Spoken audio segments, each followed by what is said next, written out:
Hello, everyone, and welcome back. As always, I'm your girl, Candy Washington, and we are about to do a deep dive into the Bethenny Frankel and the Raquel interview. We're going to break everything down. We're going to have a really fun listening party. But first, let's get some housekeeping announcements out of the way. So the first one is I launched a free reality TV podcast, okay? So a lot of you have asked about it. Am I just doing Patreon because, a certain housewife or maybe a certain network or industry came for my channel and demonetized it? If you missed that, go back and watch that video. So we have now a free podcast. It's called Reality Tea with Candy, and it's going to be on Spotify and Apple. And that's where I'll be sharing all of my free content about reality TV, Housewives, and Bravo, etc. Then we also have our Patreon, which will be doing weekly lives and access to the archived videos. I'm taking my videos off of YouTube, putting them on Patreon. And then we'll also do weekly lives. And then TikTok, be sure to follow me over on TikTok. Everything is linked down below.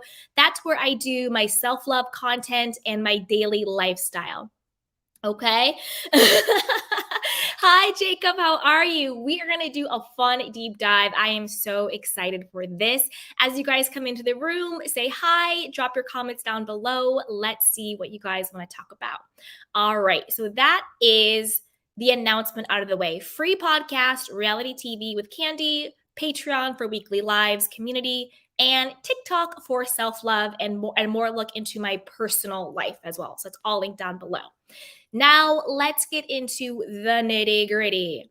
First, let's talk about some things to consider when it comes to Bethenny Frankel doing this sort of I want to be on Rachel's side, take down Vanderpump Rules, take down Lisa Vanderpump situation. Okay.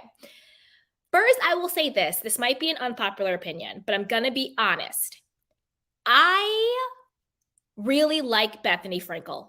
I do. I like her. But I'm also going to call her out when she's dead wrong. Okay. So both things can be true. I can like her because I do. I like Bethenny. I'm not going to lie.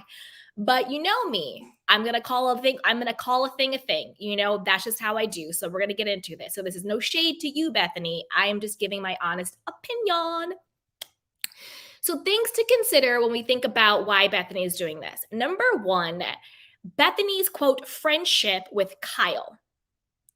As we know, Kyle Richards and Lisa Vanderpump have had a huge falling out, right? A huge falling out. Bethenny likes to say she's best friends with Kyle. Maybe she is, maybe she isn't. Who knows? Is this sort of like, let me jump on this LVP train Rachel thing, throw her into the conversation? Is that some way as a dig at Lisa Vanderpump? Also baked in with that, LVP has money, she has legitimate money. And I think that Bethenny loves to tell everybody how she's like the reality TV star golden child. She makes all this money and she has all these businesses. So does Lisa Vanderpump. Is there a bit of jealousy in there? Is there a bit of get back at you? Do you know what I mean? Like, is there something with that going on? Now, also, obviously, I think this is also a Scandal money grab, like we all know. Everybody basically but Rachel. Maybe she did, maybe she didn't. I think she made some money off of Scandal. I don't think it was that $350K that was running around. Like, people, you got to know fake news when you see it. You know what I'm saying? I don't think Rachel made $350K. I do think she made some money, but not that amount. But it's been a money grab. It's been a money grab for NBC. It's been a money grab for Bravo. It's been a money grab for Ariana, for Tom, for everybody, for the cast. They're doing podcasts. They're doing merch. And I'm personally like, go get it. Go get it. I'm not mad at that. Go get the money. Go get the cash grab. But when it comes to Bethenny, it's like, this is the thing.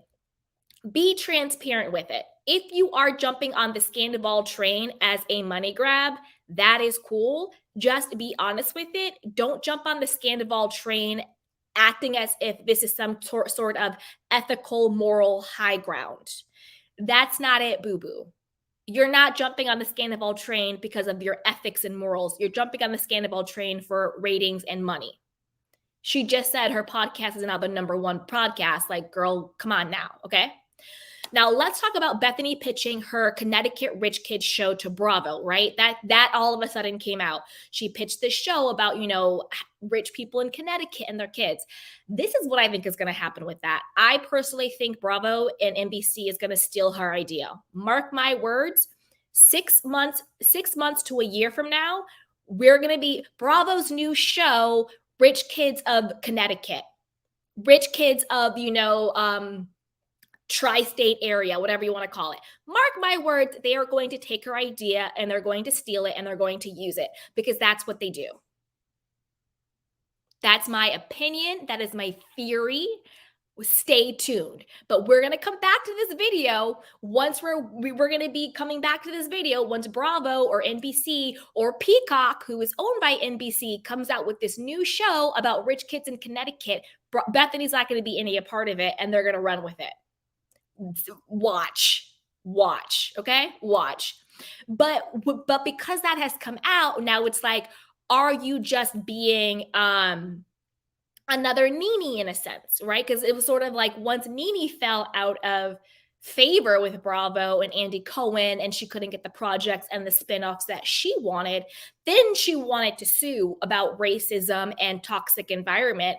But it's like, if they had given you the spinoff that you wanted, you wouldn't be suing them. You would be doing your show. Do you see what I'm saying? So it almost puts her in that category. And Bethenny, I do like you, but you were kind of like, sliding Nene, like, I don't need the money. They beg me to come. I don't need the check. I'm not scorned. And now it comes out, well, like, but maybe you are. You know what I'm saying? Like, money doesn't necessarily make you different from other people in that sense. It's also ego.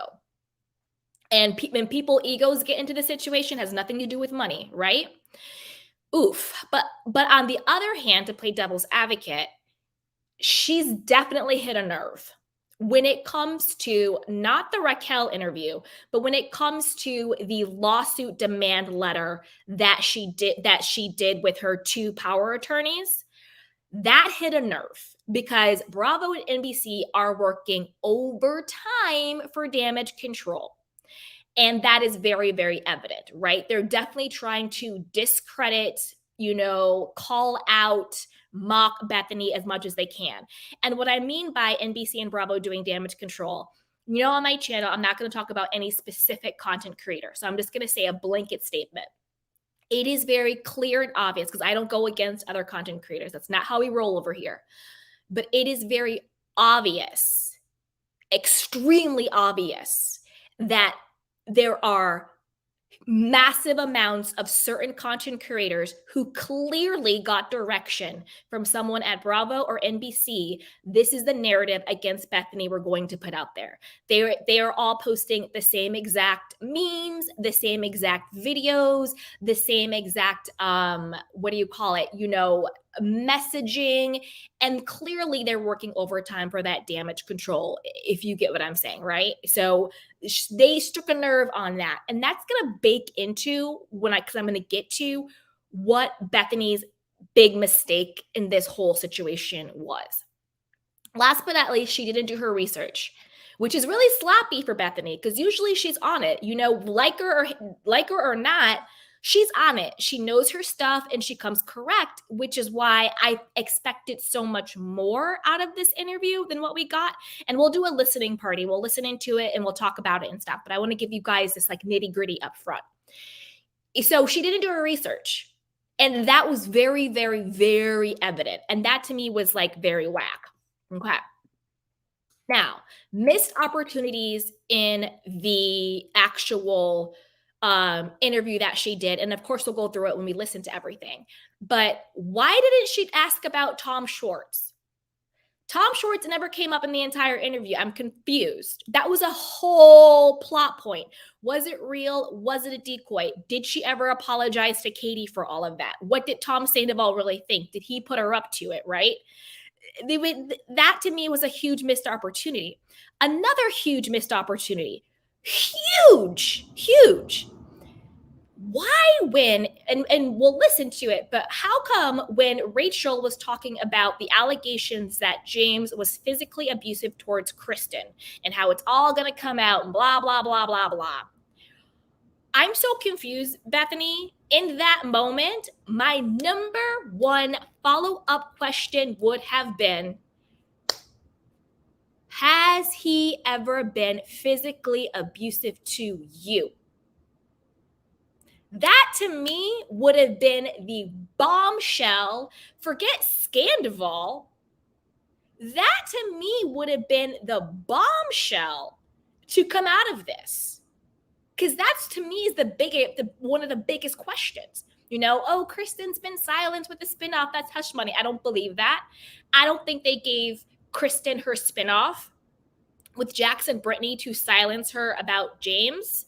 That doesn't track to me at all. I think that Kristen, Brittany, and Jax got the spinoff because, like everybody, everyone is just trying to do a money grab off of Scandival.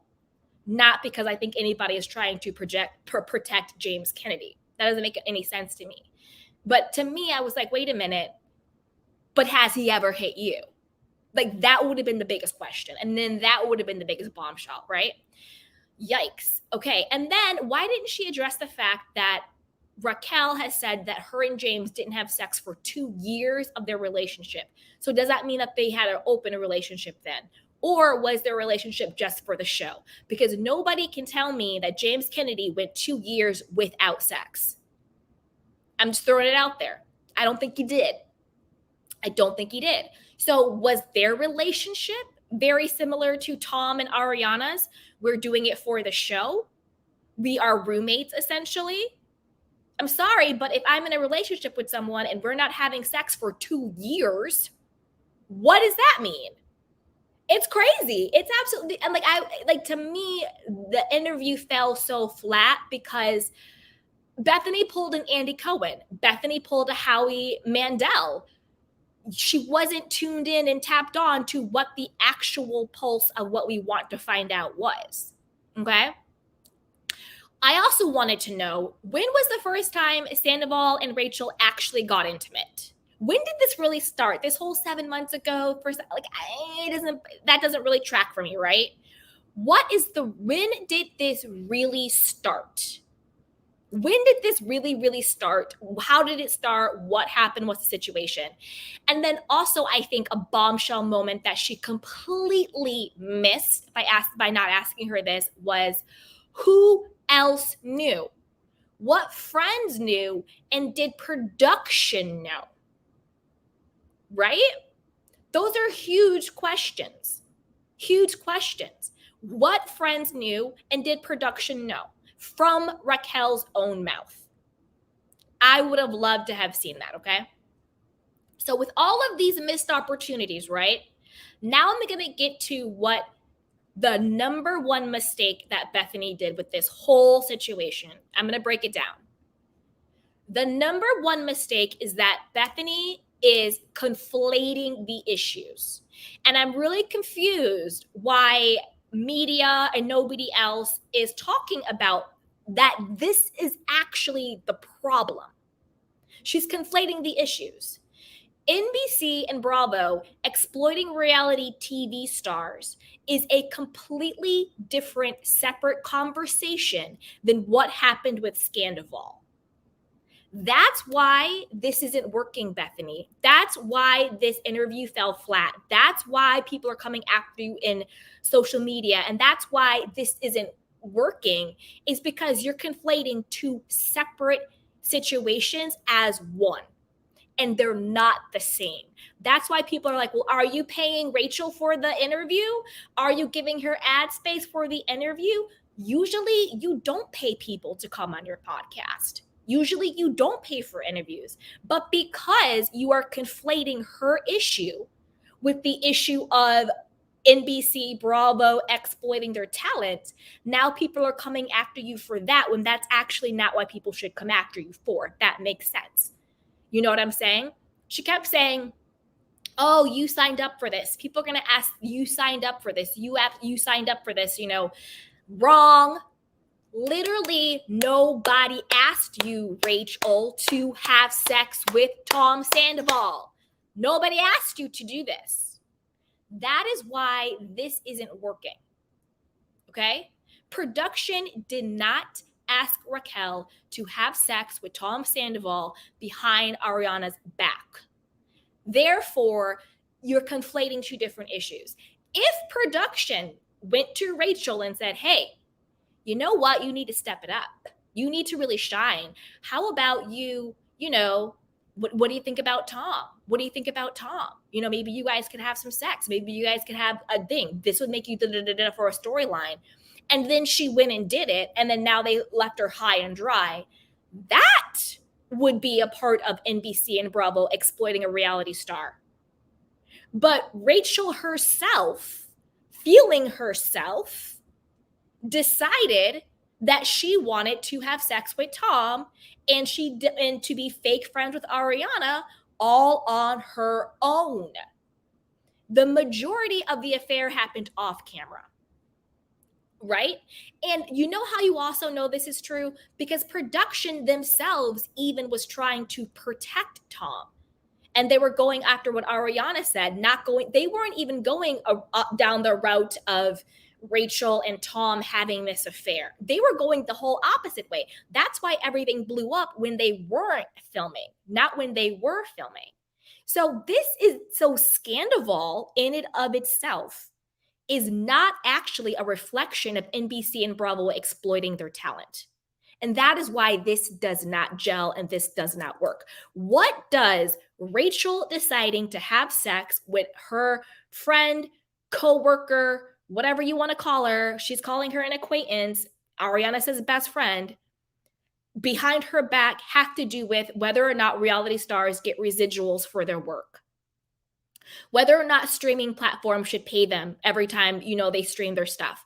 Whether or not NBC or Bravo covers up for, SA, sexual things that people don't want, right? What does that have to do with NBC and Bravo pushing booze and drugs on their talent? What does that have to do with Bravo and NBC stealing ideas and intellectual property from people and their talent? What does that have to do with the racism that is rampant on Bravo and NBC? What does that have to do with mental health exploitation? Because it actually really doesn't. And what does that have to do with reality television stars creating their own union? So they have health insurance and they get money and they get residuals and they're protected and their rights. What does that have to do with Rachel having sex with Tom Sandoval? Not a damn thing. Not a damn thing. That's why this isn't working. They're two completely separate issues. Okay? Now, this is what Bethenny should have done instead if she wants to be this voice of the reality reckoning. Okay? She should have reflected and took accountability for her own actions. I have a clip that we're going to watch that's been going around. How she herself has been exploited by reality TV and how she herself has also participated in making reality television culture toxic. She also should have humanized herself. How has the toxicity and exploitation of being reality TV negatively affected her? Has it? Or is it just the Bethenny clause and she just made all this money and she's just the reality TV golden star? I don't know. Maybe humanize yourself. Maybe reflect on what you've done, right? And then I also think that she should have given the first interview or segue into her leading this sort of charge to someone who is truly a victim of this system. It could have been a panel or a one-on-one, talking to someone who is a reality star, past or present, and they can speak to, well, this is how production and this is how it did affected my mental health, affected my relationships, affected my reputation, career, and jobs, affected my money. But this is how production and reality TV purposely exploited me. I'm sorry, I just don't see Rachel as that person. Because at the end of the day, like I said before, nobody asked you to do this, Rachel. You took it upon yourself because you were feeling yourself. You thought you were better than Ariana. You were over James and you wanted to get with Tom because it gave you a high, thinking that this guy in this relationship wants me more than he wants somebody else. Right? What Rachel did had nothing to do with reality TV or NBC or Bravo exploiting her. It was her own stuff.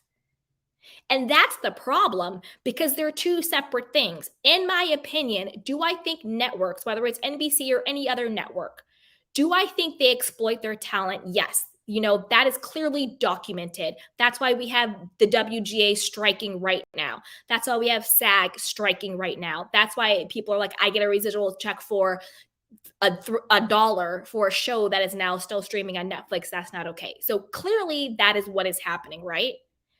But I don't think that is what has happened here. And that is why this isn't landing. Not because both things aren't true, but because they don't necessitate each other. I don't understand how Rachel deciding to bust it open for Tom Sandoval has anything to do with NBC and Bravo being racist and exploiting their talent and stealing people's ideas and whether reality stars should unionize. That I don't get. I don't get it. But let's watch this clip that's been going around on Bethenny, and then we'll do our listening party. Da, da, da.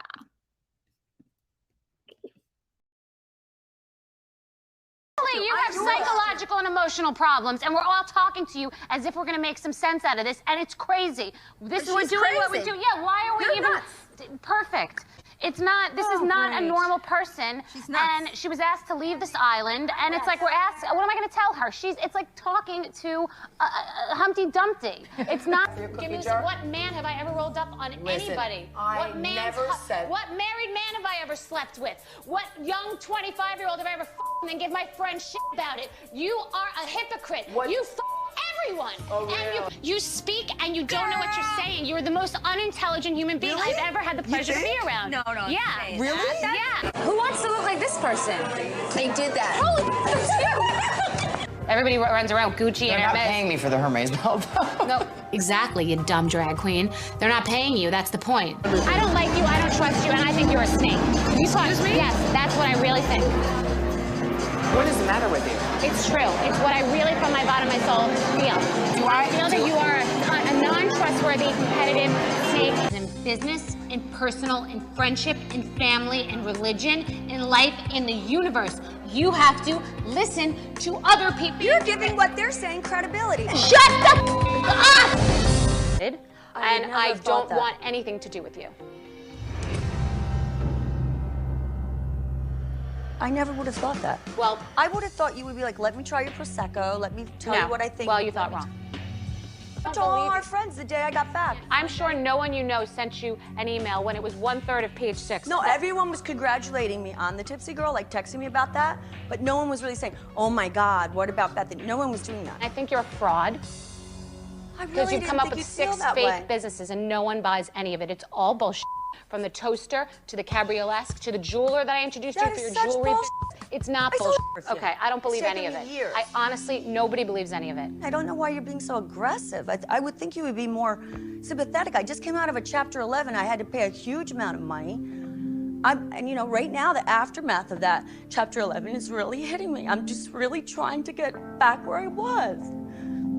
And I thought the alcohol was a great idea. I really looked up to what you did, and I thought it would be a great way for me to get ahead. Just thought I would have a couple of things, the rosé and the Prosecco.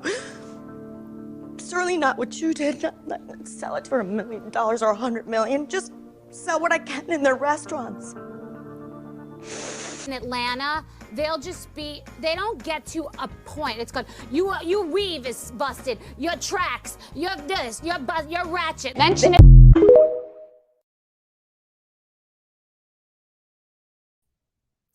Ooh, Bethenny. Ooh. That's why I said, girl, you need to do some reflection and you need to take some accountability for your own actions if you want to be this sort of ethical, moral person leading the charge. Take accountability of it. Be like, yeah, I put my hands up. I was a part of the problem too. But now let's get into the fun part.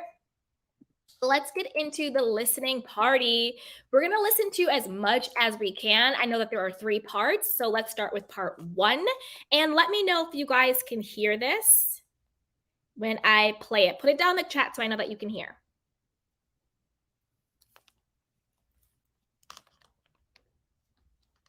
And make those connections that inspire us, heal us, and unite us. Connect with your interests, change your path, and your purpose. Connecting changes everything. And some time to myself. Everything. AT&T.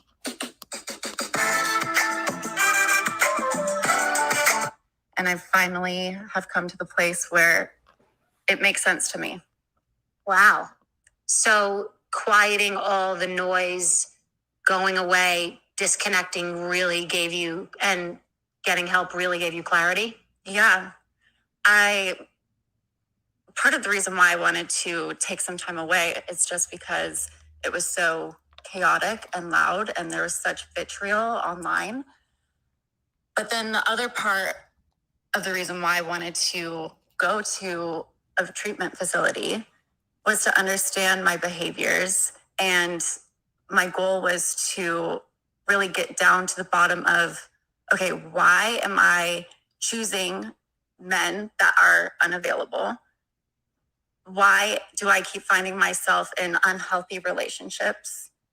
What are the things that I need to change about my behavior? And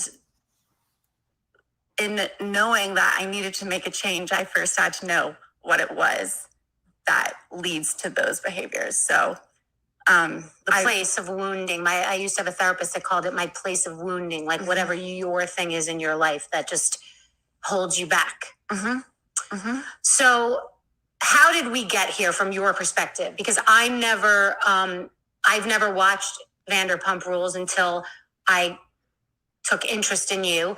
I saw clips online and in the back of my head had an opinion about what was going on, and it seemed disproportionate. To me, I was watching clips on social media and hearing about this Scandival that had a name was being marketed and it was being pumped through the PR machine. And I did say, I think I made one comment about it saying everybody's going to be more well known than they were before because of this. And my mind was, they're on a reality show.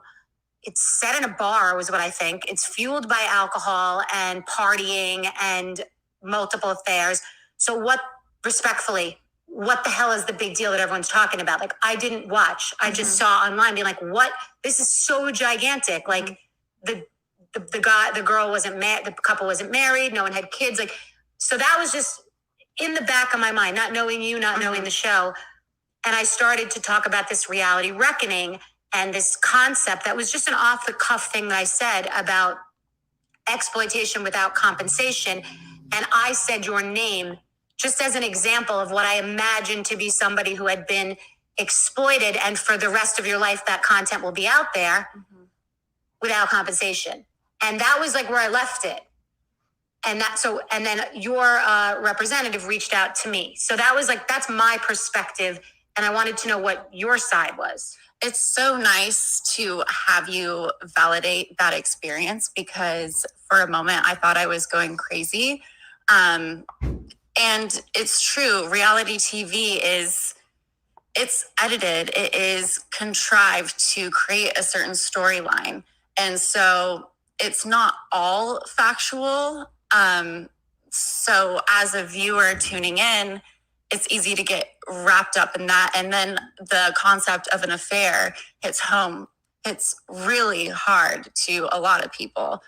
So I think there was a lot of projection happening, a lot of emotions that came up for people.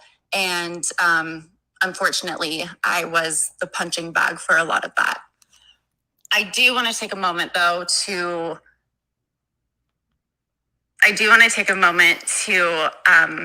just acknowledge the hurt that I brought to a lot of people. I was not careful in my actions, and I was not thinking long term. I was completely wrapped up in heartbreak and wanting to get certain needs met. Looking back now, I can see that I was still healing from a relationship from somebody who I thought I was going to marry.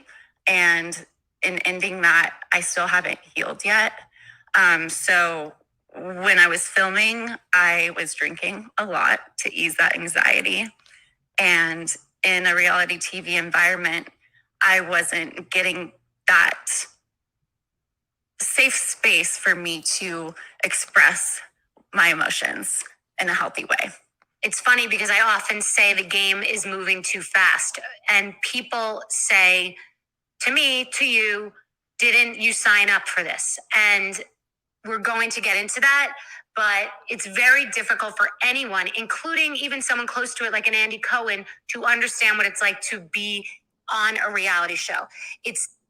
Okay, I'm going to interject there real quick because this is what I'm saying. Bethenny keeps saying, you know, oh, everyone's going to come at you with hate, being like, didn't you sign up for this? That is my point. Nobody asked Raquel to have sex with Tom. Nobody asked her to. Oh my God. And a couple more points real quick, and then we'll start listening again. Bethenny is the queen of marketing. So like, I don't understand why she has so much vitriol towards Scandival being marketed. I mean, doesn't she have Skinny Girl, just be every single thing, mention it all, hats, TV shows, beauty products, like girl. And then also, it blows my mind how Bethenny was minimizing, and I don't say this because I particularly had any respect for Ariana and Tom's relationship. So you guys know how I feel about Ariana and Tom. I think they were fronting. I still think what was done to her was wrong. So when I say this, I mean in general, I think that for Bethenny to minimize two people's relationship because they're not married or they don't have children, as if it doesn't matter that she did this to her, is dead wrong. Because if I'm not mistaken, Bethenny, you and your quote fiance are not married. You've been going through are you actually divorced yet? And you and your fiance don't have any biological children together. So I wonder how you would feel if a girl, whether she was your coworker, best friend, or acquaintance, had sex with your fiance for 7+ months behind your back.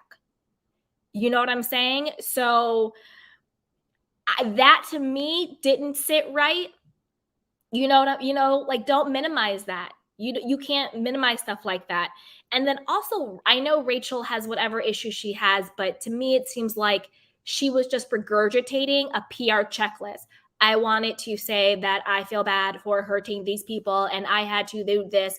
And I'm not clowning any type of like mental state or any type of thing like that. That's not what I mean. I mean, like, I literally think that her PR people, whoever she has on her team, said, these are the points you have to hit. Not so much that these are the points that she actually feels. Because I think that Rachel is only coming out and doing this for two reasons. One, because Tom Sandoval discarded her and dumped her. I think that if Sandoval still actually wanted to be with Rachel, she wouldn't be doing any of this. She would be filming on the show. She would be living her best life with Tom. She would be throwing in everybody's faces, and she wouldn't care.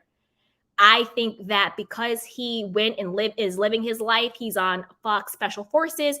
He's with a different blonde girl every other day. He's been on tour. He's filming. He's had everyone's forgiven him. You know, Tom has completely moved on and left her in the dust. And then also, I think that if she was getting money, and she says it in their interview, we'll get to it. She says it wasn't that Rachel did not want to come back to reality TV. It was that she chose not to come back because they weren't going to give her the money she wanted. She wanted the same money as Tom and Ariana, and they said no. And that's why she didn't come back to the show.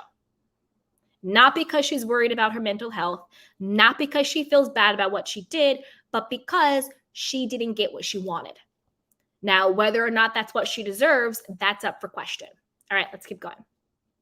Seems like a great idea to drink because everything's moving so fast and there are cameras and you might say something and you're in your head knowing you've said or done something that's bad, but nobody stops down. Mm-hmm. So it's like when you see those fast flashes in Tokyo or something, everything is coming at you so quickly and it's hard to stop down. And then you also don't know what's going to be manufactured in the kitchen and served. So while what you're doing is real, it's real what's happening in the moment, but it's a manufactured scenario because you wouldn't necessarily be associating with all these people having these conversations, and it's a circular reference. So I understand. I mean, and your show is way crazier, way younger, way more alcohol. So I get it. So how does it feel to be able to just tell your story with your own voice right now? Oh my gosh. It feels like I have this opportunity to share how much I've grown and how hard I'm trying to be a better person.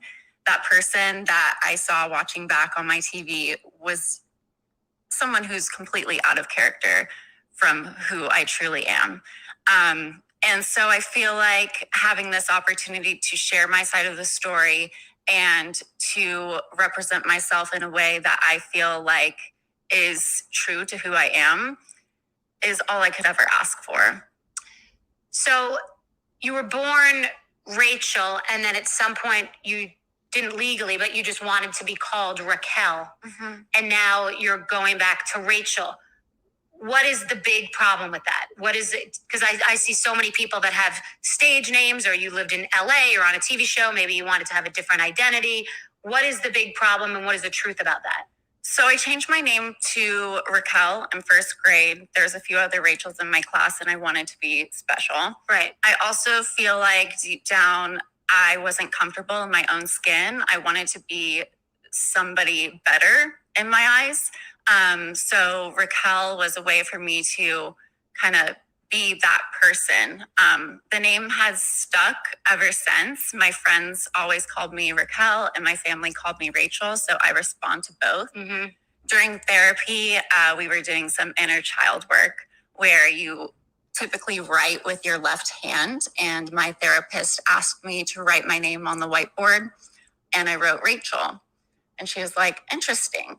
I see you as Rachel to your core. You're going by Raquel, which is okay, but it's not true to who you are. It's a wall that you have up. Persona. Maybe. It's I mean, maybe. I feel like most of my life I've been afraid. I've struggled with social anxiety. I've struggled with judgment from other people. So having a fear of vulnerability makes sense. So I'm really just trying to come back to my roots, and I am introducing myself as Rachel. Nice. So nice. Okay. Well, welcome, Rachel. I want to know about your family. Like, who got you through this? And well, actually, first, are you close with your family? Have you always been close with your family? Yeah, I have. Yeah, I'm very close with my family. My parents are still married. And we have a really tight-knit family. My mom is a little bit, she's a mama bear. She's very torn up about this situation. And she says that she relates to you a lot. Whatever you're saying online, she's like, yeah, Bethenny gets it, So it's really hard for her. And I feel that pain for her because I put our family in this situation that's a very hard dynamic to navigate. But she's been so I'm going to stop there because I will say this. I think, again, Bethenny missed opportunity because with everything that Raquel has been saying about her mental health and anxiety, if you're going to take this sort of moral, ethical ground, I think that would have been a good time for Bethenny to say, okay, this is why reality TV or networks, whatever you want to call it, need to be better at the screening process. Because out of Rachel's own mouth, she's always struggled with some type of mental health issue. And when I say that from a place of respect and love. We don't do any type of mental health bashing on here, as you guys know. So maybe the screening process needs to be better because like I said before, Rachel is not the right case study for what Bethenny is trying to do when it comes to NBC and Bravo. It's just not the right case study. You know, it's not that she came on reality TV and then she had these mental issues come out. It's that she was already struggling in these areas. And sure, reality TV might exacerbate that, but out of her own mouth, they did not create them. So maybe there needs to be a better screening process, you know, when it comes to people's mental health evaluations, what their history is, you know, are they in a mentally well enough place to take a role like on reality TV? And also, another reason why Rachel is not the right case study for this is Rachel was never a main character. She wasn't. She was James, who was a main character's girlfriend. Only until last season did she bump up to a main character role. So what exactly was Bravo's and NBC's position when this is James's girlfriend deciding on her own to be a B player supporting role, girlfriend of, to someone who was actually on the cast? So, you know, we'll see. Supportive, and both my parents have been. They were able to make this treatment happen for me, and I'm so blessed that I had that opportunity to go and to extend into 90 days, because I knew I wasn't ready to leave yet. I knew I had more work to do, and I just feel so lucky that I was able to learn about myself at such a young age in retrospect. Wow, it's so true. You could be my daughter. I've thought about that many times in watching the reunion, which we're going to get into. And I thought about, I would probably be in jail for murder if I were your mom. Like, I was wondering if you were feeling guilty for, quote unquote, putting them through this. Absolutely. Yeah. Because that probably took a toll on your whole family. And what about your childhood friends? And Hold up. Again, Bethenny, do your research. She's so worried about what she put her parents through, but aren't we missing the whole narrative that Rachel is a pageant person, that she was put into pageants as a child? So wasn't her own parents basically conditioning her to be this way? So it's like, oh, I chose reality TV and I bring all this shame on my parents, but didn't your parents put you into pageants as a young child where you learned about, I mean, pageants, like them or not, they're not personally for me. I think some aspects could be good, some aspects could be bad. But I think, again, this is such a missed opportunity. Talking about your family, talking about that, would you say, do you think a part of your problems stem from being in pageants since you were a child? Right? You know, like even the father said, well, the moment that this show no longer serves Rachel, we're going to pull her. You know, those are stage mom, stage dad. That's, you know what I'm saying?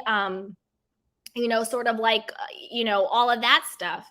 So I don't know. I kind of wanted more here. Again, if you're going to do this sort of bombshell interview, you need to come straight up prepared. I could have gotten out of bed in the morning without doing any research, and I could have slayed this interview so much better, right?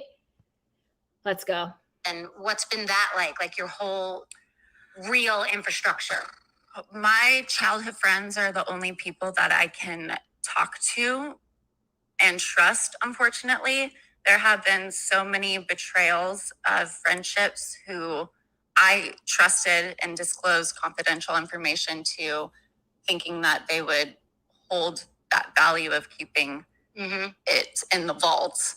And then they've turned around and disclosed those things to the press. And it's been really difficult to accept that I don't have friends in LA anymore. Has anyone defended you? There's a few people that have, but most of the people that weren't posting negative things online were getting harassed to post something. Oh. And one of my friends reached out and said, I'm so sorry, I have to unfollow you because I'm getting such hate for even following you. Wow. Okay. So let me just read really quickly your Instagram apology.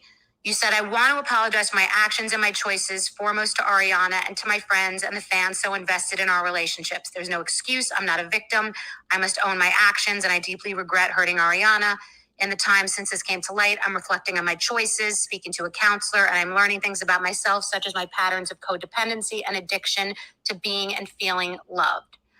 You said that you sought validation through intimate connections and that you began counseling and kind of what you said before. So was this whole is this whole apology as accurate now coming out of treatment as it was then? Did you feel like you had to say this because you just had to say something, and is this a fully authentic apology based on where you are now?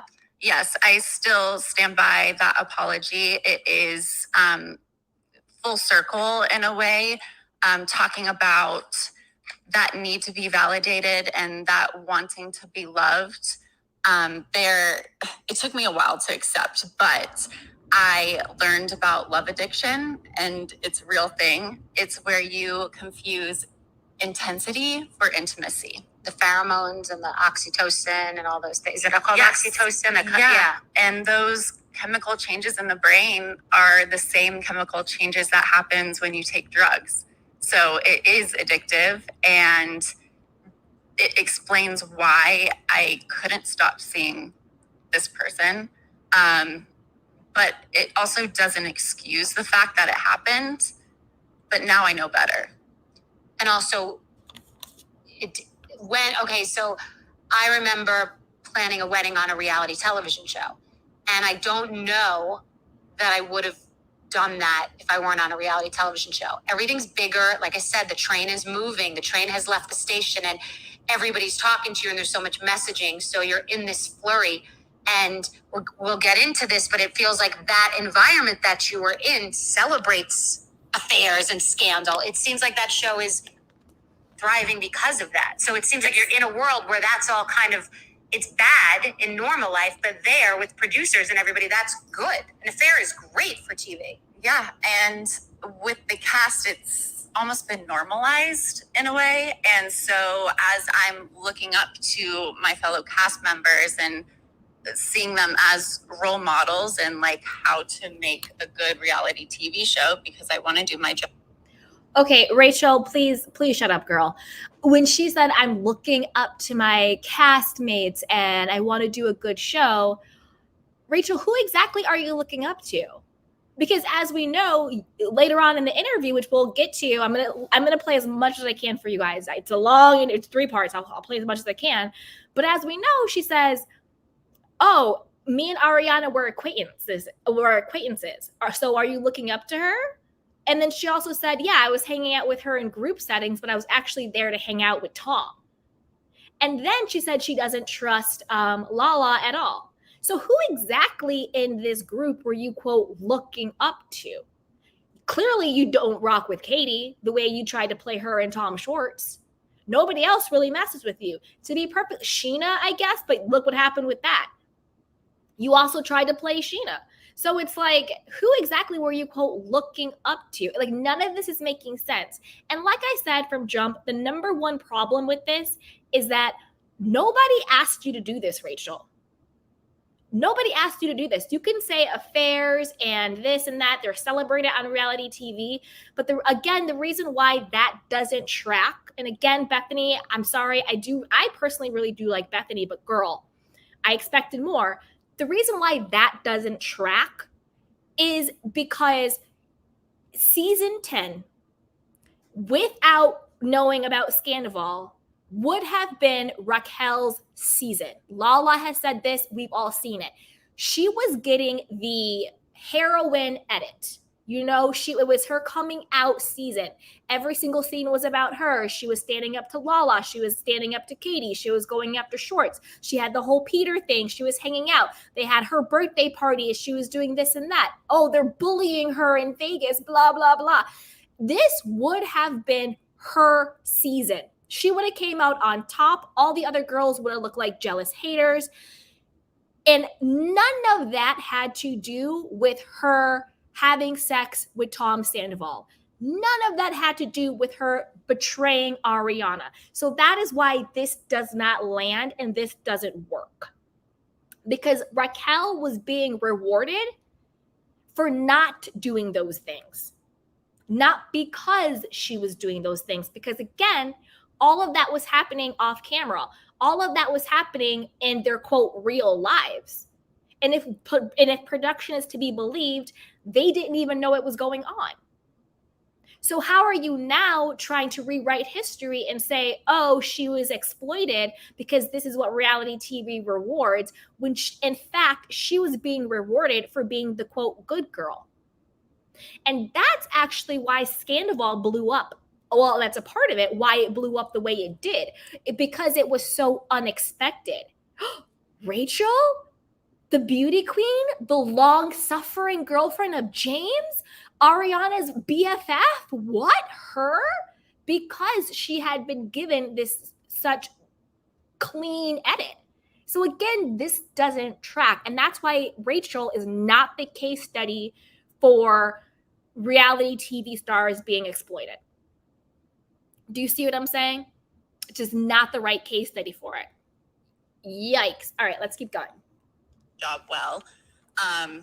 It's uncanny to see the hate that this specific affair brought up in people, when almost every single one of the cast members have been in an affair. Yeah, it just hit sideways somehow that you were in the perfect storm. And I'm not saying that you weren't responsible, and you're accepting, I think, at least partial responsibility, but there's a lot going on. So I want to just talk about the facility before we get into the show. So what happens? We could get into the reunion after, but you leave a reunion, and then what happens? You walk out of this reunion that I have since seen. How do you get into a facility, and how does this all transpire? So I walked out of the reunion. There was a few days before I did my final interview, which is that 5-minute at the end of season 10, where I break down. And, that was really difficult for me because I was committed to keeping these secrets, and I felt like I betrayed all of my friendships and relationships with everyone except for Tom. And by going behind his back, that would be the ultimate betrayal in my eyes, from my perspective. So you mean you had alienated everyone, and then you were going to alienate him? Yes. Okay. So it's really like that fear of abandonment. It was really hard for me to, decide, like, am I going to take this story to the grave when most people already are assuming the worst anyway? Or am I going to own up to my actions and be honest and really take accountability? And in that moment, I wasn't even able to be fully honest because I was still keeping secrets for people who specifically requested for me to, like, keep it on the down low, especially going to visit his family and his friends out in St. Louis. So it really just showed me that honesty is one of my core values that I refuse. Honesty is one of her core values. I can't, girl, bye. Let's talk about that real quick. When she says that she was going to, quote, betray Tom with that weird whack-ass 5-minute season part 3 interview that she did with producers, which I personally thought did more damage than good. Again, I don't know what the producers are thinking. They're like, you're going to think differently of people. This is some big twist. I didn't think any differently. I thought exactly what I always thought. Rachel thought she was special. She thought she was different. She thought that she was better than Ariana. And that's really what that last 5 minutes of the part 3 of the reunion was about. It was not about Rachel betraying Tom by telling the truth that she went to, back home and met his friends. It was her way of saying, no, I'm different. I'm special. Look what he did with me. It's like the side chick or the mistress being like, but no, but we spent Valentine's Day together, but he took me to meet his mom. No, it's different. I'm special. What we had is special and different. That's why she did the last 5 minutes. And also when you think about it, that is also when she thought her and Tom still had a future. The only reason why she's doing this interview with Bethenny is because she knows that Tom has discarded her. If Tom Sandoval still wanted to be with her, she would have a very different tune, a very different narrative. You know what I'm saying? It's crazy. All right, let's keep going. To compromise any longer. Okay, so that's Rachel talking now, because there was some dishonesty from your previous action. So this is sort of, you're saying that's the main tenet now going forward, honesty will not be compromised. Correct. And there are many different reasons for why you were dishonest. You're taking accountability, but there also were many ingredients that contributed too. Okay, well, we're definitely going to talk about it. I'm going to try and skip through the 1 million ads she had on her show. So give me a little bit of grace while I try and skip through the ads. Anxiety before, but not through the Hearst platform. As we all search for our E. What if the highlight of your travel, advantage status, I love it, I've had it for years, Into the and then it was a really scary decision to make because I knew I needed help, but I didn't know what to expect going in. I had the option to go straight into the treatment facility before the reunion, but I decided to commit to my work obligation and go back and film. But once I filmed the reunion and did that final interview, I took a flight to Phoenix and went straight to the treatment center. They took my phone, they searched my bags for anything that they needed to confiscate. And I was kind of thrown into this place where it was a lot of new faces. And I was already carrying so much shame that it was difficult for me to be like, hi, I'm Raquel. But as time went on, I was able to warm up and really share my story in an authentic, honest way. And I was met with grace and compassion from my peers. And a big part of my journey is learning to be compassionate with myself as well. So do you forgive yourself? Yeah, I do. Okay, so now we're on to the show, which first of all, what made you talk to me? I mean, everybody, I would assume, wants to talk to you. You haven't spoken in months. We don't know each other. And that takes some blind faith, some trust. So why me? Bethenny, you are a force to be reckoned with. And I just heard what you were saying on TikTok and using my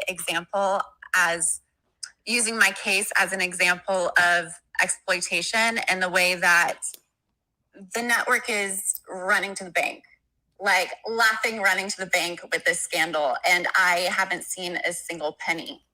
So in that way, I feel like I'm going to stop right there because, again, just like Rachel just said, that my case is for the whole exploitation thing. No, it's not. Because at the crux of all of this, right, of Scandival was not manufactured by the network. You just happen to give your employers gold. That's basically what happened. It would be a completely different conversation And that's another reason why I think Bethenny could have asked that question. You know, who knew? Did production know? Who did somebody put you up to this? Because that would be exploitation. If NBC, Bravo, the producers put her up to this and they knew what was going on and they knew that she was in a mentally fragile state or became that way or whatever the case may be, that would be exploitation. But if I'm at my job and I just happen to write a kick-ass presentation that brings the company in millions of dollars, that's just what it is. That's the problem with this, though, because NBC, Bravo, and I'm not just knocking them particularly, you know, it's systemic. We know a lot of these big corporations, big networks, big studios, that's why we're striking right now, they do exploit. They do. And that's why this is really sad to me, is because by Bethenny using Rachel as, you know, patient zero case study for this, it takes away from the validity of the fact that there are a lot of people who really are being exploited, who really are being played, who really are suffering from racism, sexism, you know, abuse, all of this stuff going on, financial abuse. You know, there are people on reality stars going bankrupt, you know, all of these things while the TV networks are, you know, taking it to the bank. So that to me is what my big issue is with this. This should not have been patient zero for this discussion. This should not have been the case study for this, because it doesn't, in my personal opinion, does not apply to Rachel. It doesn't. And it takes away from the fact that there is true exploitation that really is going on. And that's my issue with this. All right, let's keep going. Like, it's not fair, and I feel like a toddler saying it's not fair, right. But it really isn't. And I feel like I've been portrayed as the ultimate villain. My mistakes that I made on camera live on forever. And you mentioned something about the addiction of doing reality TV and the way that they always dingle that carrot in front of you, like, well, you need to tell your side of the story, otherwise it's going to be written for you. And that's terrifying. So I almost went back just because of that. What happens is, to give people inside baseball, I have institutional knowledge of 15 years. What happens is somebody could have a great season and everyone loves them and you're feeding off of that. That's the drug. That's the heroin. You've taken the drug. You got the hit. And then all of a sudden something happens and the pendulum swings, because I always say it's a zero-sum game. Someone's always winning. Someone's always losing. Someone's always killing. Someone's always being killed. Mm-hmm. The people that end up in the middle get fired or are friends. The people that are in the middle under the radar, you got to be getting killed or killing somebody. So if you are winning, you're on top of the world and it seems great. And then all of a sudden you go to the bottom, and that's like an addict who hits rock bottom. And what do they want to do? They want to take another hit. And the producers are there, and this is a fact, to tell you, you know why, you should go back. Don't let them tell your story for you. You get to go back and you'll show them all next season. And that's how they get people who are miserable and on antidepressants and anti-anxiety medication to go back in. Not to mention, many people ruin their reputations, and this is the only place that will have them. You have 55, 60-year-old women who couldn't really work anywhere else, much less have ruined their reputations. So this is a place that will take you back. And because if you do drugs or get drunk or have an affair, you get paid more. You're celebrated. Mm-hmm. Mm-hmm. So it's about this institution, this system that I've been talking, and I really do understand what you're saying. And it occurs to me that you're the villain. Mm-hmm. Ariana's the hero. Tom is another character who doesn't take the hit as much as you in this Scandival. But you're right. The realm is making a lot of money, and now it took three of you in a recipe to create the scandal as people who are partially produced. Let's just say that it's real in a very unreal circumstance and also produced. So now you have one of the three characters that can't even afford to pay for your treatment that you just went through. Right. Because it's my understanding that you get paid in a year less than my interns get paid. Really? Yeah.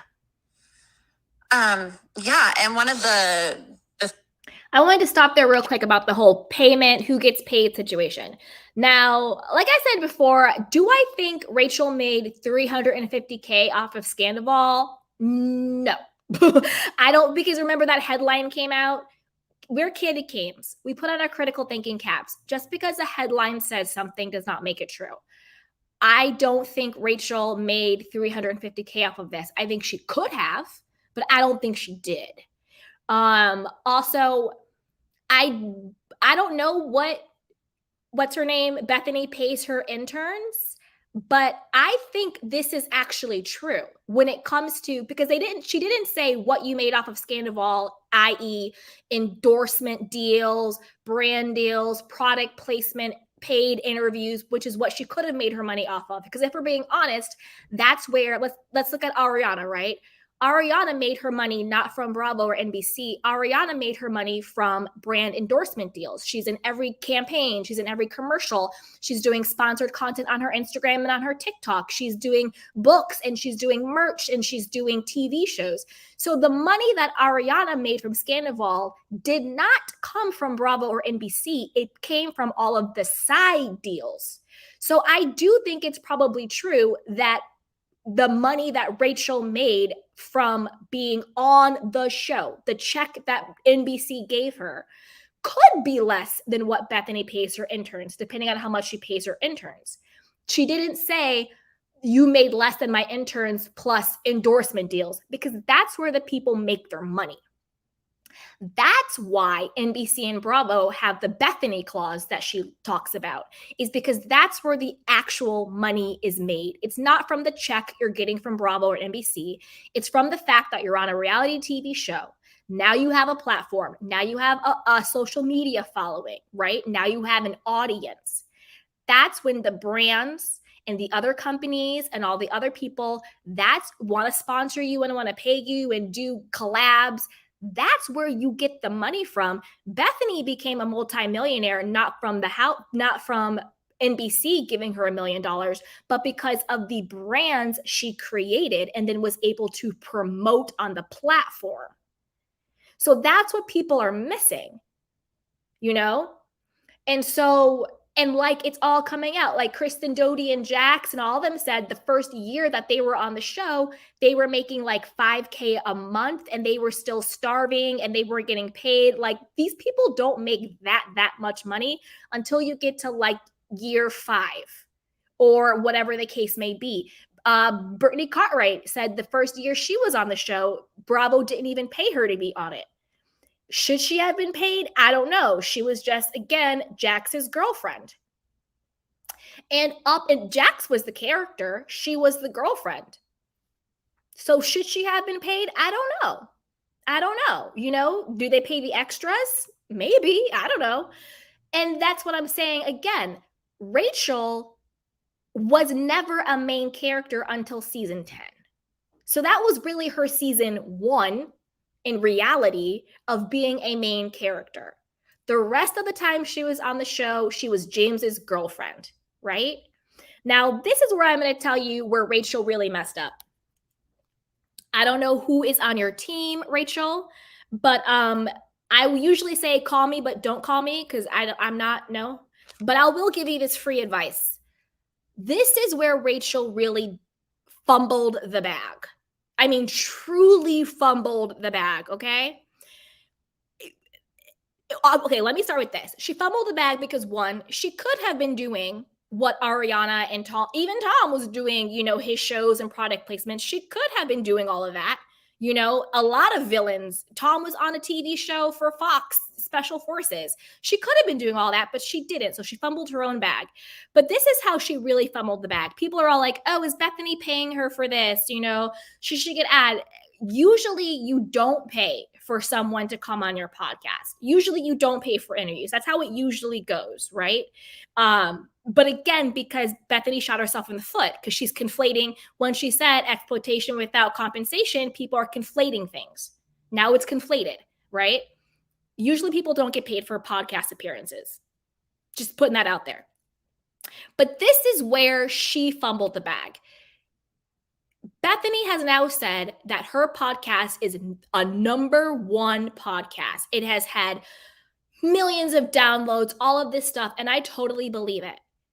Rachel came on her show with not a single, and I mean not a single thing to promote. At the very end, part 3, she says, I'm not going to be on reality TV. I'm going to do a podcast about being the other woman and talking about mental health as a mistress. That's basically what she said. You know, I'm going to play as much as I can. We'll get to that. Where was the link? Why didn't you drop the link? This is me. If I was Rachel, girl, I know I'm going to go on Bethenny's podcast. I know it's about to skyrocket. This is my moment. I would have had merch. I would have had my podcast, not just to drop the link, but I would have had like stored up episodes that people could then go and listen to, right? Like I would have had like 5 episodes of like my real story, what happened between me and James, my mental health, an interview with another, famous mistress, because there's a lot of famous mistresses out there, right? And my interview, blah, blah, blah, blah, blah, go to the link. Because if you are so up in arms and so pissed off that everybody else had merch, everybody else had podcasts, well, then nobody's stopping you. Nobody's stopping you. They're not doing anything wrong. If I'm on a reality TV show, scratch that. If I am just a person who is able to support myself and my family by selling merch online, I have a podcast. I just started a second podcast for you guys, Reality TV with Candy, right? So it's like, instead of being a hater that everybody else had the wherewithal to capitalize on this moment, get your bag together. Get your bag together. You know what I'm saying? Like, how are you coming on her podcast and you have nothing to promote or sell? And that's not slimy. That's not, selfish. That's just, this is your profession. You're mad that Bravo wasn't going to pay you what they were going to pay Ariana and Tom, but you had a big moment to get the bag and you dropped it. I would have been like, this is my new podcast. You can listen to it. I have my own merch. It's called Healed and Healthy. It would have been all holistic or whatever her messaging is, whatever it is. Girl, exactly, Irene. She could have had a ghostwriter to tell her story in a book. She should have had a book. It should have been on Audible. It should have been on Amazon. It should have been everywhere. So the only person who, to be honest, is stopping Raquel from her bag is herself, because everybody is not making their money from NBC and Bravo. They should be getting paid more. Yes, 100%. But everybody's making their money because they're hustling. They're creating the merch. They're doing the podcast. They're writing the books. You know what I'm saying? They're doing the brand collaborations and deals. That's where they're getting their money from. So, I mean, that's why I'm just like, I'm so confused as to why anybody thought that Rachel was the right case study for this. Yikes. Things that producers also told me is that you get paid based off of your performance from the season prior. So that already set me up to want to perform well going into season 10. I was like, okay, if this could be my season, I could really stand out, and I'm single for the first time. Like, I want to embrace that. And I took direction well. Yeah, you don't ever know how you are doing in the game because the producer is telling both people, the person killing and being killed, that they're doing a great job. So you never know until it comes out of the oven. Yeah. I mean, so that's in talking about the show. I really want to talk about, let's be really honest about the relationship. So I have made relationships on reality television, and it's not a healthy place to nurture a relationship. It's not a place to bring a relationship in, which is why many marriages have failed. And I'm not saying it's because of reality TV, but it certainly hasn't helped. And then friendships, you see very unlikely friendships. In the Housewives, you'd see someone like Carol Radziwill and Tinsley Mortimer, or Jill Zarin and Kelly Ben Simone. Very unlikely friendships because You need alliances. It started back with Survivor. So you have these friendships and they do seem and feel real, and they kind of are real because you're really connecting, you're having fun, and you're also have someone to talk to about this weird thing that no one else in the world and your childhood friends would never understand. So it's all you talk about. You're on a loop and you think the whole world is like this and the whole world knows what's going on. And so I ask you about this friendship, all of the friendships, and then I guess the friendship with Ariana, because being your best friend is coming into question. And that's, the world thinks you slept with your best friend's boyfriend of 10 years. Yes, that is the narrative that is being written for me. It is more salacious that way. Ariana and I were not best friends. We were acquaintances who became friends through the show. Mm-hmm. She's always been somebody who's been very sweet to me. She would stand up for me and encourage me to pursue whatever I was, Pursuing. She would encourage me to pursue whatever I was pursuing. And that was all great. But we never had like a deep conversation that I would have with a best friend. And it's painful to think that I hurt her in this way because that wasn't my intention. I wasn't trying to be a malicious person. I just got wrapped up in this and wasn't thinking clearly. But we're not best friends. The alliances, who I called these people my friends because I really did believe that they were my friends. It feels real, and it kind of is real in that environment. Yes. So Sheena was one of my best friends.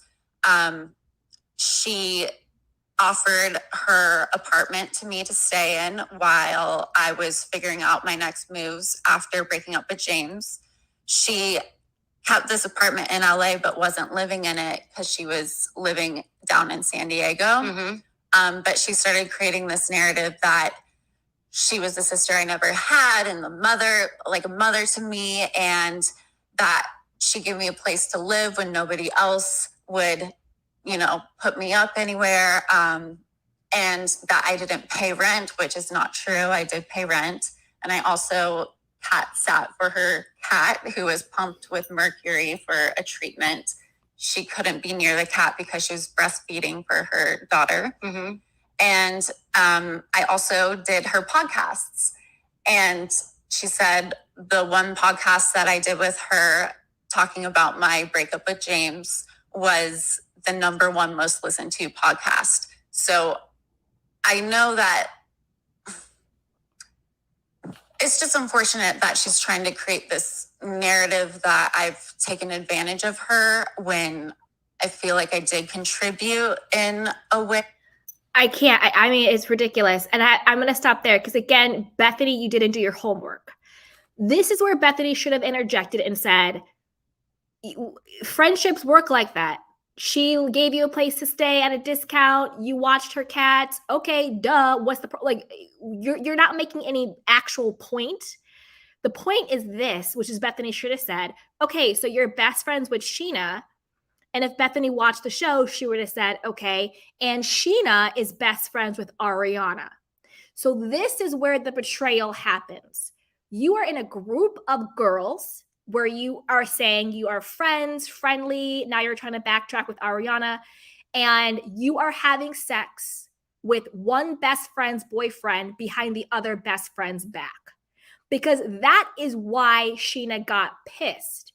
Not because you were having sex with Tom Sandoval, but because Tom Sandoval just so happened to be her best friend's boyfriend of 10 years.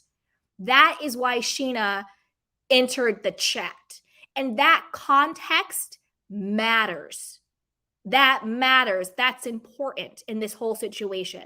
Because if I'm hanging out with this chick who I think is my friend, and I find out that this entire time she's been having sex with my best friends or one of my deep best friends, because Sheena and Ariana have been friends for decades. Before the show started, they were friends. Sheena is the one who brought Ariana on the show. Ariana met Tom through Sheena. and I find out that's what you're doing, then yeah, we're going to have a problem.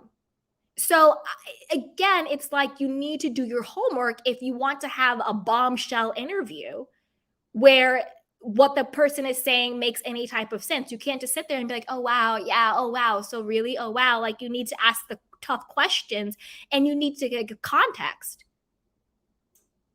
That's crazy. That's crazy. Let's keep going. That would really... You're saying it was a quid pro quo. It was a mutually beneficial relationship within a television show, which is all murky anyway.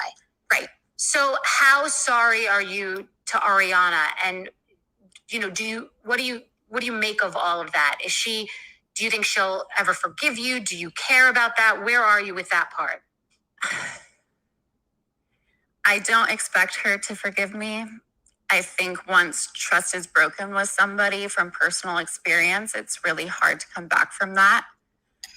And the fact that I was able to keep those secrets from her, I don't expect her to ever forgive me, but I am remorseful. I do recognize that I've caused her a lot of pain, and there was a lot of secrecy, deception, because although I wasn't hanging out with Ariana off camera to begin with, I did start hanging out with her in a group setting because Tom would always invite me out. So it did seem like we were close friends from the outside looking in.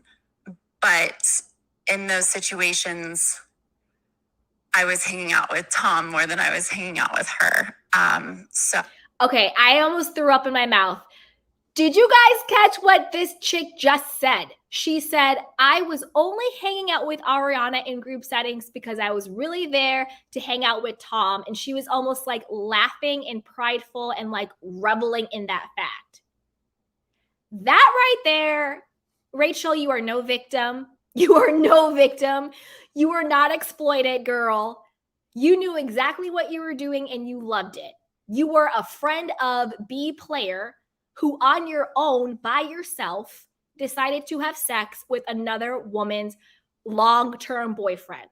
Whether you didn't know her, whether she was acquaintance, whether she was a work friend, whether she was your best friend, you still knew the situation and you decided to do it anyway. And the fact that you're smirking and laughing and saying, yeah, it looked like we were friends, but I was actually only hanging out with her because I wanted to have sex with her boyfriend. That is sick. That is sick. And that is who Rachel really is. That is who she is. I'm telling you, I said it before. And I'm not bashing her. This isn't like, because a lot of times, anytime you say something that isn't just like rainbows and butterflies, people are like, you're hateful, you're bashing. I don't hate Rachel. I don't know her. I send no hate to anybody. I'm not bashing her. I am just giving my opinion on exactly what she said. And what she said was, it looked like she and I were friends, but I was really there to hang out with her man. That's what she said. And that is the real Rachel. And it is very, very clear that if Tom Sandoval still wanted to be with her, she would be singing a very different tune. If NBC and Bravo were willing to pay her more, she would be right back on reality TV. So how is that strengthening the cause that reality TV and NBC and Bravo are these horrible things when the only reason why you're not going back is because you're not getting more money, not because you think it's this horrible environment? That's the problem. That is why I don't know. Maybe Bethenny's a sleeper cell and she's doing this on purpose because she is in cahoots with NBC and Bravo, because this is detrimental, in my opinion, to the narrative about NBC and Bravo and exploitation without compensation. Rachel should not have been in that conversation point blank, period. And Rachel just told us exactly who she is. Oh, did you ever spend time with Ariana off camera and away from the show? No, not just us together. No. Never? No.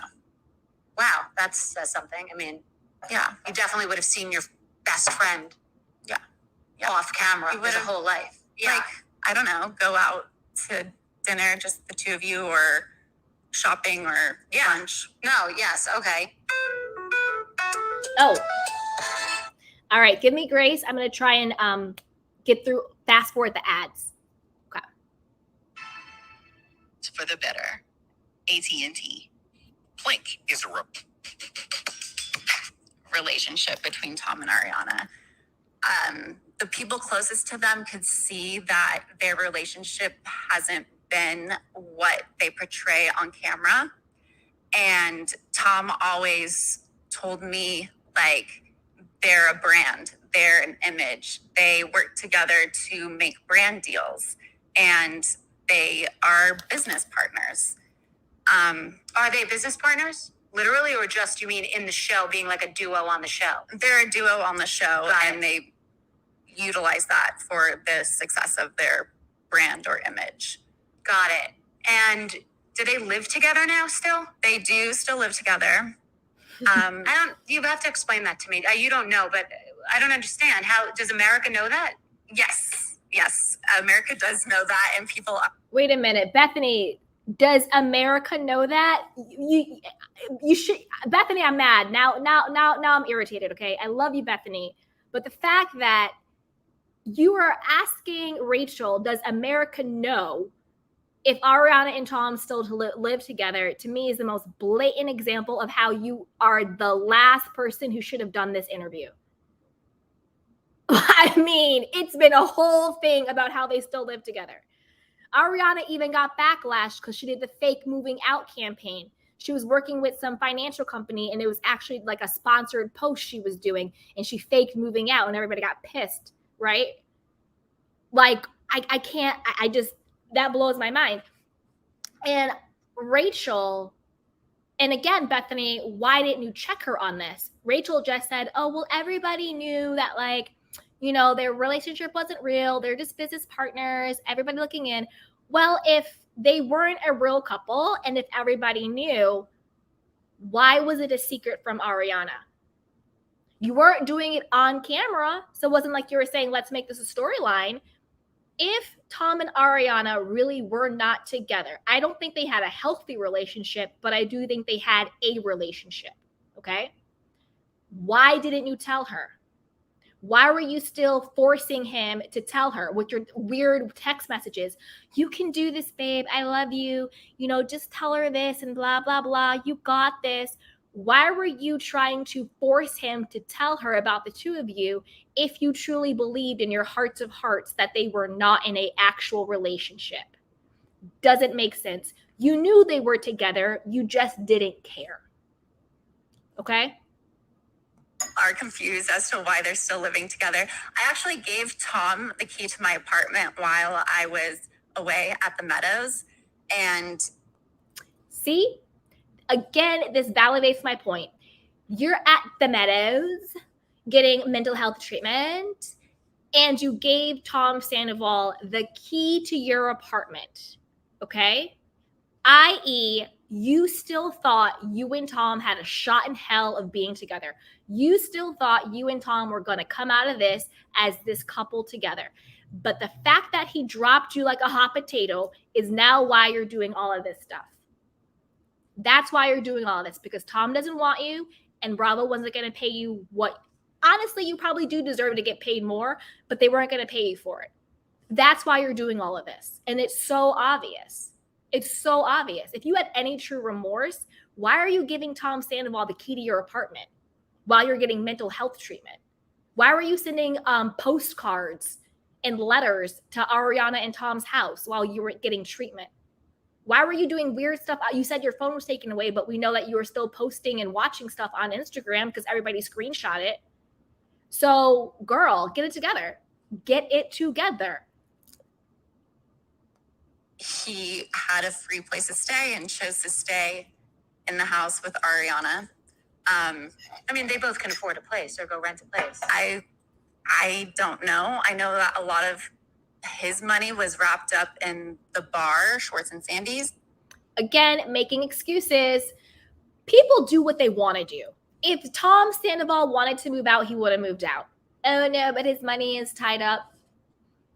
He had enough money to fly all around the country, paying his band to play to nobody for his band members, or whatever his band's called. He had all the money to fly around the country for the tour shows and the tour dates. He had all the money for that. And you gave him a key to your apartment.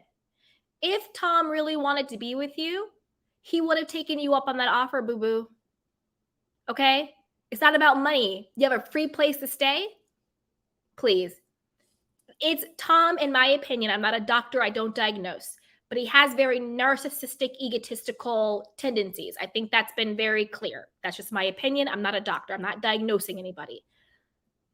Tom isn't moving out of that house because in his mind, it is his house. Ariana's name might be on the deed. She might live in that house with him. But in his head, that is his house. And they are going to have to literally drag him out of the house. And Ariana, I think she's been checked out of the relationship. And I think that she's fine. She's comfortable with it. It's big enough that they live their own lives. And I'm not trying to bash Ariana or anything like that, because you guys know how I feel. But I am going to say this. I've been seeing that she's came out with some pre-book, single AF cocktails. My first gut, I'm going to be honest with you, maybe this is sexist, maybe this is the patriarchy in me, I don't know. The first thing I thought was, but you're not single. Ariana, 2 weeks later, got into a relationship with Daniel Way. They are in a full-blown boyfriend-girlfriend relationship. So you're coming out with a cocktail book, single AF, but you're actually in a relationship. And that's fine. You can move on as quickly as you want to. Like, I'm not judging the moving on part. My part is I'm just a little bit confused on the branding of this when you have a man. I don't know. That's just where I'm at with this. Because again, I've said this from day one. I think the only victims on the show are maybe like Katie. You know what I mean? Like, Ariana had a hand in it. I do think what happened to her was wrong. 100% it was wrong. I'm not condoning it. But I don't worship anybody on the show. There's a lot of worshiping that people do. And I don't put anybody on the pedestal. And I know that Ariana's been doing a lot of brand deals. Yeah. I don't know their situation, but I do know that it really isn't that surprising that they're living together in my eyes, because it's been this way. They haven't been an authentic couple, romantic. So it doesn't matter. So they're roommates, and it doesn't matter. It's not as deep. And so the breakup isn't as deep either. And now seeing that she's doing millions of dollars of deals. So it takes 3 to tango in Scandival. And how does it honestly feel seeing that she's doing all of these deals and is America's sweetheart and all these appearances and doing the talk show circuit and things like that? Part of me says, good for you. Good. Because take advantage of these opportunities while they come your way. But it is hurtful to me just to think that my nature is very kind and forgiving and understanding of other people. So the concept of me being the ultimate reality TV villain just blows my mind. And the way that she spoke to me at the reunion, I feel like it was uncalled for. It was too far. Yeah. Yeah. I mean, the thing is, I think, and we're going to get into the reunion because that's where I really became invested in this as a concept. And I'm speechless about the reunion. But what I wanted to ask you was, is it more don't hate the player, hate the game? Like, you don't blame all of the warriors like yourself who are there to get ratings and to kill people or be killed and to cheat and to drink and to have affairs and think it's real and normal because that's this landscape, but you blame the game. Mm-hmm. Is that how you feel? I feel like I just got caught up in something that is way too big for me to handle, and I'm just trying to survive. That point, I agree with Bethenny 1,000%. You don't hate the player, you hate the game. And that's what I was saying before when it came to Rachel. She's all up in arms that everybody is getting these deals and she's not seeing any money, but it's like, that's the name of the game and you could play it easily. So on that point, I definitely agree with Bethenny on that one.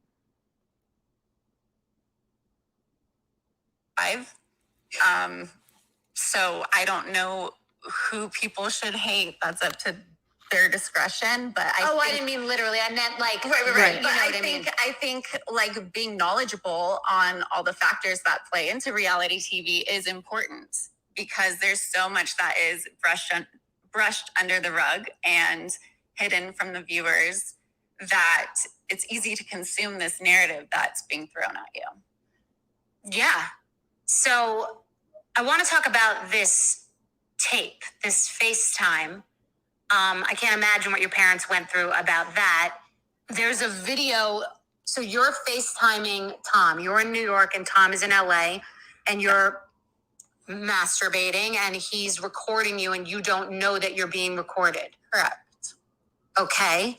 And then tell me what happened with this video that I now know about. So I don't understand what happened. I was in New York for Watch What Happens Live the night before the night before our big press day and the live interview with Andy Cohen. I decided to be adventurous and look at the adult section on the TV. And Tom and I FaceTime a lot. So it turned into something more of an intimate FaceTime. I expected to have privacy in that moment. So that happened. The entire day is a success in my eyes. And I was celebrating with Sheena after Watch What Happens Live. And I looked at my hairstylist and I was like, you know what? I'm ready for anything. Whatever happens, I feel like I just leveled up and I'm killing it and I can handle anything. Literally 5 minutes later, I get a text from Ariana sending me two screen recorded videos and a text that said, "You're dead to me." And that's how I knew that she knew. What date was that? This was March 1st. Of 2023. Okay. Yes. And so that's like 5 months ago. Okay. And then also that's how I found out that I had been recorded without my consent. So of course, all of these emotions came flooding over me. She called me and she was yelling at me and begged to know when it first started. Was she being filmed when she asked that? No. Okay. This was all off camera. We had already wrapped filming. Okay. And because she had that video, I was scared I was scared that it was going to be leaked. And was it graphic? Like you could see? I mean, it's not something that I would ever want my grandma to see. No. Right. Yeah. Right. Or your kids. Yeah, right. Exactly. So I felt pressured in that moment. And one of the reasons why it went on for so long, this affair, is because Tom and I couldn't come to a resolution on the timeline of it all because Tom didn't want Ariana to know how long it actually had been going on and felt like it would hurt her more if she knew that this happened during the summer. This was summer of 2022. Oh, so this went on for a while. 7 months. Oh, okay. Yeah, so she begged to know. I told Ariana that it had been happening for 7 months and she flipped out. This is also while Tom was performing his hit new single. All right, is it just me or does she sound like giddy retelling it? Like, I feel like she's getting off on talking about it. This is really, really bizarre to me. Really, really bizarre. It's a lot. Whether or not I believe he recorded her without her consent or not, I always thought that wasn't true. Maybe, maybe not. I don't know. I don't know. But let's just put it this way. Let's just say she's telling the truth. He really did record her without her consent. You still wanted to be with him after that. So after, like me personally, if I'm with a guy and he records me and I don't know, that typically should be a deal breaker. I don't know about you guys. That typically would be a deal breaker, but you still wanted to be with him after this. The way it sounds, you still want to be with him now. The only reason why you're not with him now is because he doesn't want to be with you. And I don't say that in a mean way. I just say that in it's very blatantly obvious way. She's like it's like sickening almost. She's like reliving it, and you can tell she's still getting some type of like high off of it. It's weird. It's bizarre. In my mind, there is no remorse. There's no contrition. There's no accountability. I don't know. It's weird to me.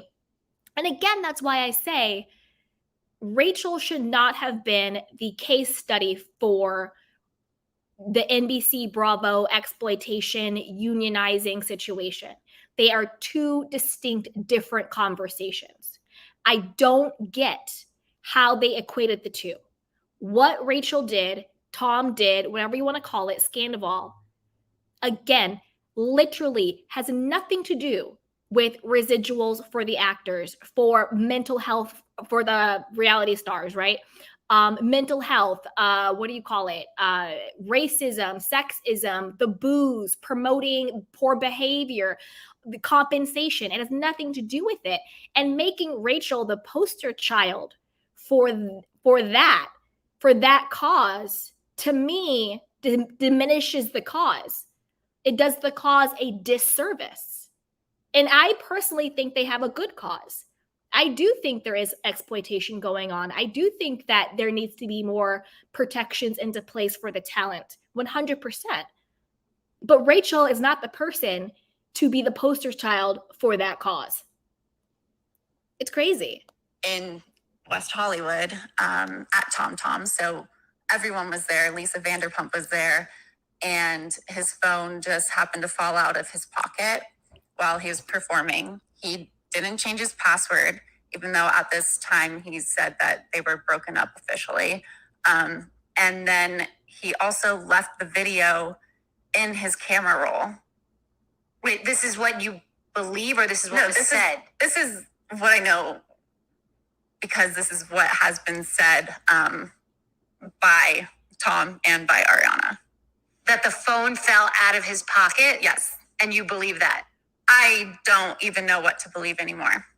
Okay. So the phone fell out of his pocket and she then picked it up and put his password in, or didn't have his Face ID and then found a video that was on the front of his phone for her to see? Yes. A mutual friend picked it up, gave it to Ariana because Tom was still performing. She had this gut instinct, she said, to look through the phone, and she just looked through the camera roll and there was the video. And okay. And who else has seen that? It seems to be that a lot of people have seen it, despite my immediate cease and desist letter that went out. Some of Ariana's friends have described the video in great detail online. And she also sent it to me. So I don't know who else she sent it to. I wouldn't be surprised if she sent it to other people, but it's not legal. Right. And other people have said to you that they've seen it? Yeah. Okay. So do you mind if I ask how old you are? I'm 28. You're 28. So have you had many relationships before reality television? No, I hadn't. Okay, you guys, in this moment, I think Bethenny, not just in this moment, I think once the interview started, I think Bethenny started to realize what she actually was getting into. And again, I personally really do like Bethenny. I do, which is why I was shocked at the lack of research and preparation she did for the interview. I thought the interview was going to be a bombshell. It was going to be explosive. She was going to come at it. But I was shocked, honestly, to be honest with you, because I think that in real time, Bethenny started to realize, wait a minute. But she was already in it. You can even hear in her voice, she's like, so wait, can I ask you a question? Like, how old are you? Like, you don't know how old she is, like things like that. And like, have you been in relationships before and all of this stuff and her whole story? I think that in real time, Bethenny was kind of realizing, wait a minute, what have I gotten into in this particular interview? Like almost in real time. She's like, wait, like, is that what you believe? Is that what you were told? How old are you? And I do think that if Bethenny had been a bit more prepared and researched it, it could have been such a more powerful interview than what it was. And I stand by the fact that I think the problem is that they're conflating two different issues. What happened with Scandival is a very different conversation about whether or not reality stars are being exploited. They're just two different conversations. Rachel, it would be one thing, and I don't mean to, I'm only repeating myself because I know some people are just now joining in. It would have been one thing if production told Rachel, hey, this is what you need to do. This is what you should do. If production put Rachel in that situation, then yes, she would be a poster child for this. But that is not what happened. She herself chose, with no contract, with no cameras on, chose to embark on an affair with Tom Sandoval off camera, off season, for however months she wants to admit to. That is something she chose to do herself. These are two very different conversations. And that's where I think the big disconnect is. And that's why I think it's been such a missed opportunity.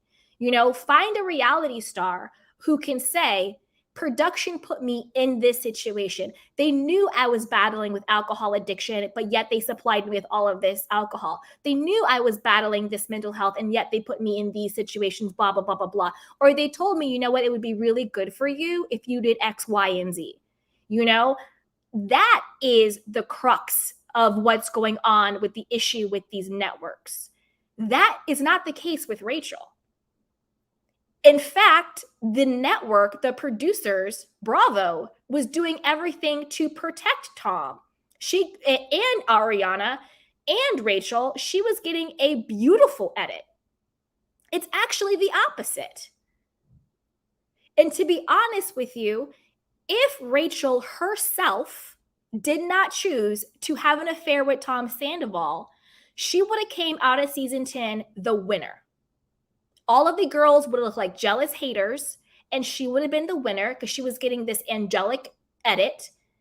And if they came back with another season or not, she could have been on it. She could have done her. She could have went on to get tons of brand endorsements and do other things. The problem is what Rachel did had nothing to do with Bravo's production team. That's why this interview doesn't land the way it could have landed if it were somebody else who could truly speak to the fact, this is what production did to me. And this is the consequences I have to live with. Mental health issues, financial issues, relationship issues, blah, blah, blah, blah, blah. That's why this doesn't land.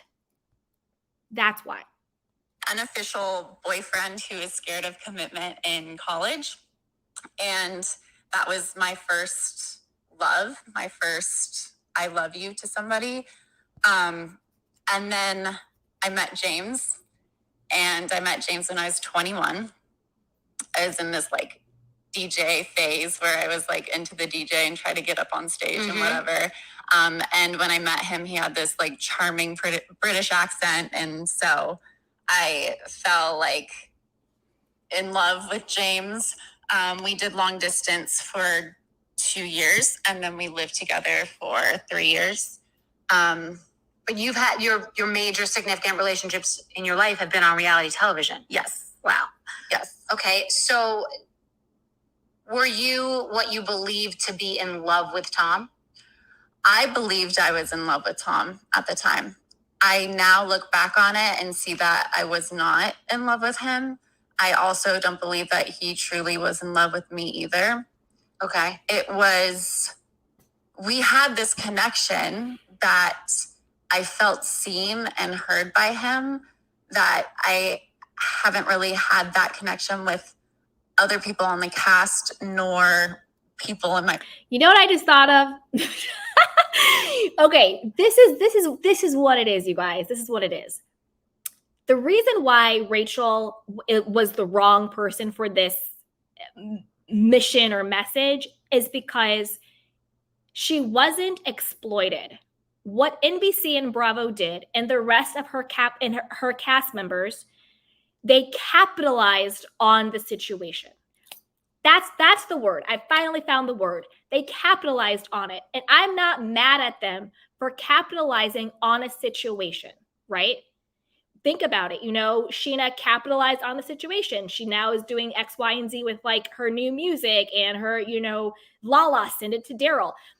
There's nothing wrong with capitalizing on a situation. And I think that is what has happened with Rachel's situation versus being put in a situation where you are being exploited. There's a difference between exploitation and capitalization. And that is the root of why it's not landing. I don't think Rachel was exploited. I think everybody, unfortunately, but her and her team, was able to capitalize on the situation, Bethenny included. Bethenny, because I don't think Bethenny is exploiting Rachel. I think Bethenny is doing what everybody has done, myself included, you know? On YouTube, every single content creator out there who's talking about Scandival is capitalizing on the situation. Every single magazine that is interviewing and doing recaps is capitalizing on the situation. NBC and Bravo, capitalizing on the situation. Ariana and Tom, capitalizing on the situation. Bethenny herself, capitalizing on the situation. Even us, just regular viewers, we're capitalizing on it because we're talking about it. It's giving us something to do. And that's okay. And I think that's the key problem. I found the word. All right, real life. So it was like I was filming in a tumultuous environment. I was needing some validation and somebody to hear what I was going through. Mm-hmm. And here comes along Tom, who really gave me that time of day to share my side of the story in a non-judgment zone. What story? And that's exactly what I needed in that moment. All right, you guys. Are you guys ready for part 2? All right, let's go to part 2. Da-da-da. All right, bear with me while I try and cut through the ads.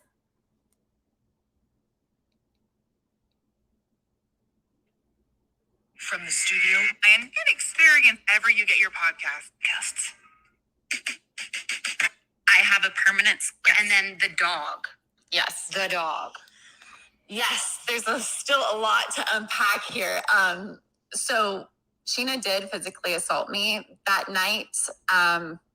And I have a permanent scar on my eyebrow. And at the moment, I thought I deserved it. That's why I just stood there and let it happen. She pushed me as hard as she could against a brick wall. The back of my head hit the wall pretty hard, and then she socked me in the eye. And I was in shock. She threw my phone in the street and then called Ariana from her phone. And I immediately ran to my phone, and it was a brand new iPhone. So I was like, oh no, is it cracked? But it was fine. I called Tom immediately and I was like, Sheena just punched me in the face. And he was like, oh, I know. I heard her say to Ariana, I just punched that bitch in her face and threw her phone in the street. So it's just nuts that she's doubled down on this narrative that I'm a liar and a cheat, and that I completely fabricated this assault for whatever reason. I don't think that filing a restraining order was out of question, because she was making this like punch emoji post that she made with Ariana saying like, I've always got your back. And it just, I didn't feel safe. So it's just unfortunate that I've been, I don't know, it just doesn't make sense to me how I can be assaulted and then still have so much vitriol, and I think, And still be the villain. yeah. Yeah. Did you sign up for this? Like, did you sign up for all of this? That's what people will say. She signed, everyone knows what they're getting into. They've seen the show. She signed up for this. You know what, Bethenny? I really thought that reality TV was going to be fun. Yeah. I thought it would be a great experience for me to step out of my comfort zone. So what I didn't ask you is, how did you feel knowing someone that you thought you were in love with recorded you, and then it ends up on a TV show? I mean, within a cast of a TV show. I felt very betrayed. I felt like I couldn't trust this person. I felt like my privacy didn't matter to him, and he didn't really give a good excuse besides he wanted me to see it later on to see how beautiful I was. But if he would have asked for permission, I would have said no. When Tom and I were filming at my apartment, after filming got picked back up, I said to Tom, how can I trust you? You filmed me without my consent. And he admitted to it. But then after that scene wrapped, he said, why did you say that? Why did you say that on camera? You made me look bad. And I was like, well, because that's what happened. And like, you know, and he ended up boycotting filming the rest of Scandival so that he could have editing rights to that scene to take out that specific. He said, I'm not filming unless you take that out. Yes. I've seen that happen before. Yeah. Yeah, I've seen that happen. Yeah. Wow. Okay, I'm going to stop here, you guys, because to be perfectly honest, this situation is the only situation I have heard from Rachel in this interview. Maybe another one will come that I missed, that actually lands for the narrative about being exploited. And I'm going to tell you why. If it is true that Tom Sandoval recorded Rachel during a sexual act without her consent, he then admits to this on camera to production, which is again at the workplace, because remember, they're also co-stars, they're also co-workers. This is again their place of employment. And if the people who employ them, i.e. production, Bravo, and NBC, edit that out in order to protect Tom, this is actually a valid case for exploitation. This is actually a valid case for having the studios and the networks and the production companies, cover up, SA or sexual exploitation or whatever you want to call it.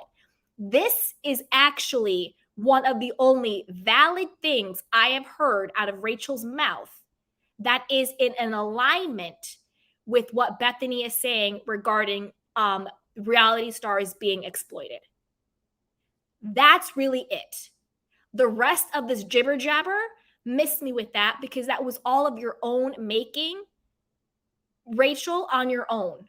When the truth is, production was actually giving you a very beautiful edit. You didn't have to do all of this with Tom. You shot yourself in the foot. You did. because you wanted to be that girl and you drank Tom Sandoval's Kool-Aid. You thought you were better than Ariana. You thought you were different. You thought you were special. You thought you and Tom was going to ride up through the sunset together. That is what happened. Production did not do this to you. You did this to yourself. But if it is true what you just said, then this is actually the most valid thing to come out of your story about a production company or a studio or a network not protecting their talent and covering up for predators. Because it's very predatory behavior for someone to record you doing a sexual act without your consent. Not only is it immoral, but it is also, I believe, illegal. But this is the rub, right? This is the rub. You want to now sit there and talk about Sheena. Oh, Sheena hit me, blah, blah, blah. And I'm not making light of violence. I'm not. I think that Rachel is exaggerating what happened. Because at the end of the day, if Sheena really did hit you the way you claimed, why didn't you show up at the restraining order court? Sheena showed up. Her team showed up. She showed up. She was ready to defend herself. You did not show up. So you want to sit here and say that you were justified in giving a restraining order against Sheena, but yet you took zero legal, and miss me with the whole cease and desist stuff. You know what I'm saying? That little nonsensical letter you sent to people. You took actually no legal action against the man that you claim recorded you in a sexual act without your permission. Not only did you not take legal action against him, you then went on to confess your love for him on national television during the reunion. You went on to continuously want to be with him. You went on to give him a key to your apartment while you were in the Meadows. So make it make sense. Why is it when you think Sheena does something to you, she deserves a restraining order, but yet when Tom does it to you, you reward him by regurgitating, just like you said, you told the story he wanted to tell. You told the world that you loved him. You stood by him. You didn't want to betray him. You gave him a key to your apartment. Make it make sense. Because to be honest with you, that is the only story you have told that is in alignment with actually being exploited by NBC or Bravo or the production company. Because if that is true, then what they did was dead wrong. They should not have covered it up. They should not have protected him, because that's illegal. So I'm just really confused about the whole, like, the rest of the jibber jabber. Miss me with the jibber jabber, Rachel. That's the only valid thing you said regarding this. Like, it would be one thing, and this is another thing, and then I'll get back to the podcast, you guys. It would be one thing if Bethenny just said, I'm interviewing Rachel, and it was just Bethenny interviewing Rachel. Okay, cool. Even if the interview went exactly the same, cool, no problem. The problem is you're interviewing Rachel in the spirit of, in light of, in alignment with the bigger ethical, moral narrative about exploitation when it comes to people with these production companies and stuff. That's the rub. That's the problem, because they don't match up. Okay, let's keep going. Oh, wait, ads. College students in the... I'm Danny Shapiro. Yeah, I needed her to help. Looking to take the next... sense, pompous and like being around town with a bunch of different girls. But I feel like it's true.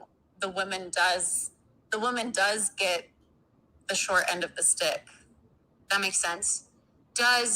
So Tom owns the bar he owns Schwartz and Tom, and then Schwartz and Sandy. Yes. So the Bethenny clause is something that was a result of my Skinny Girl deal. And it says that businesses that are showcased on reality shows, that the cast members have to kick up to the network a percentage. So I assume that Bravo profits off of these bars and Lisa Vanderpump's bars. So Tom is a partner in these bars? Yes, he is. So he profits off of the marketing that the show provides, and then Bravo profits off of the sales, and everybody was going into these bars. Is he a producer? He's not technically a producer. He's been on the series from day one, season one. I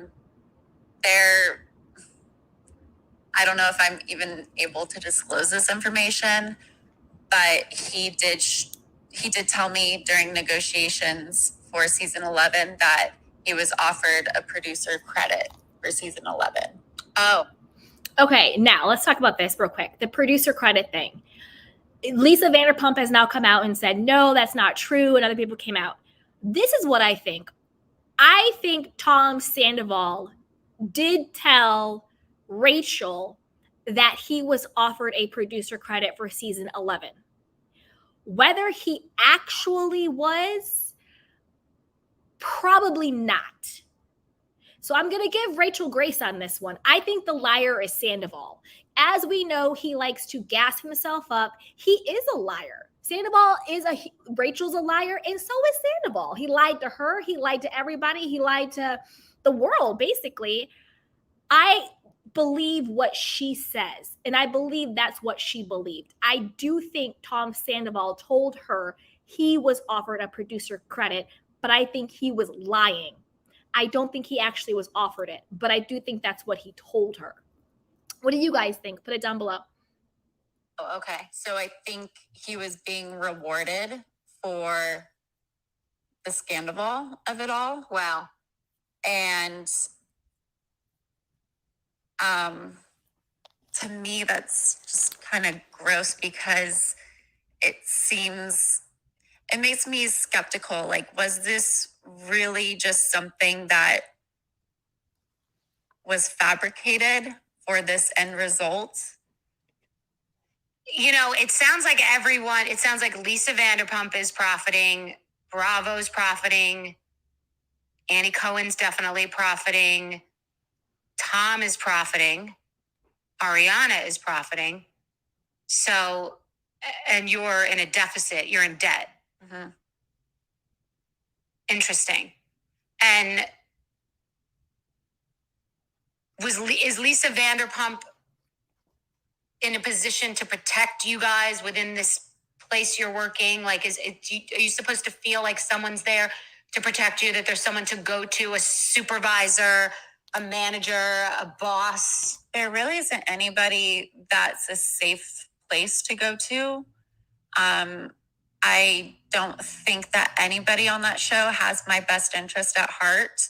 So it's hard for me to be so trusting like I once was. And people have like Kristen has a spinoff. She was fired years ago and now she's back and she has a spinoff coming, right? Yes. So you kind of get sucked in and you'll do whatever it is because you want to get a spinoff and you want your bar to succeed. So it sounds logical that people would play the game because take a few punches, you're making money. You're selling your soul, essentially. And this past season really did feel like the first season where I was like, oh my God, I am selling my soul. Wait a minute. Rachel, back the truck up, boo-boo. So you're saying that this last season was the season where you felt like you were selling your soul. But we all have our brains, right? Season 10, in and of itself, had nothing to do with Scandival. Nothing. So how did you feel that you were selling your soul for season 10? Remember, because we remember, didn't they have to pick cameras back up to capture Scandival? Because you and Tom were doing it behind the scenes, allegedly behind production. It wasn't for a storyline. You guys were doing it off camera your own selves. So how did you feel that you were selling your soul the last season when, if you had not been caught, we would not have even known about you and Tom? That doesn't make any sense. Season 10, without Scandival, you got a beautiful edit. You were the rising star. You got a beautiful edit of season 10. So that doesn't make any sense. Again, Rachel, nobody asked you to do this. You did it to yourself. It wasn't like you were still a B character and you felt you had to do this in order to become a full cast member. That's actually not true. You broke up with James in season 9, and they brought you as a bigger character for season 10 without Scandival. So you were actually promoted with the whole good girl, doe-eyed, innocent image you had. So everything you're saying doesn't make sense. And that's why you're not the person for this cause. Because there are television shows. NBC and Bravo are not the only networks that do reality TV. There's a ton of reality shows on a ton of different networks, a ton of different production companies, right?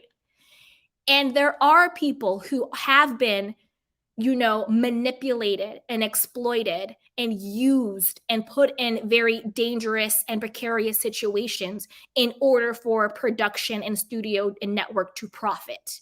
But that was not you, sweetheart. You did this to yourself.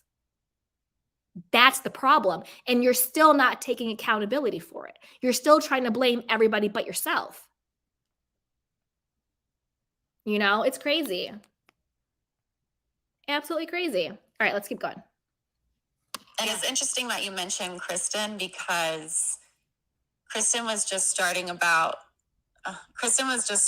to talk about her tumultuous relationship with James and what happened behind closed doors. And then all of a sudden she's presented with this spinoff, which I believe is a way to silence her, to keep that under wraps so that the longevity of Vanderpump Rules can continue. The realm, protect the realm. Mhm. So there is an alleged physical abuse. There's a physical abuse allegation with Kristen and James. Yes. And people say something was cut out of, and I've gotten people that have called me about other incidents related to that. Mhm. And you think that a spinoff is good hush money for someone who was fired for like an alleged racist act?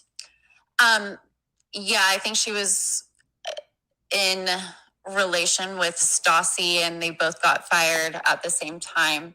But I do believe what she has said about James. I know I've seen him be a violent person. So I have no doubt that what she's saying is true. I hope that one day it will come to light and there will be justice. It's so All right. Okay, listen. Wait, let's hear what Bethenny says, because I'm about to go in. crazy. Sometimes reality TV is like the upside down. Okay, no. Missed opportunity. I said this at the very beginning of the video. This would be a very juicy piece of information. This would be a bombshell. This would be in alignment with the whole exploitation thing. If I were interviewing her, my number one follow-up question would be, has James ever been physically abusive to you? Why did you not ask that question? She was engaged to him, in a relationship with him for 5 years. Again, watch the show. There was the whole thing about the nose job. Did James hit her on purpose? Was it an accident? Was she lying, covering it up? Remember that whole situation, right? Did he hit her? Did he not hit her? Why would you not ask her, did he ever hit you? That would have been the number one question to ask. Especially when she was baiting it. She said, I've known him to be violent. I've seen him be violent. Has that violence been toward you? That would have been a bombshell. That would have been a way for her to tell her story. Now, when it comes to Kristen Doty, obviously, I shouldn't have to say this, but I will say this. I obviously do not condone physical violence, domestic DV, on anybody, obviously. That goes without saying. It's disgusting and it should never be tolerated, okay? Let's break this down 2 ways, okay? Because again, missed opportunity here. Let's break it down 2 ways. Number 1, we have seen on camera Kristen Doty herself be physically violent against James. I believe it works both ways, regardless of gender. If you are in a heterosexual relationship, if you are the woman and you hit the man, that is wrong. If you are the man and you hit the woman, that is wrong. If it's a woman hitting a woman, wrong. A man hitting a man, wrong.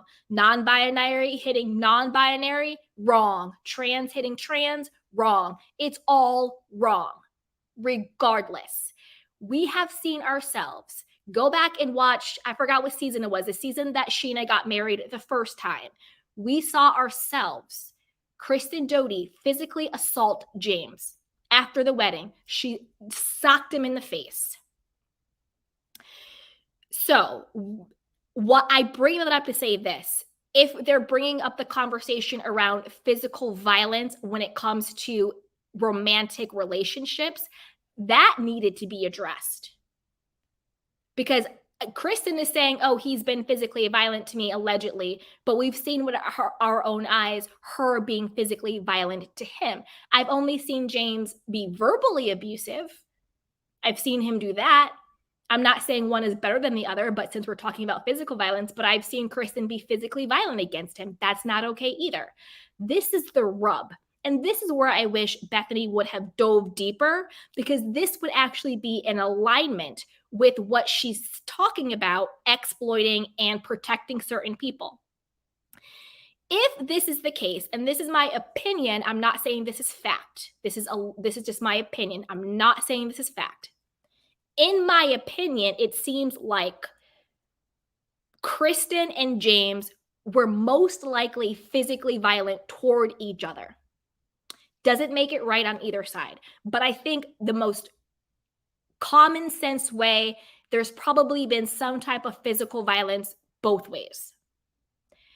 If this is the case, this is where the network went completely wrong. Number one, there should have been consequences for Kristen physically assaulting him, which there was not.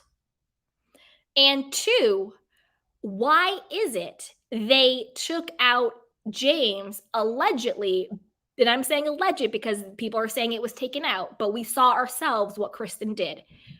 Why did they protect James by taking out the footage of him being physically violent against her, but yet they kept the footage of her, quote, crazy Kristen, being physically violent against him?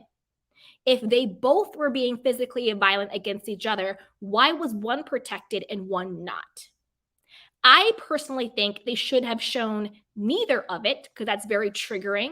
It's also very, I don't know, could also be glorified. I think that whoever was physically violent, whether it was him, her, or both of them, should have been fired. Point blank, period. I don't care who you are. I don't care who you are. If you are in a relationship with someone and you are doing domestic violence against them, you need to be fired, particularly because they are employees of the show. So if, again, this is why I was so confused, because they did 3 parts of gibberish and there was like 1 or 2 points that were gold that was just glossed over. This is in alignment with what they're talking about when it comes to exploitation. Why keep Kristen's violent footage, but allegedly delete James's violent footage? And if they both are being violent, why not fire both of them? That is in alignment with what they're talking about. Exploiting, covering up violence, covering up abuse, covering up blah, blah, blah, blah, blah, protecting some while exploiting others. That is in alignment. The rest of this gibberish, I don't know what the hell is going on. You see what I'm saying? It's really, it makes no sense to me. It really makes zero sense. And I'm not buying this whole, they gave Kristen a spinoff as hush money. Kristen Doty, I have no issue with her, but she's not that important where I think Bravo and NBC would give her a show to keep her quiet. She's still talking. Who cares? It's not that big of a deal. Kristen, Jax, and Brittany and their friends got a spinoff because, like I said, everyone is just capitalizing from Scandal. I'm personally not going to watch it for different reasons. That's a whole nother video. But I don't think that Kristen got a spinoff had anything to do with James. Not a thing. Not a thing. So I'm just confused as to why the 1 to 2 moments of this interview that truly would have been gold was not drilled down on. Because that would have been gold. Asking her the question, did James ever hit you? Well, why did they show Kristen being abusive to James, but why did they protect James? You know, blah, blah, blah, blah, blah, blah, blah. Allegedly opinion-based, right? So let's keep going. All right, let me get it back up, guys. People are rewarded for bad behavior and you know, negativity. Like I've said, bankruptcy. In no other world, you know, does the boss, the entity, like pull in and highlight addiction, drinking, affairs, bankruptcy, going to jail. Like that's, you know, in other workplaces that's frowned upon. Yes. So reality TV is the upside down, you know, and it's interesting. Yeah, I don't know. Like I said, I haven't watched the show, so I don't know about Kristen, and I don't know. See, I'm right. I just told you. Bethenny just said, I haven't watched the show. I don't know about Kristen. Bethenny, I was rooting for you because like I said before, I actually really do like her. I really like, not Rachel, I really like Bethenny. That's why I was so disappointed because I expected so much more, so much more. All right, let's keep going. About the firing, but then to the pendulum to swing and get a spinoff from fired to spinoff is is an interesting swing. It is interesting because the cast members that were fired and canceled at that time now have this big comeback because this scandal is so salacious that we are the ultimate villains, Tom and I, and now they have a platform to redeem themselves. Wow. Okay. All right. So we're going to get into the reunion. So, because that's the last time really anyone saw you. Yeah. I want to read something to you that you experienced, but I don't know if when you hear it just read to you. And for the audience too, the audience that tuned in, the ratings were astronomical. It's the biggest event that Bravo's had in a really long time. It's a cash cow, millions, tens of millions of dollars, advertisers. It was a ratings juggernaut. The ratings were, I think I read somewhere, total viewers were in like 11 million or something. I mean, how much greater were the ratings during Scandal than a normal season? And was the show failing? I've heard rumors that the show is failing. It was on autopilot and kind of on the way down, and Scandal revived it. Yeah, Alex Baskin went on record himself. He's our executive producer of Vanderpump Rules, and he said the show was going to be canceled after season 10. And if it wasn't for Scandal, there wouldn't be another season. Wow. Ads. Students in the... I'm Danny Shapiro. And Andre, let me in the pocket. Dunk it up. A frame of reference, the episode which showed the fall drew a combined audience of 4.1 million viewers on Bravo, On Demand, and the Peacock within 3 days. Of that viewership, oh, wow, 2.4 million in the demo. To give everyone a frame of reference, at the peak of successful Housewives that I've been on, and of course Beverly Hills does really well, but like Atlanta back in the old days, the heyday would get 4 million, like back in the heyday. But they never got 2.4 million in the demo. That's the sweet spot for Bravo. That's the advertisers. Like the most I've ever seen for Housewives is with a 1 in front of it, with maybe 1 million. That's astronomical, that demo. Wow. Yeah. The target. Yeah. The ratings are, I would be willing to bet that the demo was probably a couple 100,000 when it was failing. And then it went up to 2.4 million. It probably shot up. Oh, wow. Season 10 reached over 11.5 million total viewers. That's bigger than network numbers. That's outrageous. More than 115 million hours of season 10 have been watched to date across both platforms, as well as on. Bigger than network numbers. Vanderpump Rules is on a network, Bethenny. Small digital app. Season 10 reached over 11 and a half. Holy shit. And I'm not bashing Bethenny because I really do like her. I've said it 100 times. You can tell that Bethenny is, for the first time, reading these numbers. And that's why I'm kind of like, did you not look at the flashcards? Like, she's literally in real time reacting to the numbers because it's obvious that this is the first time she's actually learning about them. That's insane. 11.5 million. I thought that was like not even true. Wow. That's crazy. And It's the most watched cable series of 2023 in the 18 to 49 demo, which is the sweet spot. That's all the advertisers. Bravo has made millions and millions of dollars. This is the realm they must protect. That is, yeah, well, wow. All right, so now we're going to get into it. That's shocking. I'm glad I read that before getting into the reunion. Okay, so it's all, they cashed their checks. yes. They've all got Ferraris. Let's go. And a lot of people are obviously tuning in for the first time, hearing about Scandal and rewatching old episodes. A lot of people are rewatching past seasons that I've been on. Yeah, oh yeah, of course. Trying to figure out, like, oh, did this happen in season 8? Oh no, all boats rise with the tide. Totally fair. They're Yeah. going back and no one's making money on residuals. It's insane ratings. Well, Bethenny, wow. Okay. So let's take a breath.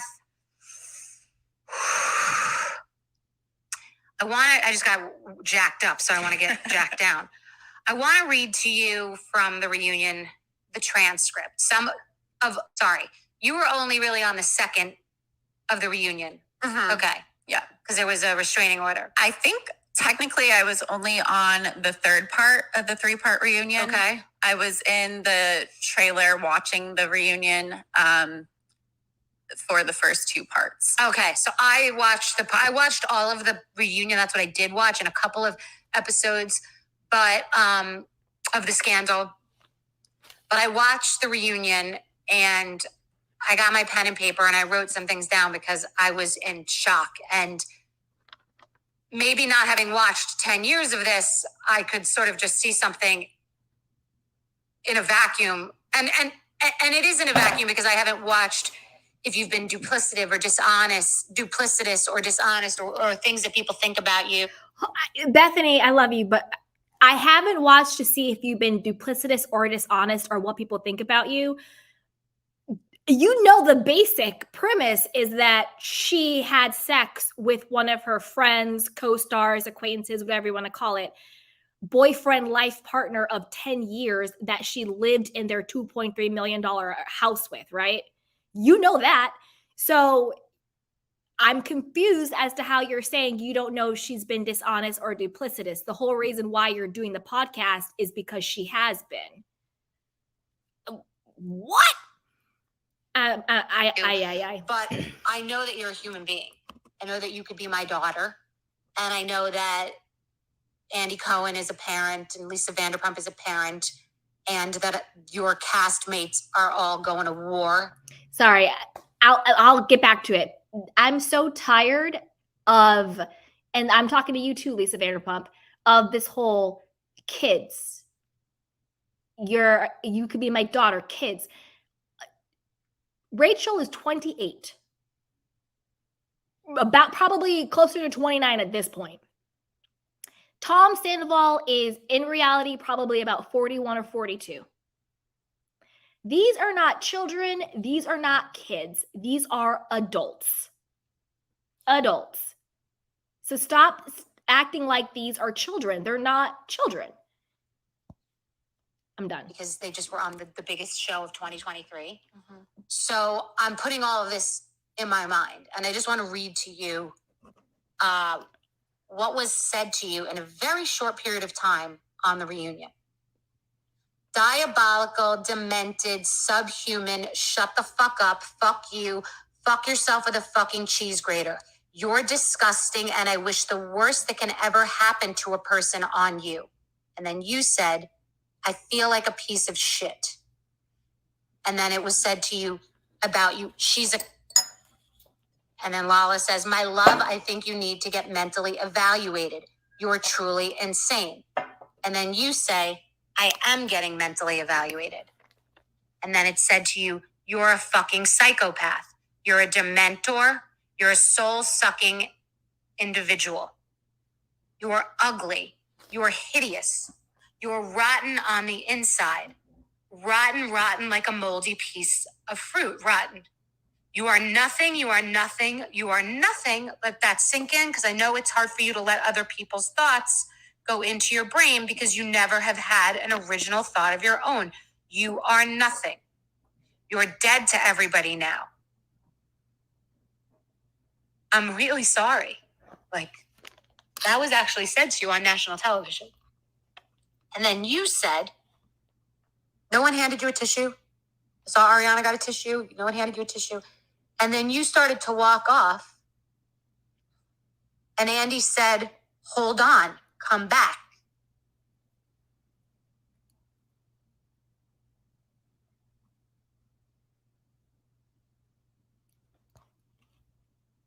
What does that mean to you, hearing those words like in a row, like I wrote them down and just read them? Nobody should ever be spoken to like that. Listen, I mean, this might be an unpopular opinion, but I personally didn't care that Rachel was spoken to like that. And this is the thing. Bethenny, we're going to roll that footage again. I know we watched it at the beginning of the show, but we're going to watch it again because I know a lot of people have joined, and I think this is a very poignant point in the interview to roll back the footage. So remember everything Bethenny just said. You shouldn't speak to people that way. Here we go. You have psychological and emotional problems, and we're all talking to you as if we're going to make some sense out of this, and it's crazy. We're doing what we do. Yeah, why are we even perfect? It's not. This is not a normal person. She's nuts. And she was asked to leave this island, and it's like we're asked. What am I going to tell her? It's like talking to Humpty Dumpty. It's not. Give me what man have I ever rolled up on anybody? What married man have I ever slept with? What young 25-year-old have I ever f***ed and give my friend shit about it? You are a hypocrite. You everyone. And you speak and you don't know what you're saying. You're the most unintelligent human being I've ever had the pleasure to be around. No. Yeah. Really? Yeah. Who wants to look like this person? They did that. Everybody runs around Gucci They're and not Hermes. paying me for the Hermes belt. No. Exactly, you dumb drag queen. They're not paying you, that's the point. I don't like you, I don't trust you, and I think you're a snake. Excuse me? Yes, that's what I really think. What is the matter with you? It's true. It's what I really, from my bottom of my soul, feel. I feel that you are a non-trustworthy, competitive snake. In business, in personal, in friendship, in family, in religion, in life, in the universe. You have to listen to other people. You're giving what they're saying credibility. Shut the up! And I don't that. want anything to do with you. I never would have thought that. Well, I would have thought you would be like, let me try your Prosecco, let me tell you what I think. Well, you thought wrong.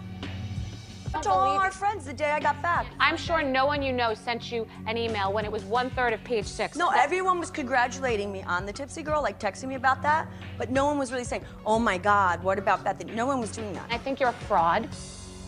I really Because you've didn't come up think with you'd feel 6 that fake way. businesses and no one buys any of it. It's all bullshit.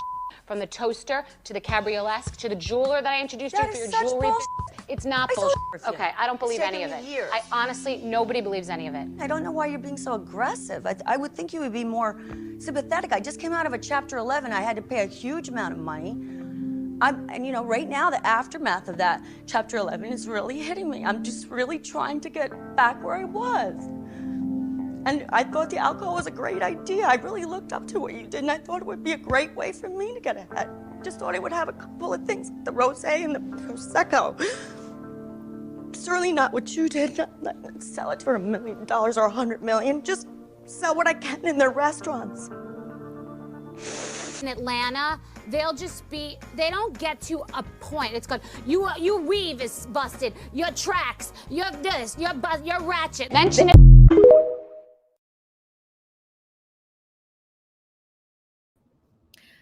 You guys, I'm such a softie. I was like crying with Sonia in that moment. We're going to get back to it, but I want to go back to this slide that we did at the beginning.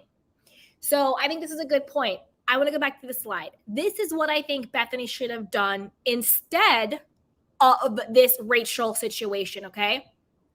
I'm like in my feelings. I was like crying for Sonia, like, and the Bethenny putting on the black scent for Atlanta. Excuse me, sweetheart. Watch yourself. So this is what I think she should have done. I think she should have had reflection and accountability for her own actions. We talked about this at the very beginning of the video, but I think this is a good point to go back to. You know, being like, listen, I've been a part of this. And I want to own up to it. And I think she also should have humanized herself. This is how the toxicity and exploitation of reality TV affected me negatively. And this is how I have affected other people. That's why I now want to jump in and help, because I want to take accountability and hold my hands up for what I have done. And then secondly, I think what she should have done differently was she should have given a voice to someone who was truly a victim of the system. And it is not Rachel. It could have been a mini panel or a one-on-one with a reality star. I can't, you know, whoever the person is or the people are, there's a lot of them that can truly speak to how reality TV affected their lives from the perspective of, this is what production made me do. This is a situation production or the network or the studio put me in. And because of what they did to me, these are now the negative consequences that I face. That is what she should have done instead. Because you can't get up here and cry about Ariana reading Rachel for filth after what Rachel did to her and be like, this is horrible and despicable, I would kill someone, when you yourself have systematically done the same exact thing. And when I said I wasn't mad at Ariana going after that, I mean, I get it. People say crazy stuff in the moment. I'm not saying it's right, but people pop off. They go off. It is what it is. People have arguments. It's not right. There's a difference between arguing with somebody and being verbally abusive with somebody, right? It's a slippery slope. So, but just own up and put your hands up and be like, listen, I've done it too. I've been wrong too, but now I'm trying to rectify it. That's why this whole situation with Bethenny and Rachel is not landing. It's not that Bethenny isn't right about the exploitation and the toxicity. This just wasn't the right way to go about it. You see what I'm saying? This is what I think she should have done instead. And I stand by what I said. I do think NBC and Bravo is working behind the scenes to get the meme that is like this, the video and the narrative out. I do think that they have been planting that so it goes viral and goes around in order to discredit Bethenny. Or maybe Bethany's a sleeper cell. Because I really respect Bethenny. I think she's really intelligent and really strategic. But this particular situation, I'm at a loss with what the hell is going on. Maybe she's a sleeper cell for the other side because this doesn't hurt the cause. I don't know. I don't know. All right, let's get back to it.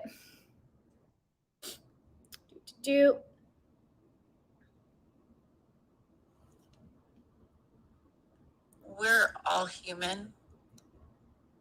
We're just navigating through life, and we're bound to make mistakes.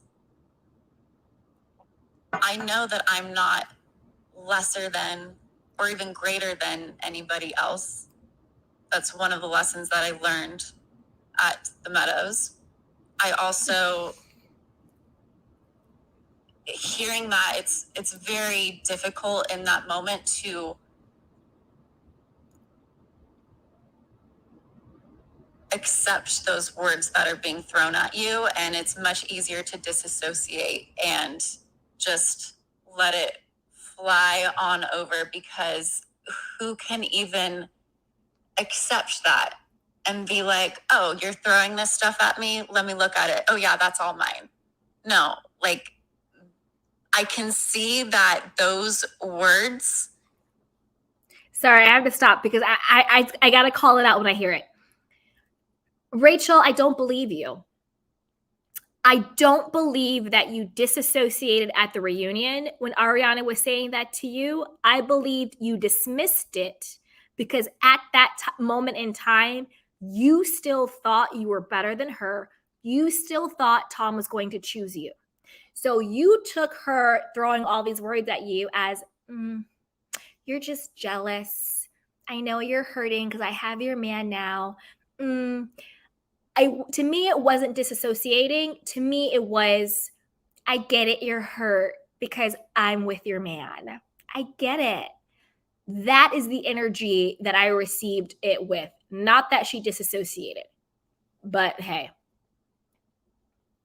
Are filled with hate and are intended to put me down and make me feel like someone who is not worthy of love, who's not worthy of acceptance or living life.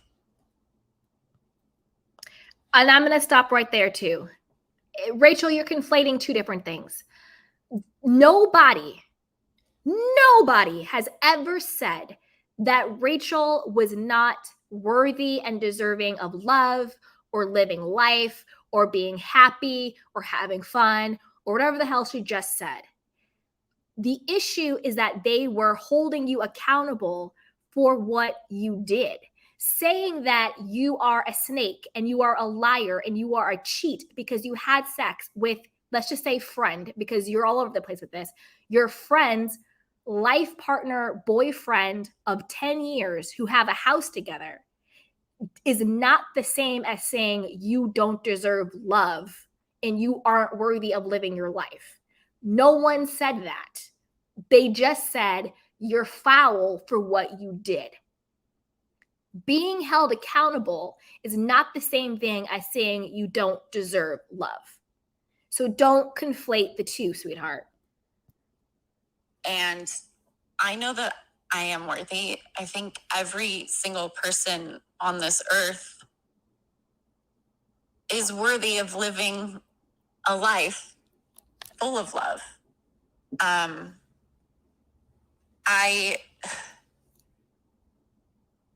This might be a little bit of a tangent, but I'm adopted and my mom couldn't give birth.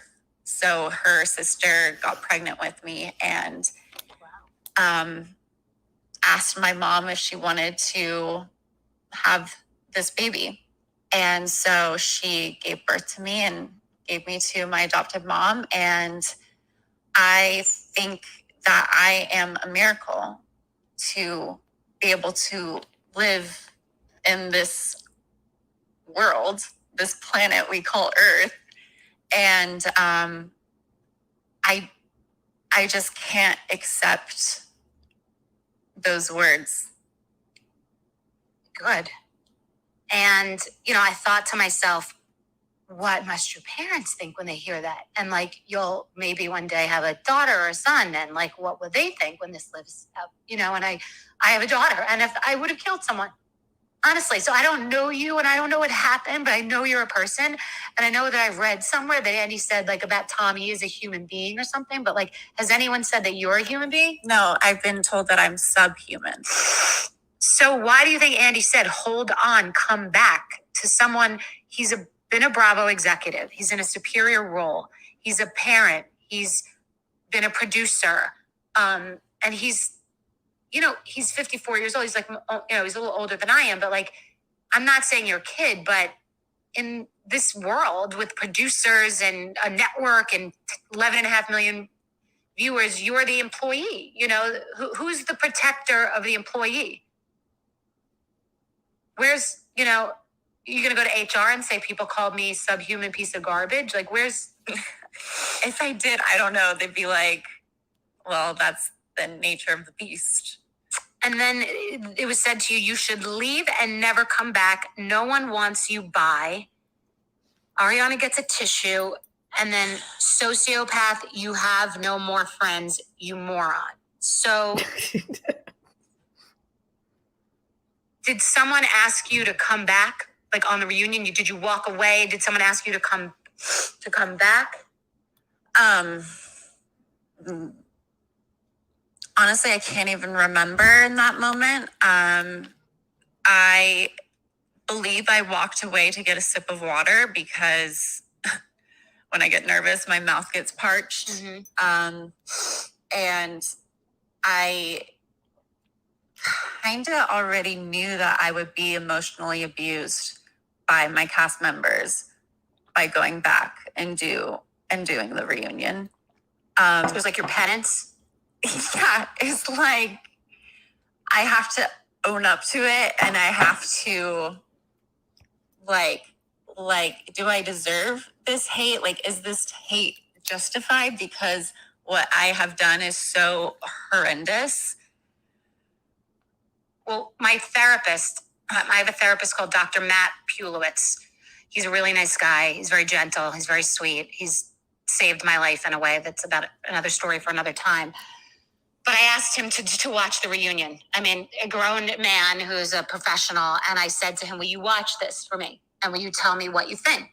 He's a psychologist. He's obviously a therapist. And he said something interesting. He said, there's a difference between punishment and abuse. He said, punishment is you're banished from the friend group. No one will speak to you. So let's say a wife's husband cheats. Like, she won't speak to him for 6 months. He's sleeping in the doghouse. Maybe she doesn't want to get a divorce. Maybe a divorce is a punishment. It's a punishment.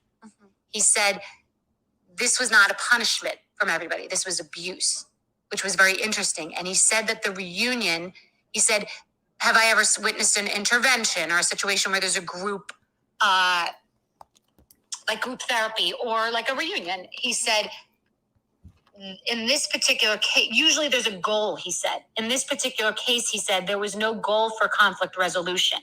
It was just a beat down on a treadmill. He said it was a loop. It was just a constant beating that, was abusive. And I looked up, many studies say that emotional abuse can be as difficult as physical.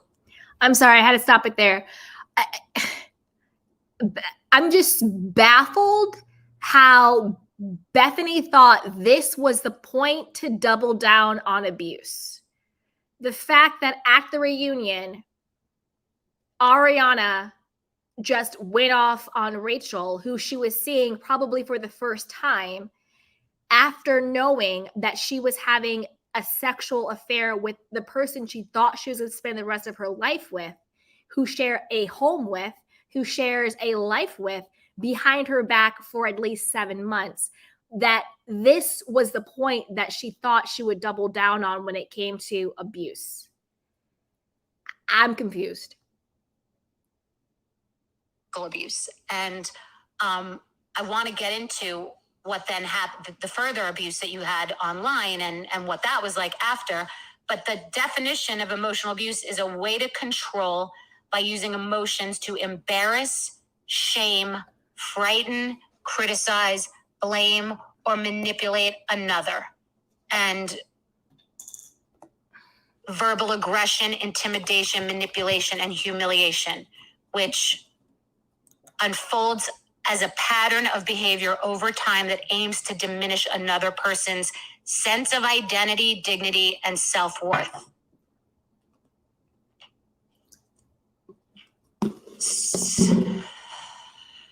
Do you feel like you've been emotionally abused? Absolutely. You guys know how I feel about Ariana, but honestly, that sounds more like what Rachel did to Ariana. Because let's not forget when Rachel had the whole scene with Ariana. So, do you want to be with Tom? Like, you guys are having problems. And Ariana was like, yeah, like, he's hot and I want to be with him. And she's like, oh, like, you do? Like, you still do? Remember all that crap?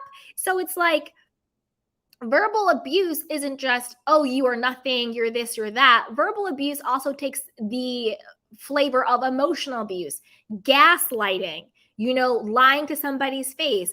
That was her trying to manipulate Ariana into saying on camera that she didn't want to be with Tom. So that way, her and Tom could go back. Because remember, her and Tom, they were doing the absolute most. They were dirty as hell. That, because Tom was also trying to lay the framework that him and Ariana, quote, weren't happy, and he was trying to work it out, but she didn't want to work on it.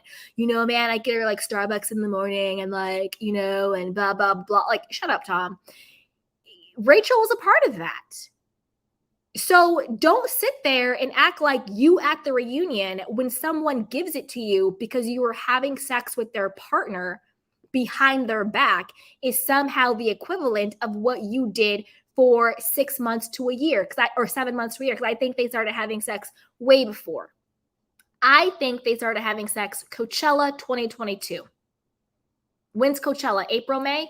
April, I think. May, maybe. That's when I think it became sexual. I think it was emotional way before that. So what is more abusive? Someone looking you in your face and saying, the fact that you had sex with the person I wanted to spend the rest of my life with, the fact that you could sit there and smile in my face, like you said yourself, Rachel, the only reason why you were hanging out with Ariana was to get closer and to spend time with Tom. So the fact that you could do that, have sex in my home, all of these things, you are dead to me, you are nothing. What is more abusive, or what Rachel did systematically, literally for months and months and months to this girl? Miss me with this weird pity party. The reunion is not the place to double down on this place is abusive. It's not. It's not. It's not. In the moment, I felt like I deserved it, but after taking some time away and seeing things more objectively, absolutely, I was emotionally abused.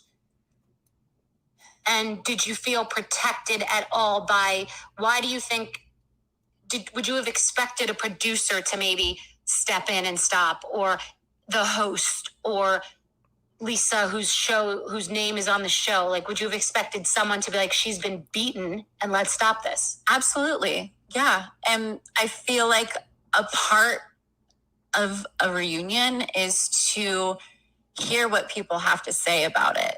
You got yourself into this mess. Now you need to lay in this bed that you made for yourself. What do you have to say for yourself?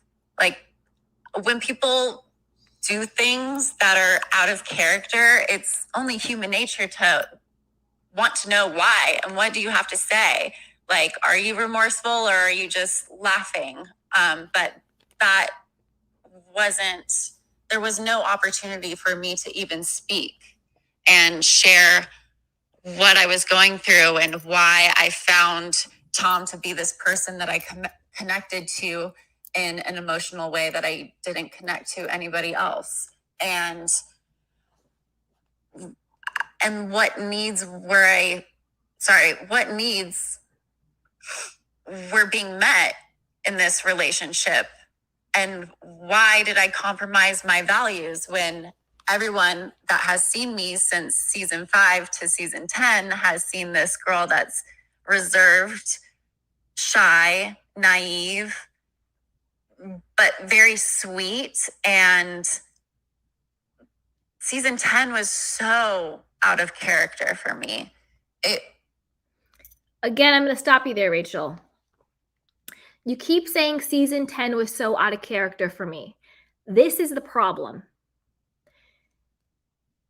What you did with Tom Sandoval had nothing to do with season 10 of Vanderpump Rules, had nothing to do with production, Bravo, or NBC, or anybody manipulating you. So you can't keep blaming season 10, blaming reality TV, when you did it because you wanted to do it. Just like you just said, why did I want to be with Tom? Nobody made you do this. It wasn't even a part of the storyline on the show until it got exposed, when they had to pick cameras back up. So please, please stop trying to think that we're stupid, because we're not. Season 10 wasn't out of character for you. Season 10, the way in which it was shot, the way the storylines went, the way that it was edited was in your favor as the good girl stepping into her own. The truth is, season 10 had nothing to do with Scandival. Nothing.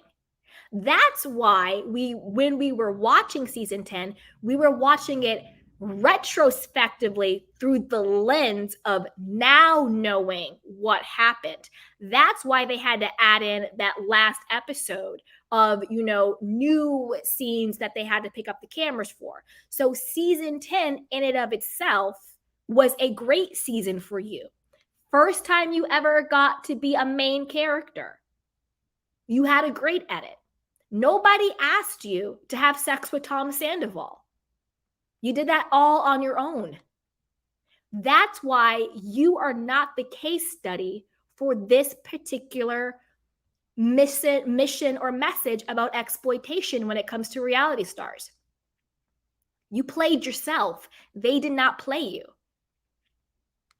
Let's keep going. Just viewing that alone, it would make me want to know why. What is going on internally with this girl to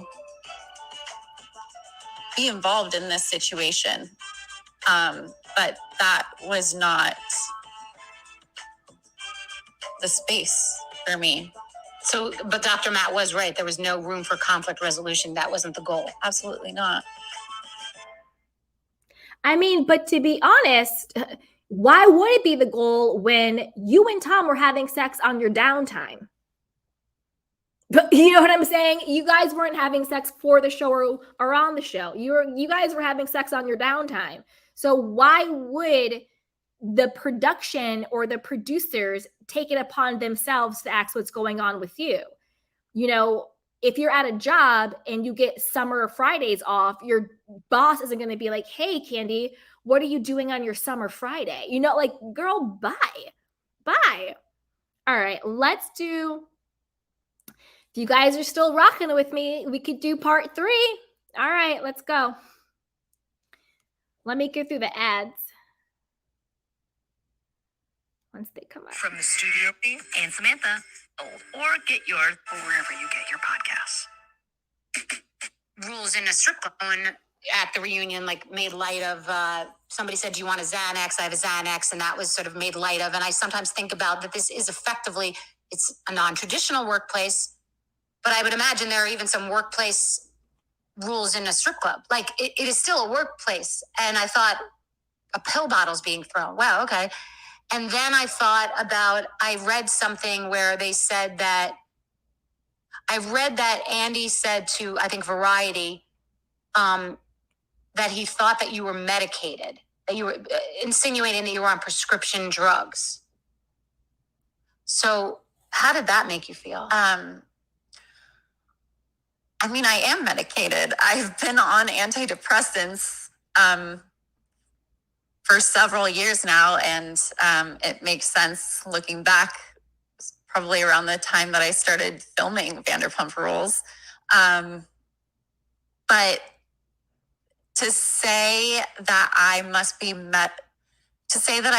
be heavily medicated because my behavior was erratic or I didn't have emotions is not okay in my eyes. I feel like that violates some sort of HIPAA law. And to make assumptions like that, it's damaging to a person. An employer cannot say that a person that works for them is medicated. I know that. That's a private piece of information, whether it was true or not. All right, the whole HIPAA violation is a reach. Andy Cohen is not your medical provider. And also, Andy Cohen is not Rachel's employer. Andy Cohen is not an executive producer on Vanderpump Rules. So, and I actually don't think saying she seems medicated violates HIPAA laws. If someone said she is medicated and these are her medications and blah, blah, blah, blah, that would be a violation if you were someone in the medical force or one of her doctors, maybe an actual employer. But Andy Cohen is neither of those things. Andy Cohen's not an executive producer. All Andy Cohen does is host the reunions. That was a reason why Andy Cohen and Lisa Vanderpump beefed for a while, because he thought he should have been an executive producer on Vanderpump Rules, but he wasn't. It's Lisa Vanderpump, Ken Todd, Alex Baskin, and maybe some other like producers, but he's not. So Andy didn't violate any HIPAA laws with that one. So that's a bit of a reach. Speculation. I just don't know where the line is. That's what I'm kind of, that reunion. And this is why people are saying to me, why are you doing this? Why are you biting the hand that feeds you? I'm the shining golden child that got out and made the money. Why am I? They would have had me back at any time to make millions of dollars to be on these shows. Yeah. Something about this jumped off the page to me. Like, this is where the line is crossed. And the fact that the viewers digested what was said to you that I just read, I don't think they really realized what they were digesting because it's become the norm now. I just think that the viewers just like in some hazy world where they think this is like.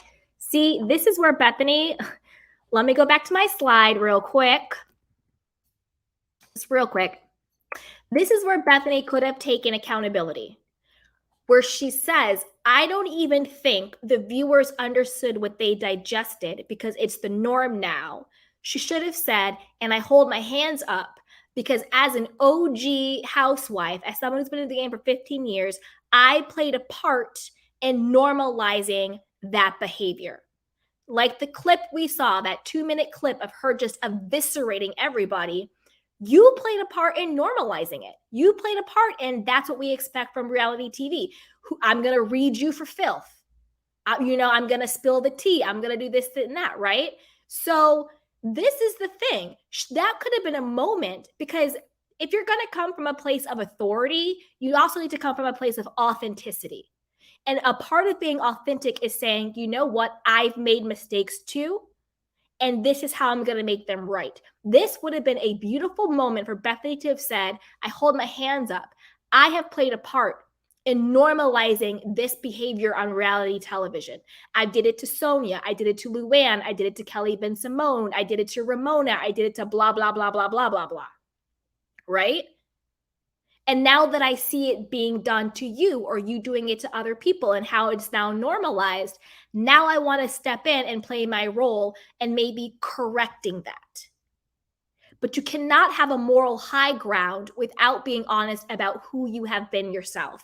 And it's not saying you can't have an opinion on it. It's not saying you can't be the voice of it. It's just saying you're not going to be taken seriously until you own your part in it. So that's a part of the problem here, right? And that's why we have all these memes and everybody going off and saying she's a hypocrite and all of this, that, and a third. If Bethenny owned it, then what? You can't, then she's not a hypocrite. Then she can say what she wants to say. Yeah, I participated in it, but now this is what I'm doing because now I understand how I played a part in it. Okay, let's keep going. Real, but you're kind of these like circus character. You're like these characters, animals in a zoo that they don't really understand that you're a person and that was said to you, and that like it's just like flippant talk about the medication. So after the reunion, Andy said she took it all on the chin like a champ. She just sat there and took it. I didn't know that she would be able to, which is probably why I hypothesized. I didn't know how long Rachel or Raquel would last on set. Given my years of experience in these forums, I would have thought that she would have walked off way sooner and maybe walked into her car, never to be seen again. So that's interesting that you say that, just because I did walk off stage and then he summoned me back. That's what I'm saying. This is why it feels you're abused and you're told to fuck you with a cheese grater and 40 other things, and then hold on, come back. It's like, you were just abused by people, but we want you to come back for more. And then what I don't understand is I didn't know how long she would last on set, and I would have thought she'd walk off and went into the reunion. He said he went into the reunion worried for your mental health. And he said, I saw how unemotional she was, and it made me think like she was either really medicated. So it almost sounds like he was worried going in. I wonder, did anyone advocate for you to have like a mental health advocate on set or someone to protect you? Or going into the reunion, it was promised to me that I would have a mental health advocate in my trailer as I watched the first two parts of the reunion, and then behind the scenes, just in case, for my mental well-being. And that was taken away from me. Jesus. The night before, like the day before the reunion. And I think it was a punishment because I did this, like, this paparazzi guy found me waiting to get my nails done on the sidewalk of the street. And I felt awkward being inside there. And I asked some of his questions. They were very basic. I didn't give away anything that the reunion was going to touch on. And I think the network saw that and was, I don't know, angry, disappointed, and punished me by taking away my mental health advocate. All right. No, sweetheart. Do I think they took away your mental health advocate? Yes. Do I think that's the reason? No, I don't. It doesn't track. Why? How would that be punishment for you calling the paparazzi on yourself? Which we know you did, because hello, they thought, like, come on now, we're not stupid. We know everybody calls the paparazzi on themselves, right? So that doesn't make sense. How is that a punishment? I think they took away your mental advocate is because they wanted a producer in the room so that the producer could produce you and to get you to have certain reactions and emotions without the interference of a mental health advocate, because they wanted to get out of you what they needed. Now, this situation would be in alignment with, networks or production knowing that you wanted a mental health advocate there for you and declining to provide that for you. That would be a valid point in the whole mission about reality stars and how they're treated. That would be a valid point. But the rest, again, this is maybe like the second or the third valid point, but the rest of the jibber jabber makes no sense.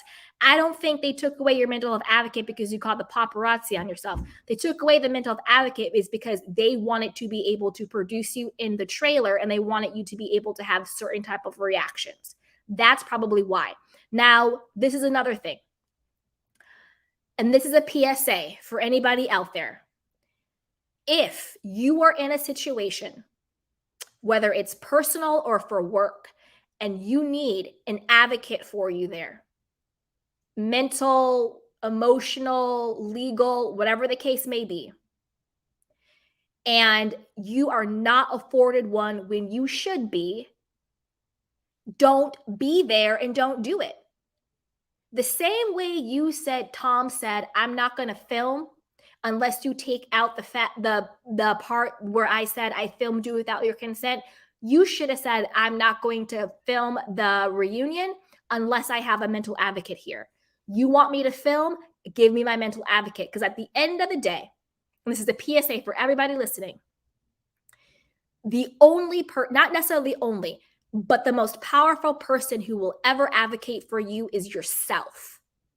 So if you need someone there with you, whether it's a legal advocate, a mental advocate, whatever the case may be, double down and do not go into a situation without your advocate with you. Advocate for yourself.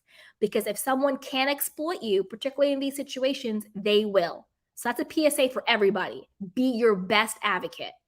All right, let's keep going. Okay. Oh, and then there's one more thing regarding the HIPAA situation. There was so it got out that I was at the Meadows for mental health treatment. Okay. And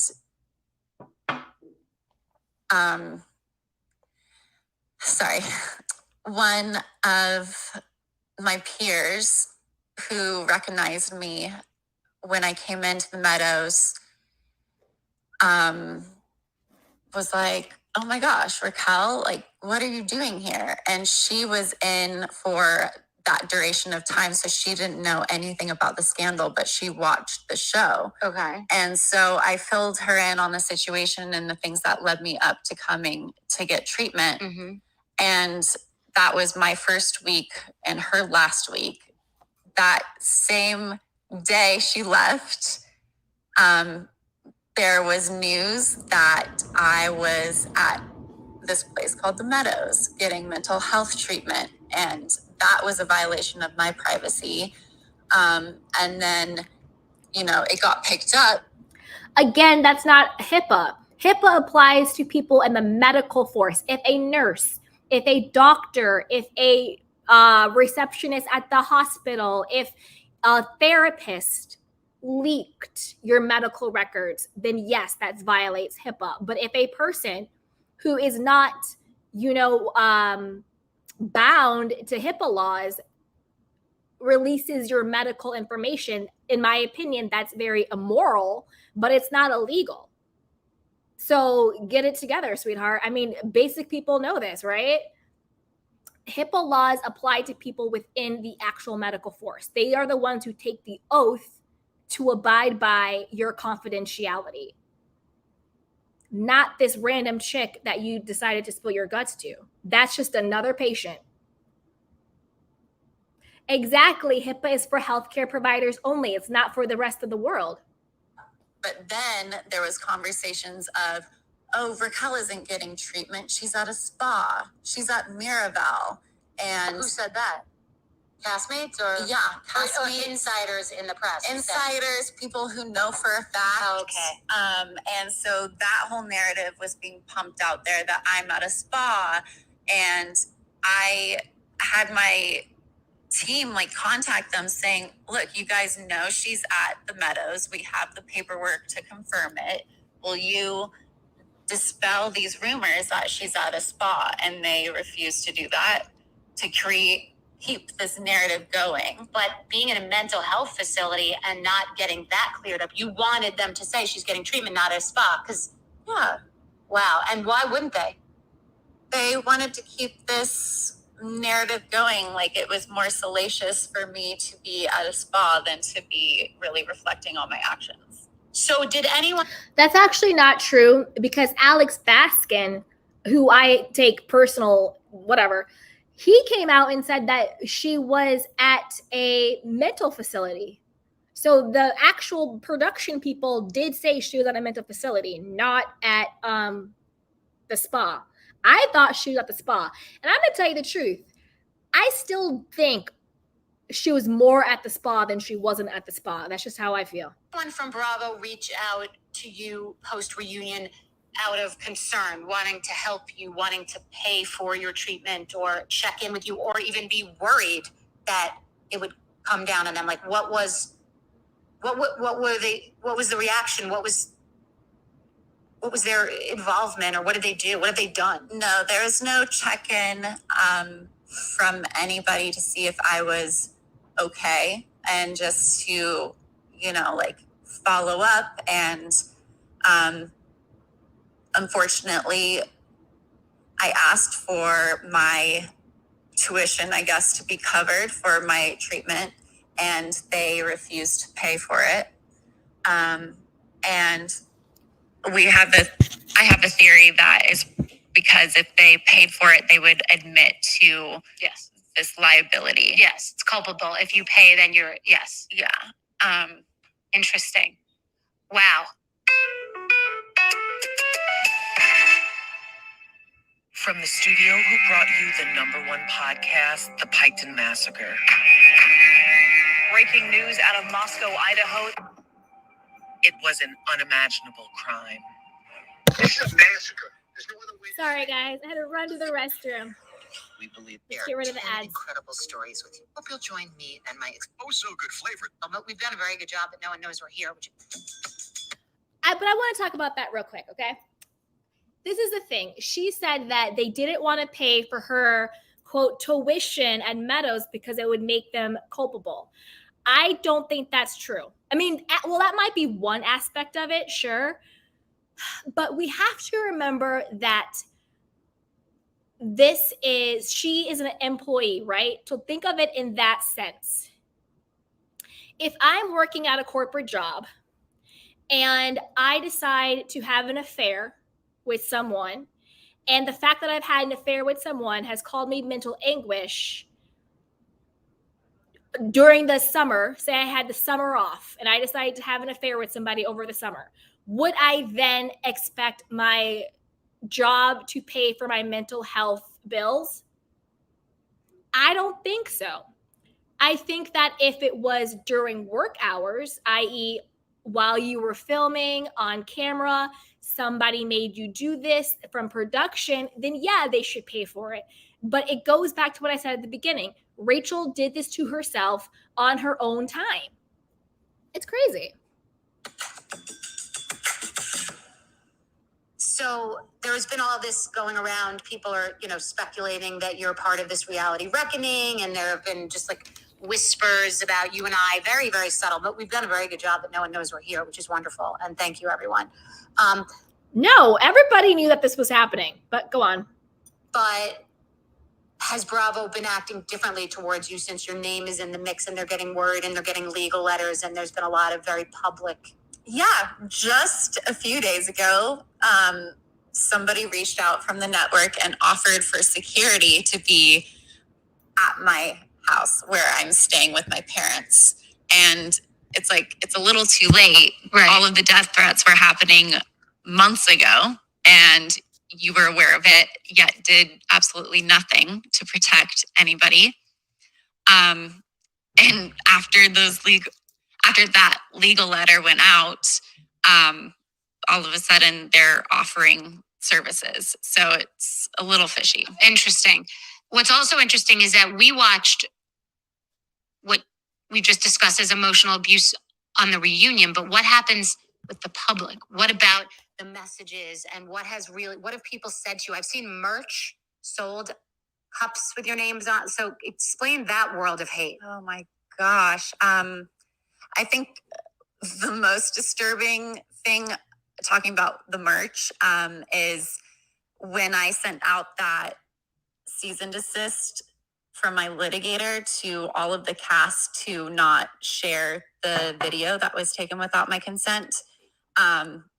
Lala decided to use that and be like, oh my God, don't contact me directly. Contact my attorney, Daryl. Like, have your people send it to my people, you dumb bitch, or whatever the heck her message was. And then she started making these sweatshirts that said, send it to Daryl. And I guess she has made enough for a down payment on her new house in Palm Springs. Wow. The same house that she bought out from under the rug because Brock was interested in buying that house, but it just happened so quickly. I don't know. The details don't matter, but it's like so many people are using this opportunity. Side note, I want to know if that's true. That's a juicy piece, right? Did Lala steal the house next door to Sheena's under Brock's nose? Did Brock's really want to buy that house? Brock, I think that's pretty juicy. I want to know about that. Sheena, spill it on your podcast. Lala, let us know. I think that would be a juicy piece on a completely side note.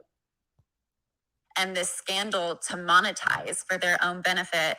And I'm left here broke. And like I said before, Rachel, the only reason why you're left broke is because you fumbled your own bag.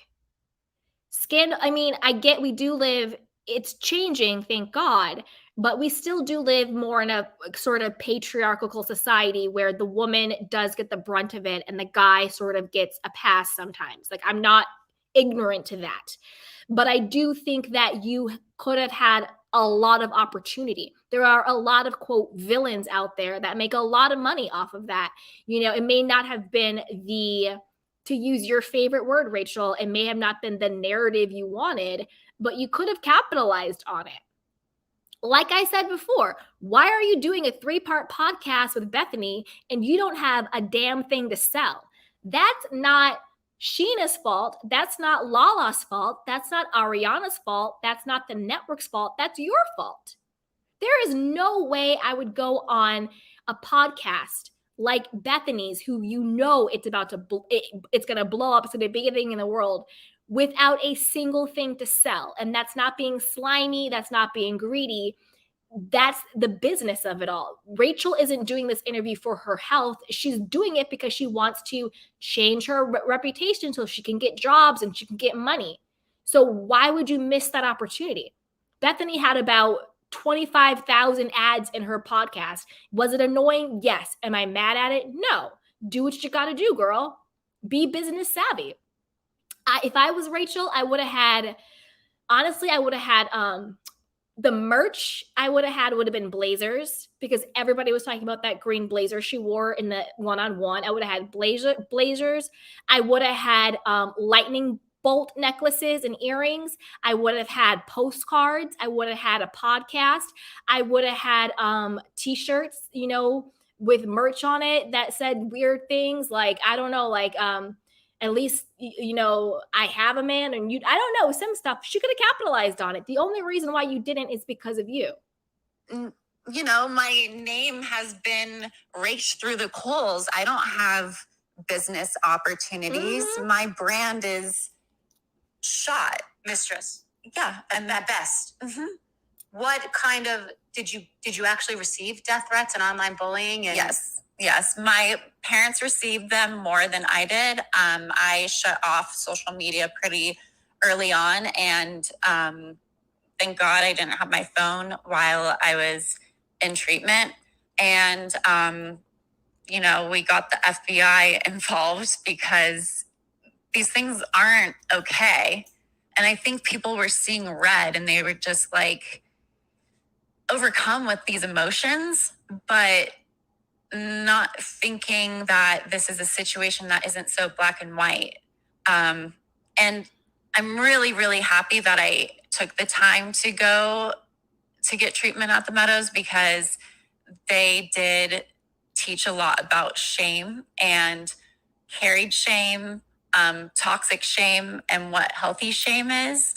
And with all the vitriol.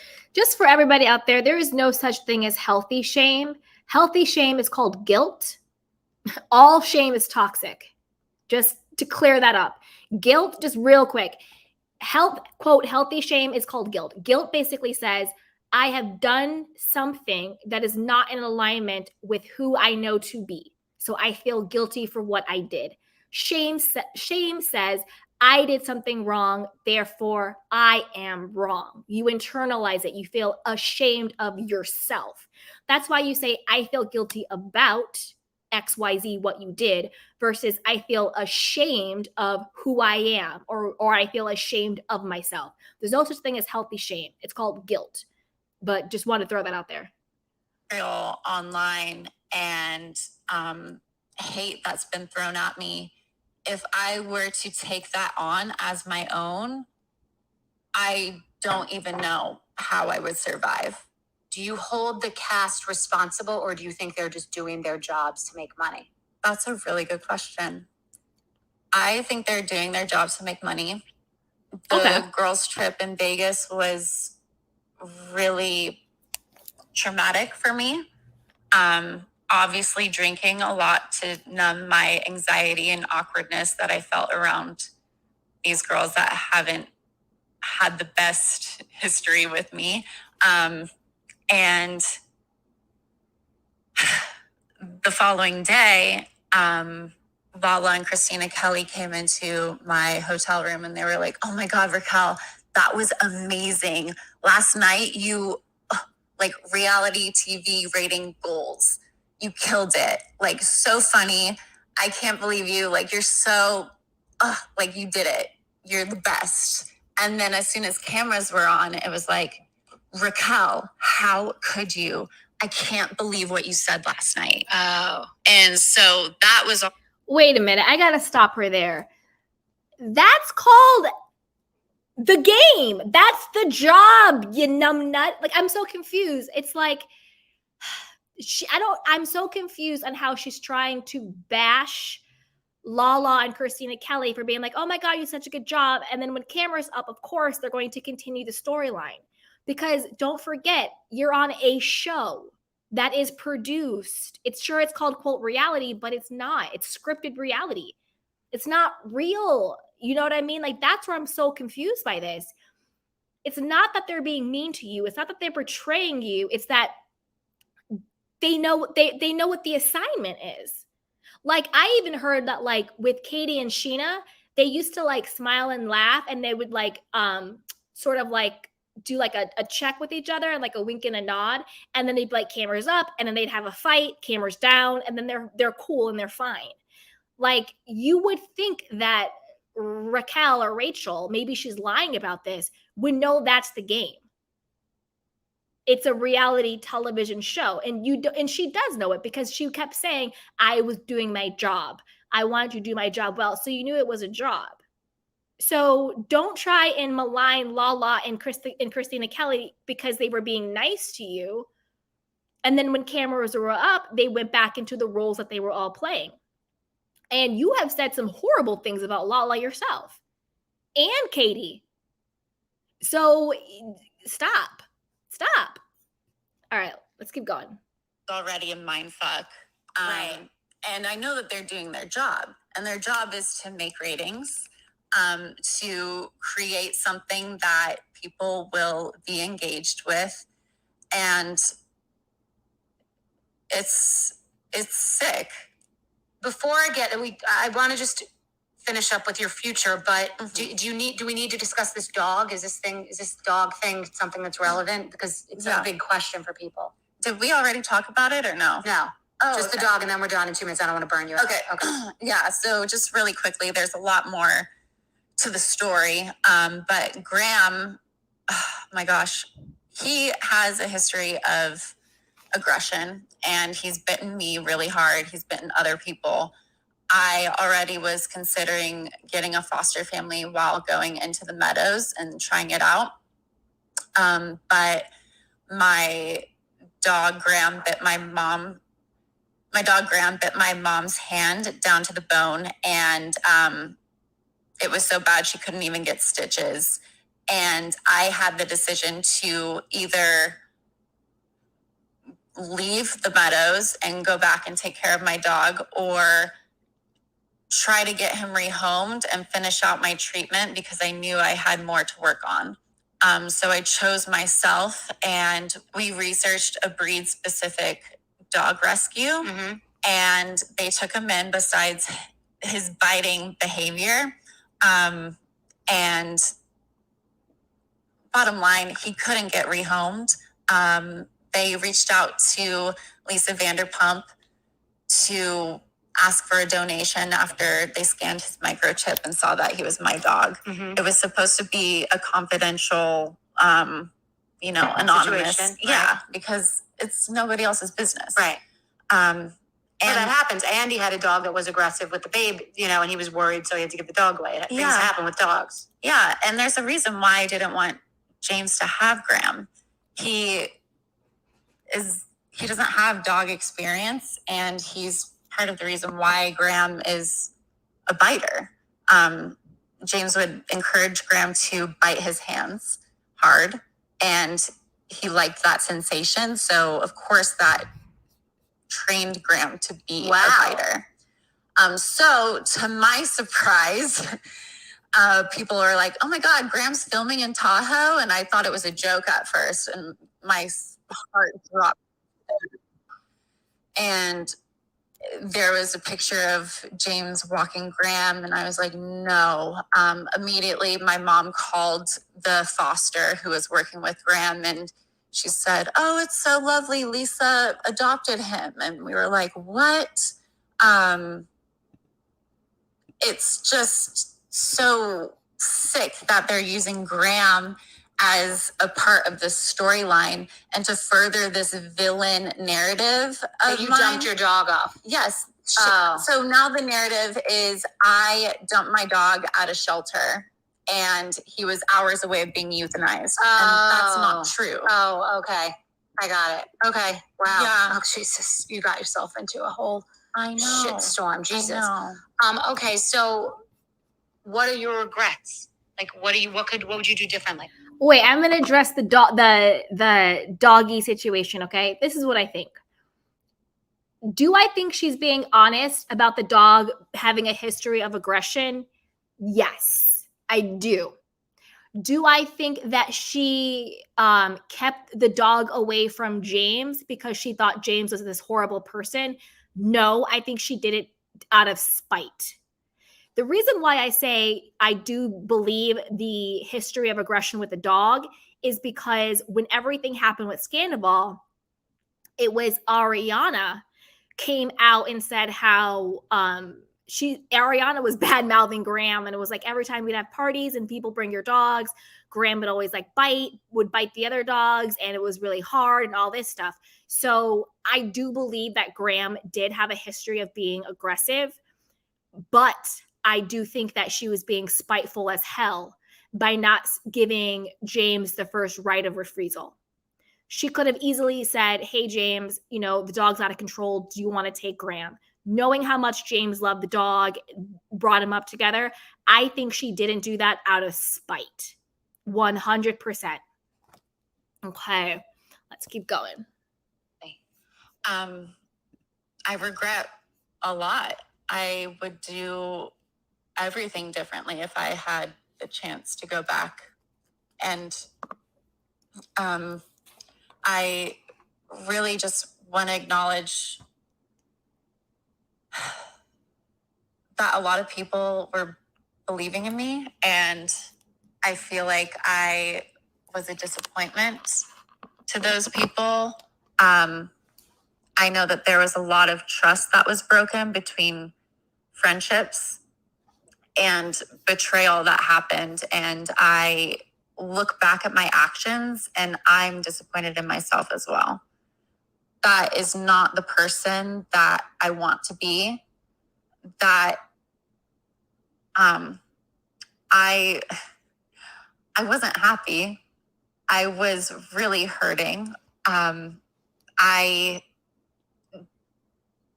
don't ever want to be in a place like that again. And I will make sure that I don't put myself in that position again. I think there is a silver lining in the situation, that I'm able to learn about myself and give myself this forgiveness and hopefully share with other people the knowledge that I've learned and help to broaden a perspective on all of these things that have happened and that I've experienced. And if somebody is going through a similar situation, that there's still hope.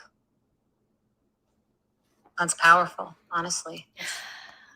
I mean, Rachel, you got to pick a side. You got to pick a side, Rachel. And what I mean by that is, on one hand, she keeps saying, I was never really close to these people. We were acquaintances. We were just fake friends for the show. And then on the other side, she's expecting all of this astronomical support from them, and the trust is broken and all of this stuff. So are they not your friends when you want to absolve yourself for the responsibility of being respectful towards them? But then they are your friends, and you're saying that they're these mean people who turn their backs on you and they weren't there for you when you did something horrible. You got to pick a side there. It's too much. It was all for something. It was not for naught. I mean, it was a rough journey, but it got you to an awakening. Yeah. Well, I needed to get caught. I needed to, because it would have just continued. And that's not who I want to be. This was the biggest wake-up call for me. Yeah, you hit rock bottom, beyond. Yes. Yeah. So would you ever go back to reality television? Oh, hell no. Never. No, because I refuse to not respect myself on that level where I would endure that emotional abuse any longer. What? I can't do that to myself. That's a big... I'm sorry, Rachel, you weren't emotionally abused. You weren't. I'm sorry, you got to call a thing a thing. You weren't emotionally abused. You really weren't. A lot of this is your own in your head, your own insecurities. On the grand scheme of people that we've seen on television being abused, you're not one of them. I'm sorry, but you're not. You're really not. And I don't say this out of like hate or bashing, because we don't do that. We don't hate, we don't bash, we call a thing a thing. You weren't. You, like you said, you needed to be caught. You were doing what you were doing all on your own. And you're going to tell on yourself. Let's keep watching or listening, and then you're going to expose yourself. Let's keep listening. Statement, because it's very tempting. Fame is tempting, money is tempting, chasing the dragon is tempting. That's a very big statement, because I would have bet that you would have gone back. And I'm actually proud of you. I don't even know you, but I'm proud of you because it's not as easy. You are in the spotlight. You could go back and redeem yourself and be famous. So you don't want that. And have they asked you to come back? Yeah, of course. Of course they want me back. And I know that other people on the cast are more important than I am. So I don't even think that I would get a redemption arc, to be honest. Mm-hmm. I also know that I wouldn't be able to share all of my story. Whatever I share gets condensed to 5 minutes max. Mm-hmm. So I think knowing that there's different options for me and there's good that I can do. You're turning this into something positive. Yeah. In considering coming back, did you consider coming back at all? Yeah, I did. I asked for equal pay with Tom and Ariana and for them to reimburse me for my treatment expenses. They refused to pay me equally. And, I was considering going back if I was going to be paid equally because I feel like when you pay your employees, it really shows how much you value them. There it is. That is why you didn't go back, because you did not get the amount of money that you wanted. Not because of the, hell no, I want to go back to being the abused. Because if this is a thing, if you truly felt like you were in a place of being abused, you would not have been negotiating your comeback in the first place. You are not going back to reality television because, just like you said, they were not willing to meet your financial demands. So be honest. That's why you're not coming back, because you said it yourself. I was negotiating. I was thinking coming back. This is what I wanted, and they wouldn't give it to me. But now I have other options. That's why. If your mental health was really in question and that is what you were, and I don't say that disrespectfully. I say that, I don't say like if your mental health is in question. I don't mean that disrespectfully at all. But what I'm saying is that if your mental well-being was your number one priority, if you truly felt you were exploited and abused, why were you negotiating in the first place? You wanted equal pay to Tom and Ariana. And I'm going to take it a step further. I think that you were pissed that you weren't making as much as Ariana, because I bet you if they were paying Tom more, but you and Ariana equally, I bet you'd come back. I bet you'd come back. In, the whole, whatever it is. I get it. You feel like at least I took a hit, but yeah, exactly. wow, they are proud of me for, right. It's like this love, because you said in your statement that you look for love and validation. Yeah. And I've experienced that. You want the network to give you validation, right? Which is crazy, and I get it, but I've been there where you want someone to say, oh my God, look what we did, and look at the ratings, and their MO is to not let talent know how well things have been going, because then they would have to compensate them. So we used to not even get the ratings until I demanded, we need to see the ratings, because you're not supposed to know you're doing so well. Right, but it's impossible to not know how well the show is doing, right? Because, everyone's talking about it. I'm confused on that one. Is it like the Nielsen ratings? Like, we all know what the ratings are. I'm confused on that one. You can check out, like, Bethenny, you just read the ratings. Like, we can all Google what are the ratings. Confused on that one. Everywhere. Scandival is like the most sensationalized piece of pop culture that I've experienced. Yes, it's enormous. And the zeitgeist, it's been massive. It really has. So, yeah, it's been a cultural phenomenon. And will you speak to anybody from the show? Do you speak to anybody from the show, or is that's the past and you want to move on? I have a no contact policy with every single cast member. Okay. Wow. Sorry, let me skip through the ads. University of Idaho. We're almost at the end, you guys. Thank you for hanging out with me this long. This is Kipping at Williams. We're almost done. Trust too far the cast. I know you have a no cast call rule, but actually I did want to know this. I wanted to know if you think that they feel that they went too far, the cast, and if they are sorry. Lala has reached out to me on Instagram saying that she's willing to lend an ear, and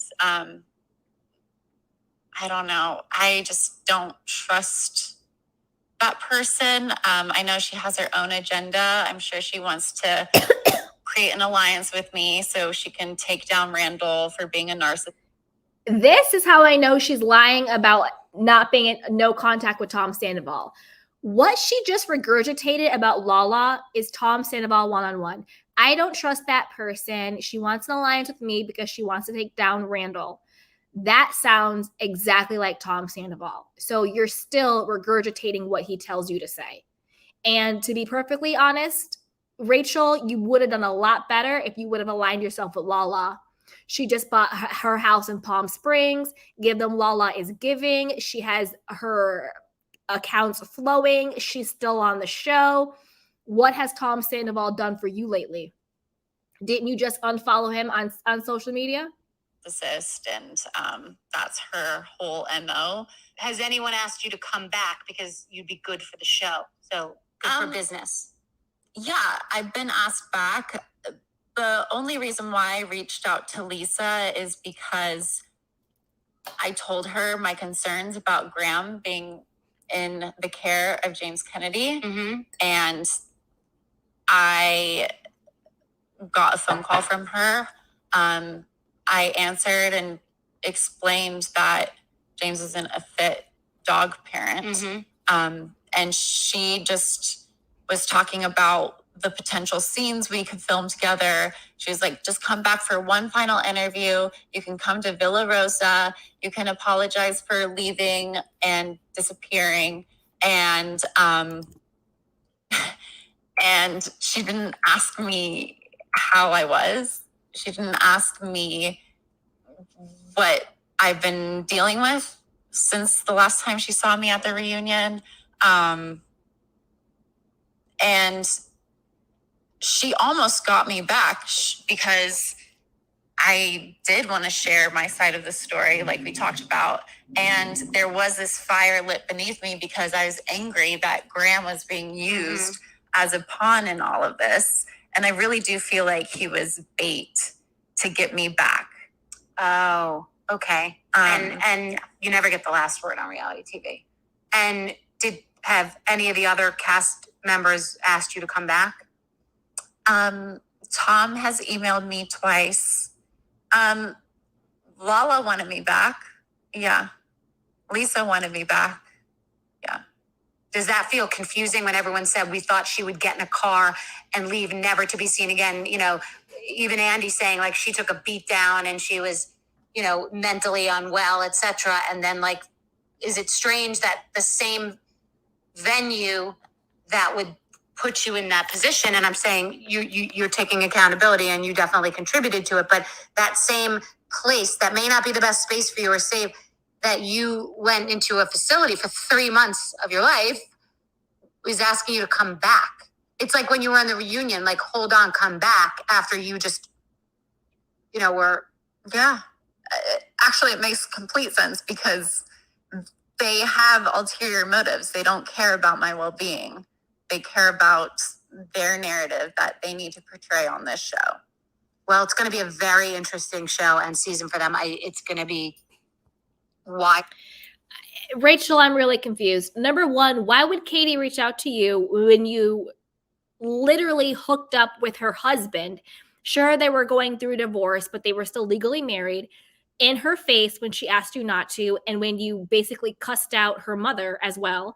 So why would Katie reach out to you?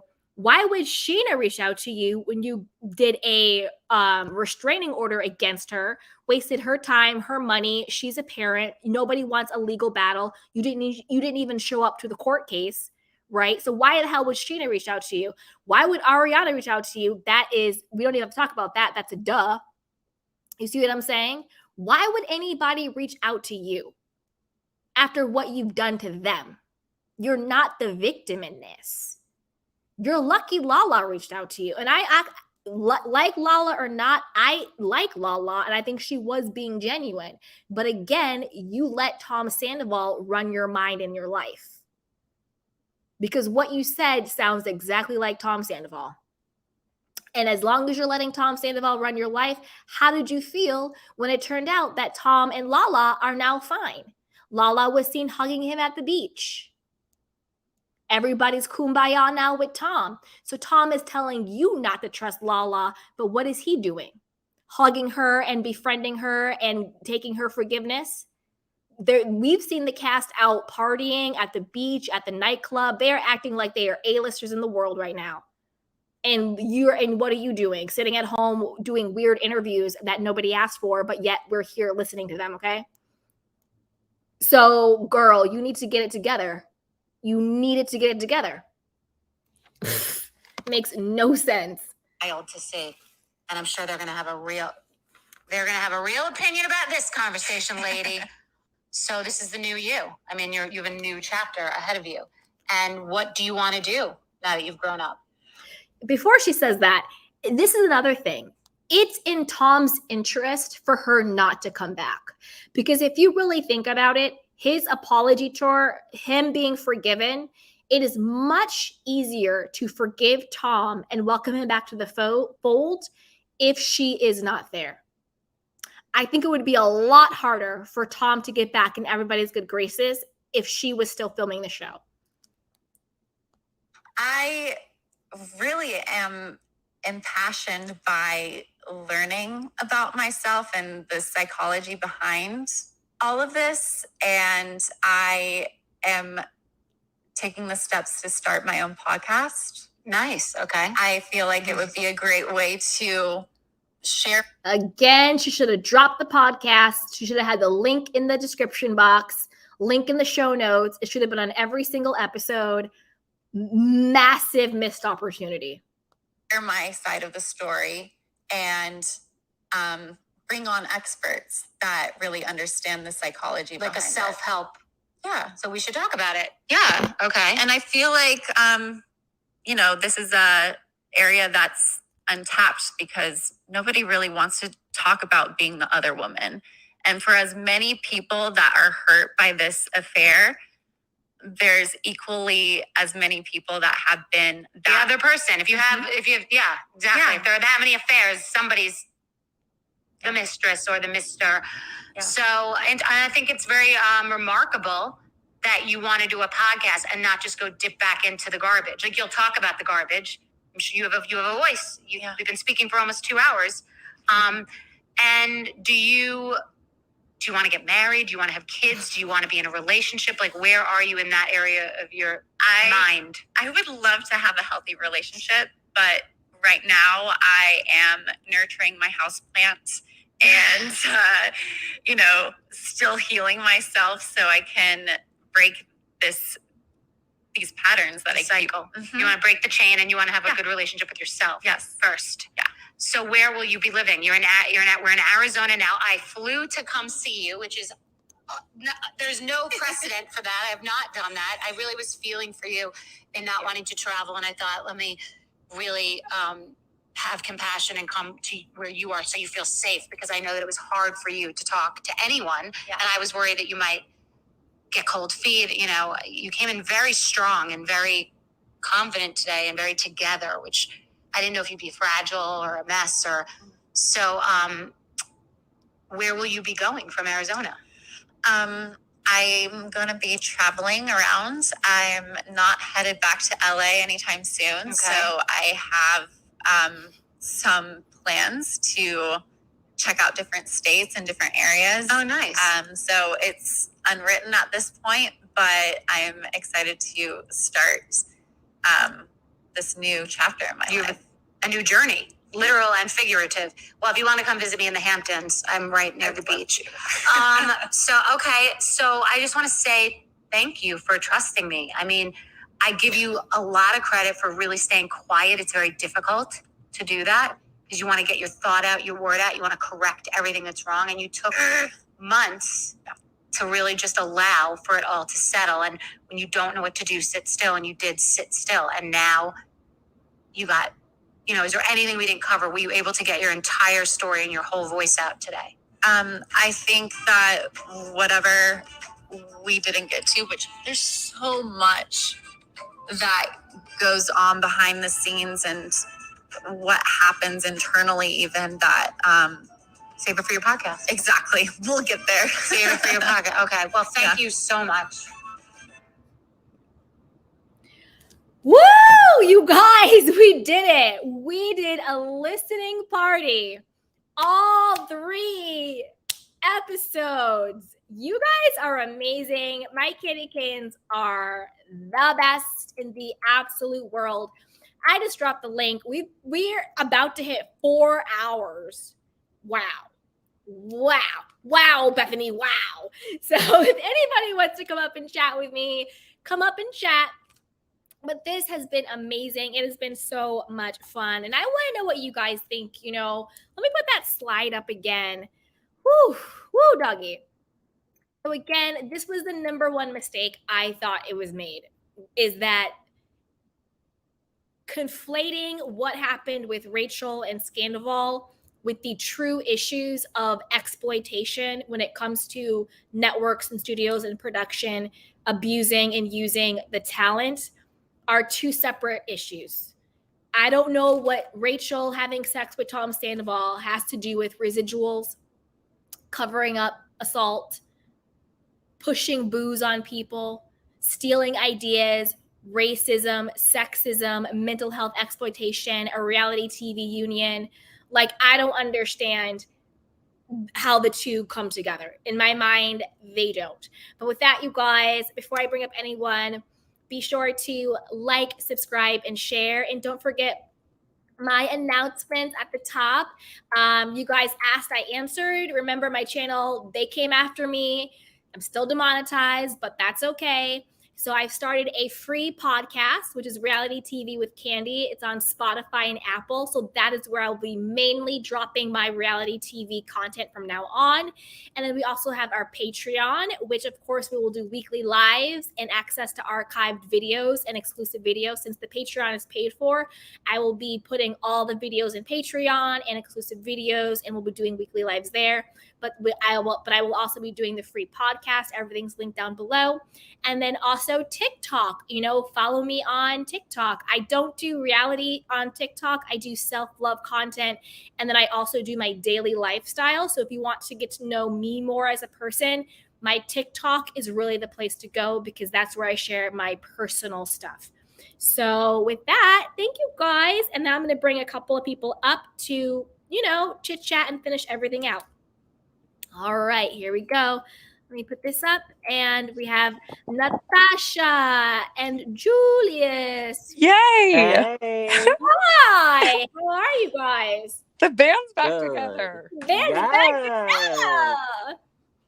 Girl, that was Oh, a lot. Lord. God That bless was you a for that. lot. That was a lot. And like, shout out to all my candy canes. Like, you guys came out in full force. We've been on for almost 4 hours.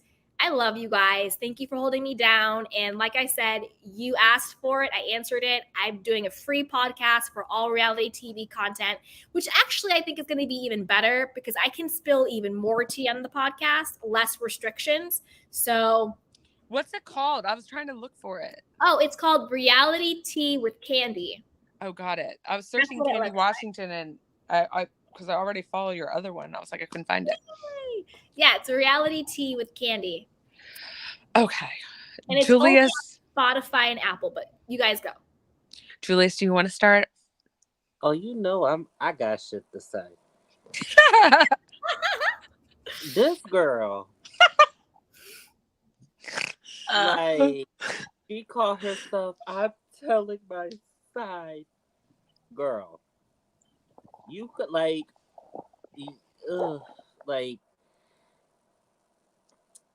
she was contradictory. Like, again, not only was she used as a pawn with Tom, she's been used as a pawn with Bethenny. Mm-hmm. I just keep it a buck. Like, you want to bring up, like, the little situation from Lala and Randall. But yeah, if you go back and watch the episodes, Lala was giving you advice even when the cameras was rolling. So let's just, call that what it is right there. Lala was actually trying to mentor her. Rachel wasn't trying to hear it. Don't you think Lala and Bethenny are kind of more alike too? Lala's more real than Bethenny, in my opinion. True. More real. She's like, listen, if you're going to be fake and phony around me, I give you fair warning. If you even try any kind of mess, you will be caught out. You'll be dragged for it. I'll try to give you the benefit of the doubt, but if you continue with the messy, it's a wrap. Mm-hmm. Mm-hmm. And the whole thing with the dog, that's really what threw me with her. Now, I was bit when I was a teenager by a pit bull. It's how the owners are treating the dog. So true. It's a reflection of how Exactly. the owners, not the dog. And how she was treating the dog, neglect. Yep. Always passing him off. They act out when they aren't treated great. Exactly. Well, even, do y'all remember the first episode where she was filming in her new apartment and Graham's like laying on the floor, like obviously something's wrong with him. He's like, oh, he's not feeling well. And then a few days later, she's like, oh, he had a big puncture wound on his neck that I didn't notice for days. Like, that's the thing neglect. about it is, that's the most obvious form of neglect I've ever seen. That should have been like Humane Society, come and get your dog now. Right. I agree. And, she could say whatever she wants about James, but his actions speak for himself. When he heard that Graham was no longer in her custody, he got together with Lisa to get his fur baby back. Actually, I think Lisa surprises him with Graham when they're on the first cast trip to Lake Tahoe. And if that's the case, you know what? Good for Lisa. Sorry, I just wanted to say this. I have not heard not one report, not one nothing since him and Graham have reunited of any biting or anything. So obviously he was going through PTSD when the split occurred. She didn't care. And so much other stuff. That's what I think too. I think Graham started acting out when they split up, and I think it probably had a lot to do with separation anxiety, because when you look back at older seasons and even on their their Instagrams, it was always James with the dog. It was never like Raquel with the dog. And he cried genuine. He showed genuine emotion and tears for that dog. Yes. Meanwhile, the dog was like literally laying there with a puncture wound for 2 weeks. Right. And if he was genuinely a biter, excuse me, I don't want no strikes to come to your channel, but I just have to say it this way. The moment he met Allie, he would have been aggressive to her. I did not hear anything about that. Nothing. I think he said he put him in an obedience school to kind of temper. To get back right. And I'm pretty sure James is putting the work in to be present and to work with Graham to make sure that his issues are put in check. Because dogs aren't an accessory. They're not like a pretty princess accessory. And Raquel, I feel like thought that. They're actually like a small child. Exactly. And I was just, Tosh, girl, I swear, I was fixing to say that, and you took the word right out my mouth. I'm sorry, I didn't mean to take them out of your mouth. You can say them again. It's good that you did, because it's like a child. You gotta redirect the behavior. You gotta think, how can I improve the situation? Like, how can I reflect in all of this for him to be better? Like, the dog's not going to trust you. Because she didn't care. Yeah, the dog's not going to trust you. You let him lay there wounded for weeks and couldn't bother to notice. Like, the dog's not going to trust you. He probably didn't even look at her like it was his owner. He was probably like, who's this psycho? I'm also confused. Right.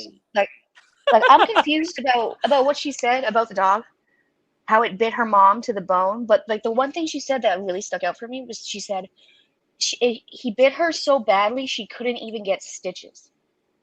Huh? That's bullshit. Yeah. It was such a bad bite, she couldn't get stitches. That's why I don't So believe what? that story. She needed reconstructive surgery. Like, what do you mean? Like the way she talks Well, you in guys, like what do these we vague terms. what do we think more about? Like, I love Graham, but let's talk. I know. We're all just all about this dog. Sorry. And another thing. Love Graham. I'm sorry. I've been harboring a lot of resentment about Graham. What do you guys think about like what Rachel said and Bethenny and all of that stuff, about the human stuff of it, guys? I was ready to give her grace. She was talking out of her behind. She wanted to say, "Oh, they wasn't my friend. They wasn't." But yet, you said at the same time you wanted to be in a tri-couple with Ariana. She was your best friend. I can't believe she would leave me over this like all broken heart. Girl, bye. Bye. Like, I was ready to give her grace, like I really was. I was too. Sorry, I was hoping she was going to be at least a newer version of herself. Maybe she would speak. If you want to give your side of the story, you should talk about yourself, not everybody else. What everybody else is doing, what everybody else said about you. What did you do? What do you see that you want to fix within yourself? I don't want to hear this like covert Darvo BS of like, well, I was the real victim and they attacked me. It's just, it's the same Raquel, different name. All I was hearing was excuses and finger pointing. Yes. Like, I really was. I wasn't hearing any accountability. I wasn't hearing any remorse. I honestly feel like she came in there and those people like didn't know really what happened. They only had her story, right? And they probably like did their best and was like, wanted to give her reasons like, you're fine, you need to love yourself, but like I don't think she was honest with them with what truly went down, because in order to really get healing you have to be honest. You have to really say all the ugly details of what you did. I don't believe she did, and so that's why she came out with like a little like blue ribbon. I self-love now, and now I know that everyone else was a like, no, that's not what was supposed to happen, sweetie.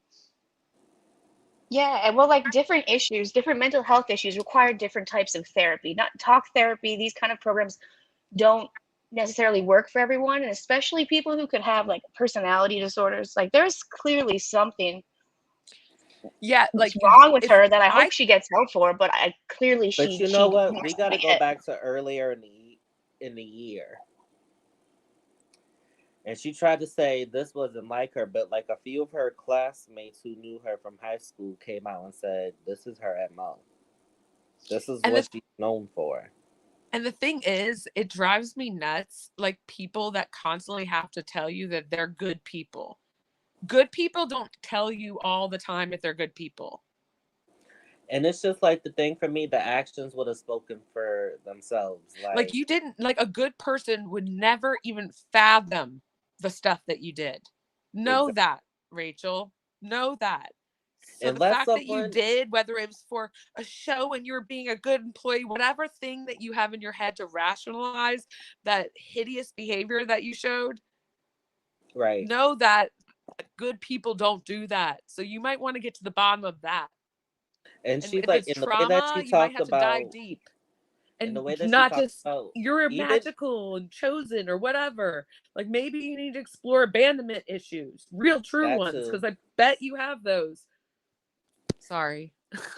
In the way she even talked about Katie's mom, even in this interview, like, oh my goodness, like let someone even just once talk about my mom, and I'm just like, listen, it's a justice for either me or you. Like that pisses me off that Bethenny never spoke.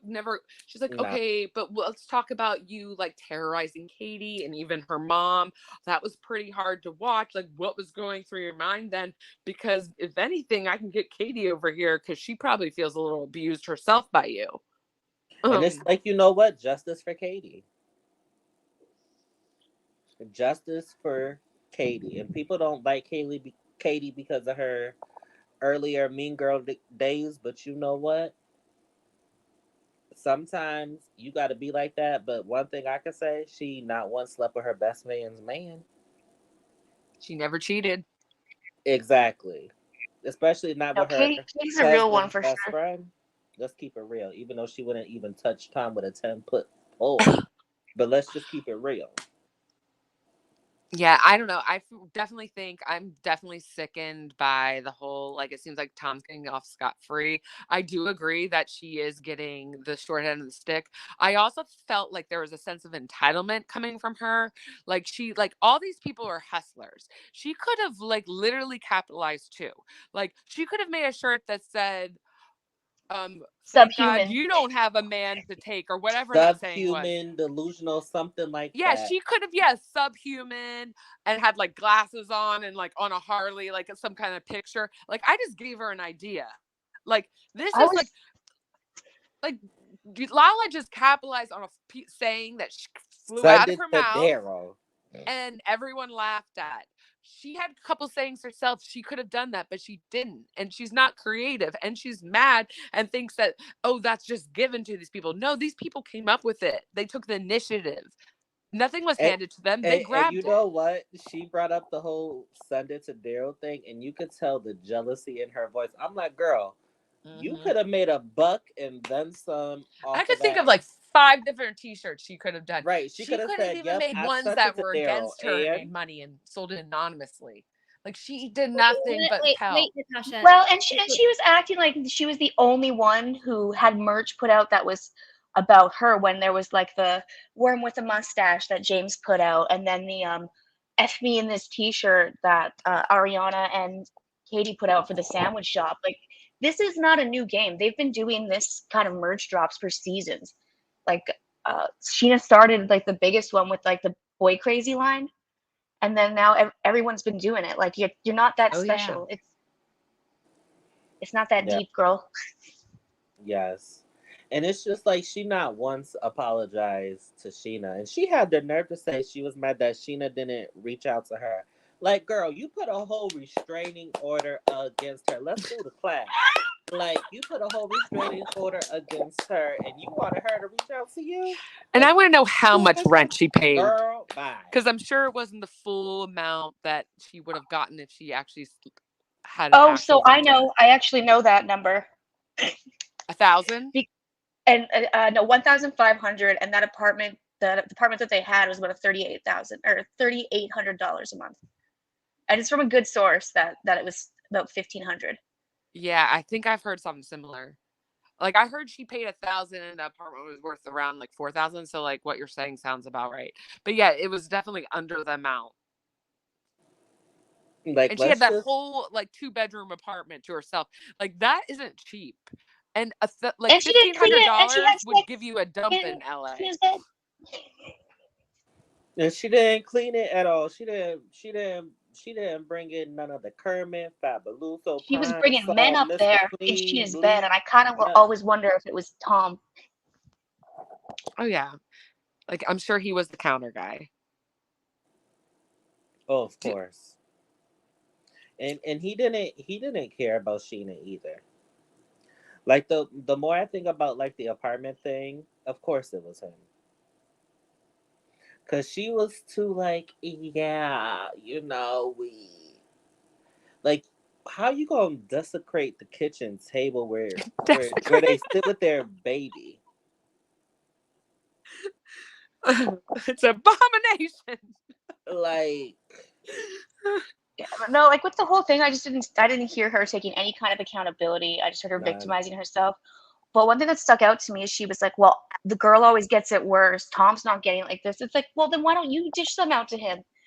He filmed you without your consent, supposedly. Why aren't you pressing charges? Why aren't you going after him when he I'm takes glad back? Why aren't you brought that up. putting him in a Andy, position? you called that in the beginning.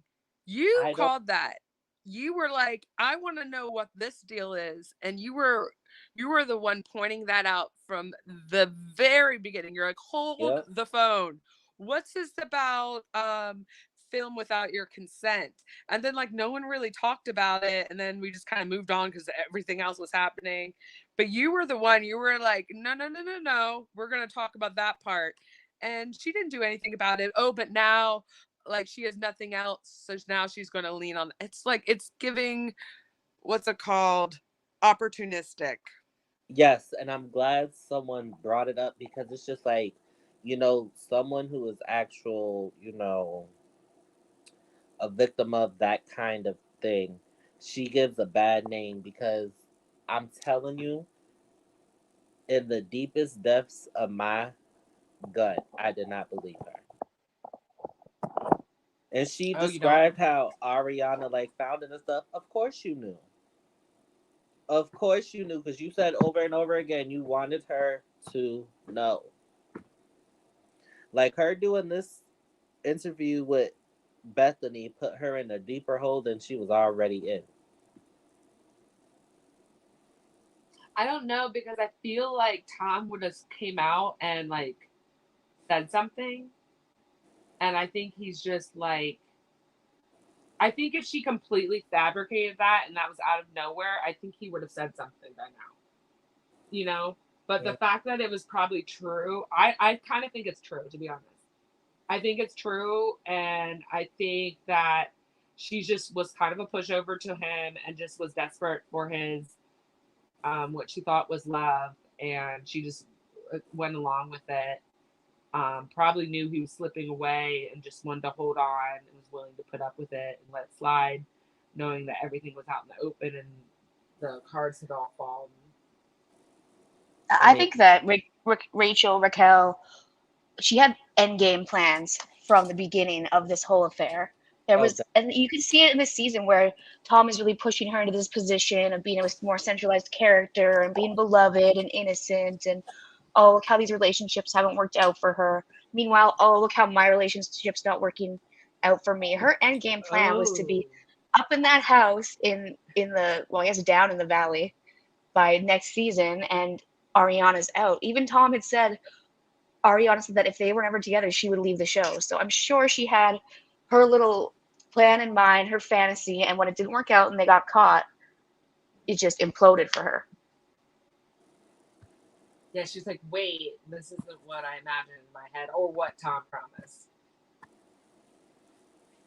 Like, Tom was lying to you, sweetie. You're not special to these kind of men. You're not. No woman is. Like, you need to let go of that fantasy, and you need to figure out what it is your issues are without pointing the blame at everyone else. Because I'm not hearing it. And she started to do that with Andy. Oh, with Andy, like blaming him? Yeah, like the whole thing, like, he disclosed my privacy. No, he was just giving his opinion on what he thought. He was almost defending her in that moment. Right. Because everyone was calling her a deranged sociopath, and he's like, well, maybe she was medicated. And then, like, she was like, oh, well, he didn't give me a tissue. He gave Ariana tissue. You were not crying.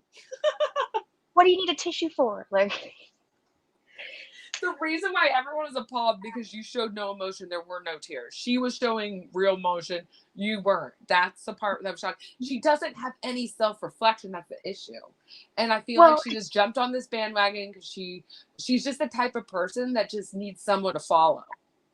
Mm-hmm. And Bethenny has that competitive edge. I love Bethenny and all, but she has that competitive edge. She probably saw all these people making lots of money off of this VPR stuff, and she's like, oh, I know.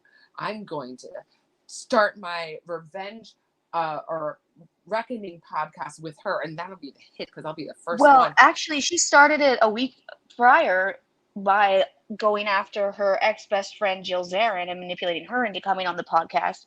And then afterwards, really? She probably thought that we were going to be friends again and this was going to be a friendly reunion. But no, I would never be friends with Jill Zarin again.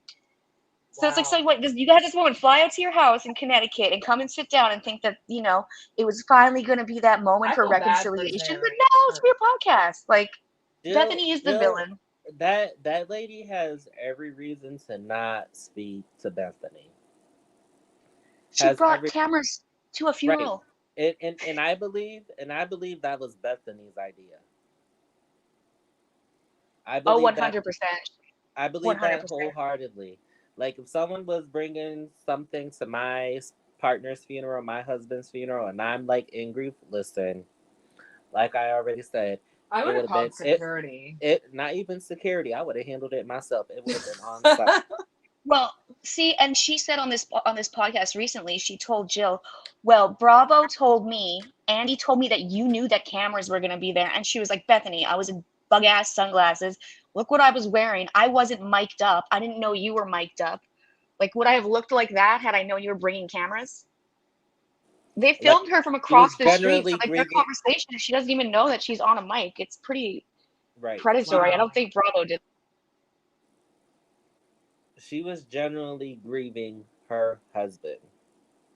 Yeah, I'm kind of, I don't know, like I'm kind of side-eyeing Bethenny right now.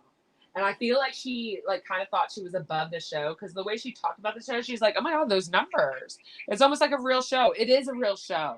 It's more of a show than your show because your show isn't even around anymore. Like, what are you talking about? And like, she kind of thought she was above it. She didn't have to watch it. And she probably told her assistants, just watch the reunion and tell me what happens in the reunion. And they probably showed her a clip of all the insults. And they're like, okay, I got it. That's good enough.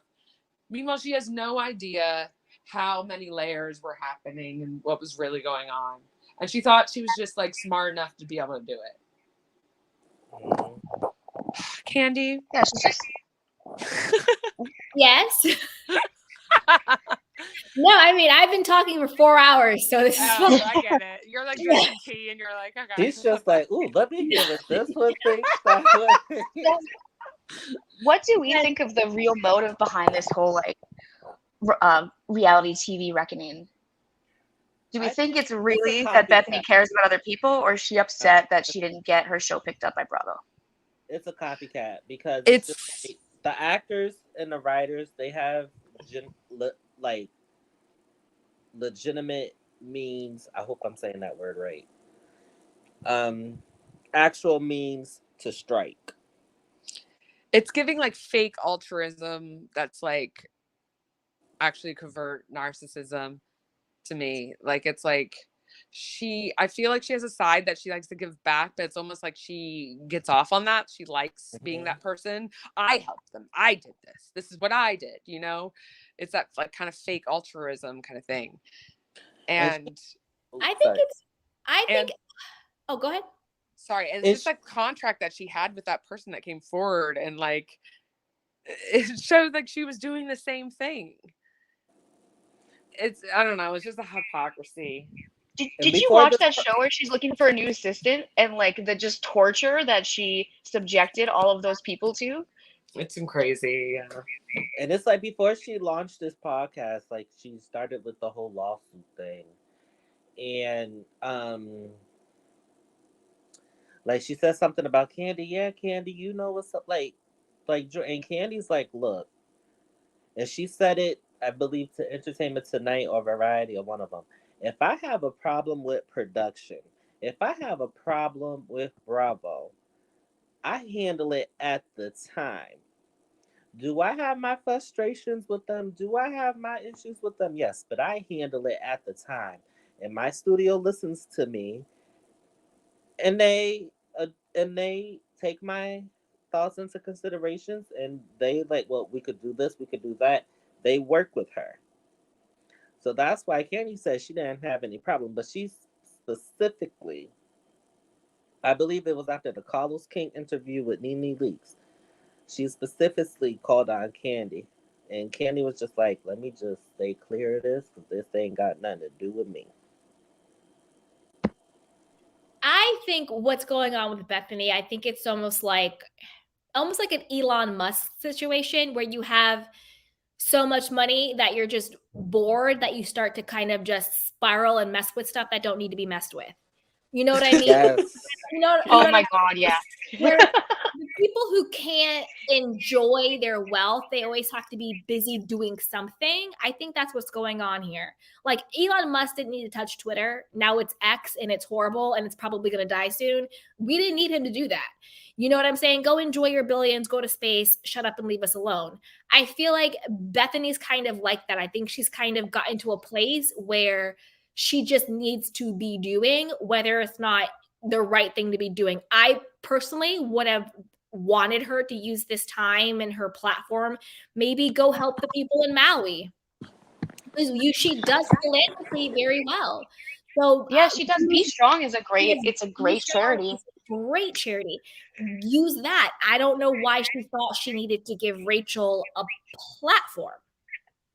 charity. So yeah, Rachel's not the charity you should be doing right now. Yeah. So Well, with and that, it's so strange. that one.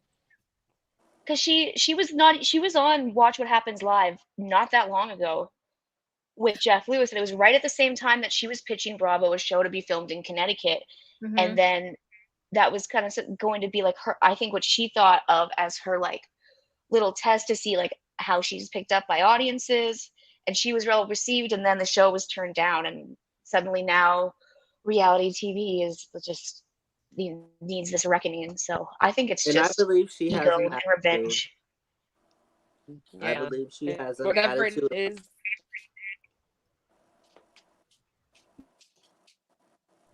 Okay, go Natasha, then Julius. Oh no, I wasn't. That's all I have. I didn't mean to interrupt. Julius, you can go. I believe Bethenny has an attitude. It's like when something doesn't go her way, this is going to be like a far off comparison, but she reminds me of Teresa. When something don't go her way, she have her tantrum, and right now she having her tantrum.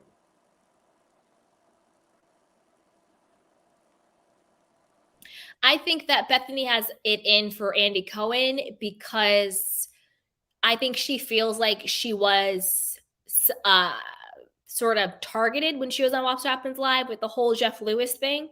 And I think she thinks that Jeff and Andy got together before to go after her on the show. Because when you watch it, she is very uncomfortable. She's very hurt. She's very upset about how the whole thing went off. And that's why she was saying how like, oh, you know, when you go on these shows, they sign up for the gotcha moments. That's what she's talking about. You know, the fact that she went on the show and she felt kind of blindsided by Andy and Jeff Lewis. Whether or not they did it pre-Watch What Happens Live, I personally felt uncomfortable watching it. That's Jeff Lewis. We know how he rolls. And I don't know. When it comes to her pitching the show to Bravo, she might be pissed that like her outside of Bravo, not necessarily her brands, but her TV projects don't really land. You know, she had the whole, like you said, with the assistant thing that didn't really work out. I think she had something else going on that didn't really work out. So maybe that's it. I was thinking like one thing she should add to the whole NBC Bravo thing is like stop coming after content creators after what happened to me and everybody else. But then I remembered Bethenny did that too. She came after the beauty bloggers on TikTok. So I don't know. That makes sense too. I mean, it's a control thing. I'm starting to feel like it's a control thing to me. Like, how can you say you're for this, you're for that, you're for this, you're for that, but you're doing the same thing that you're accusing these people of? Ow, muscle spasm. Oh, apparently she's got this podcast. Her podcast is now #1 worldwide. In what world? In what world? That's laughable.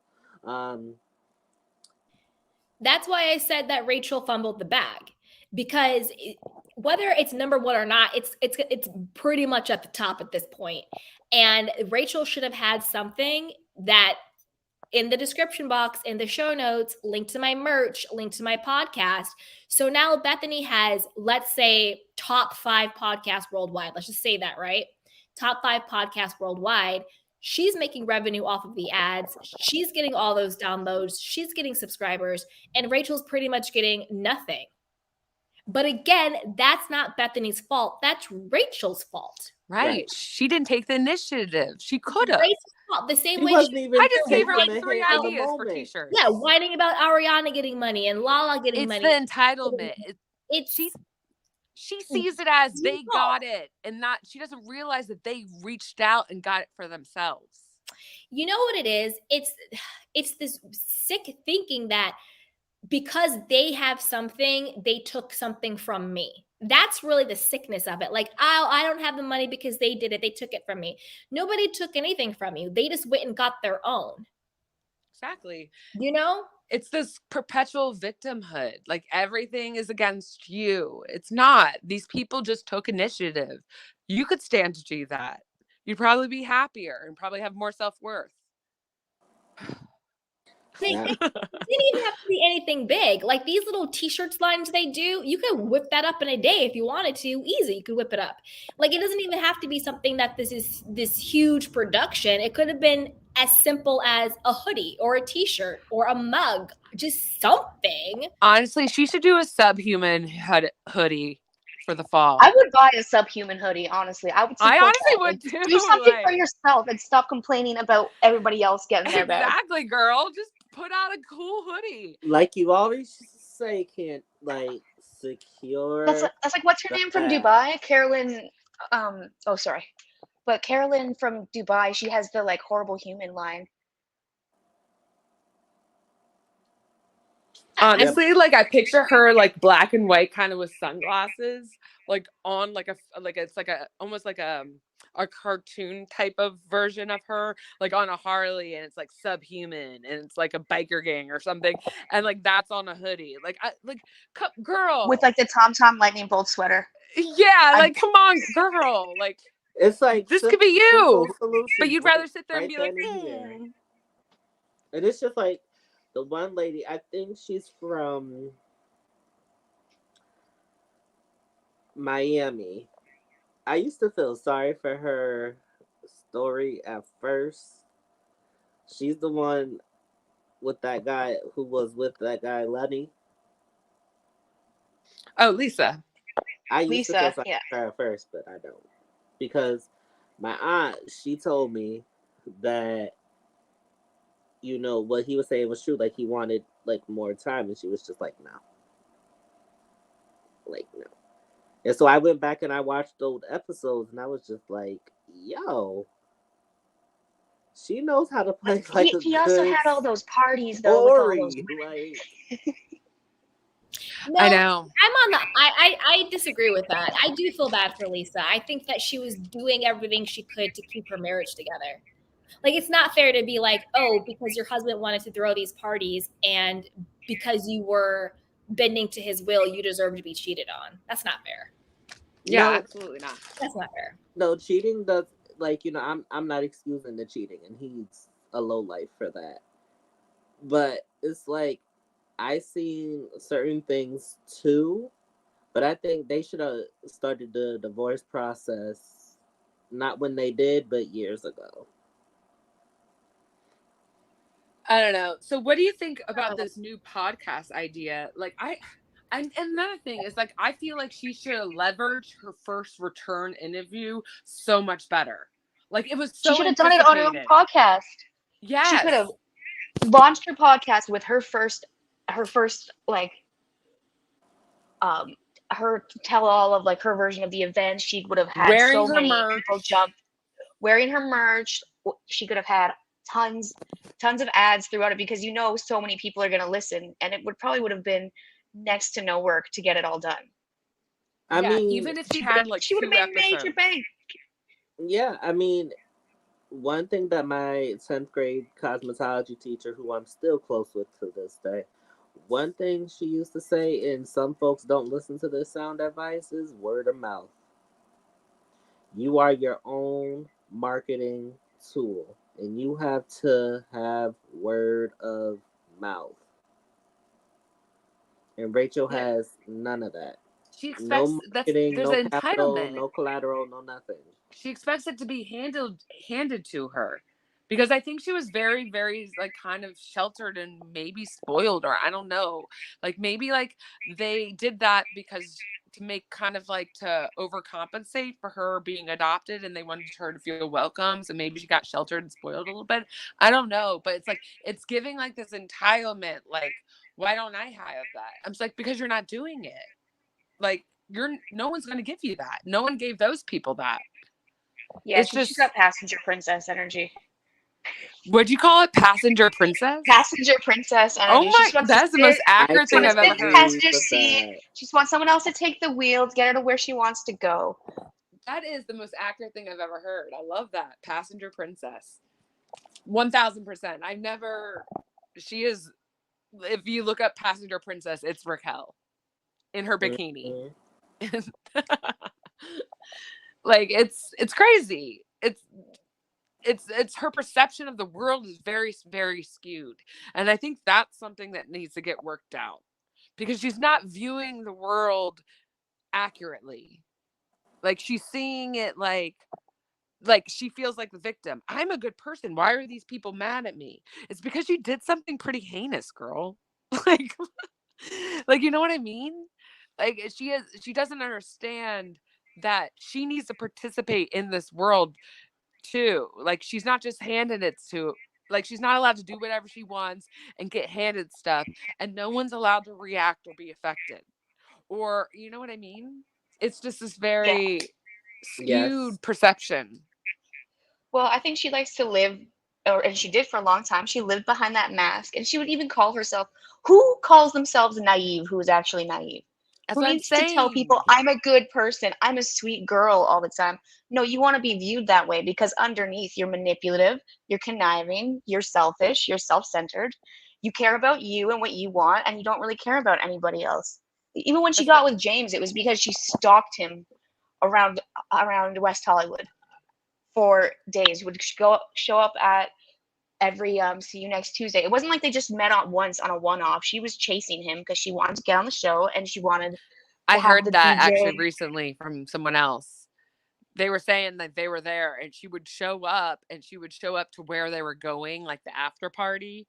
And she was very like, she made sure to like put herself in his loop. You know what I mean? It was definitely intentional. It wasn't just like a coincidence meeting that crossed paths, you know? It wasn't like that. Adam and Jason. Jason was the manager for Pump, and he's talked about it several times.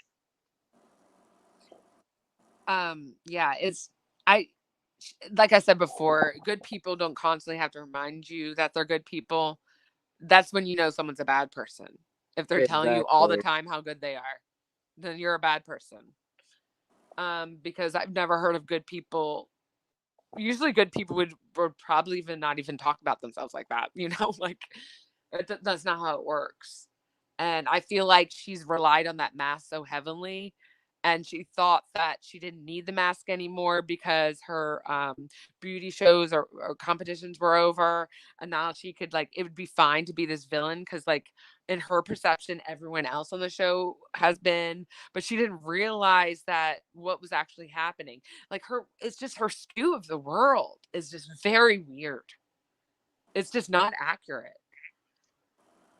Yeah, well, and now I think she has the new mask of, well, I'm changed. I've worked on myself. I've spent all of this time in treatment, but we didn't hear how she's changed. How have your views about other things changed? How do you take accountability now for what you've done?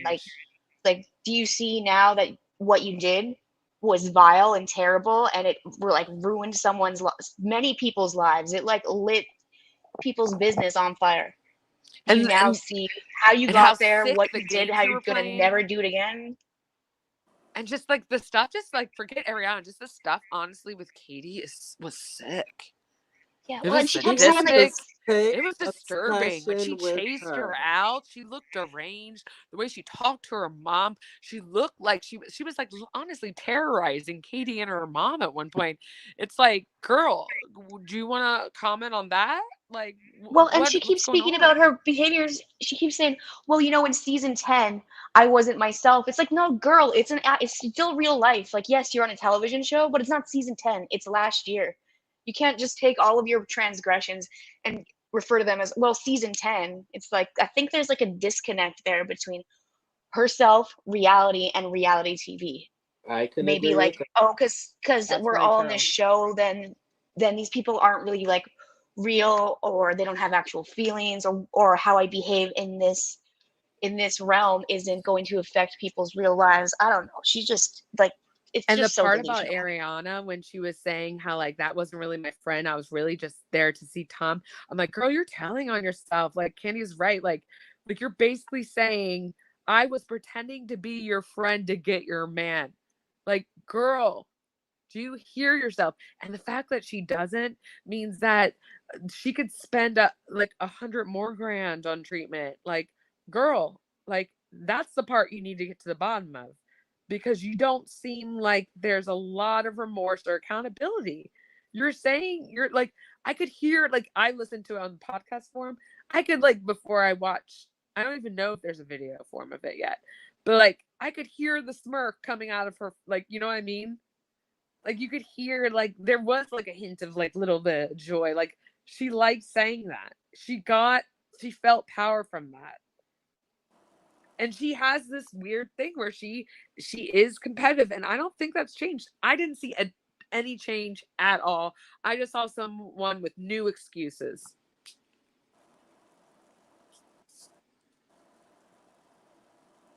And it's like, I agree. All right, you guys, we've been on for 4.5 hours. Yeah. I must go get a snack, but let's all. Like, I gotta go. No, I was just like, it's been 4.5 hours. I know. I gotta get a snack. I gotta. That's a half day's work, girl. I know. My mom's calling me. I gotta call her back. Yeah, we all gotta move on with our lives. This was I love you guys. Love you. Bye. Fun. And don't forget, you guys, to definitely, I'll put the link down again. Definitely subscribe to the free podcast. It's Reality TV with Candy. Spotify is where I'm going to mainly be on. I'm also on Apple, but definitely listed on Spotify as well. Don't forget to join our Patreon. We're doing weekly lives on Patreon. You get access to archive videos because I'm migrating from YouTube to Patreon and to the podcast and exclusive videos. And then for my self-love content and a peek into my daily life, definitely follow me on TikTok at candy.washington if you want to learn more about me and my personal life and self-care and self-love. TikTok is definitely where to go. So with that, you guys, I love you so, so much. Hide your wife, hide your kids, hide your man. Rachel's on the prowl. All right, I love ya. Bye.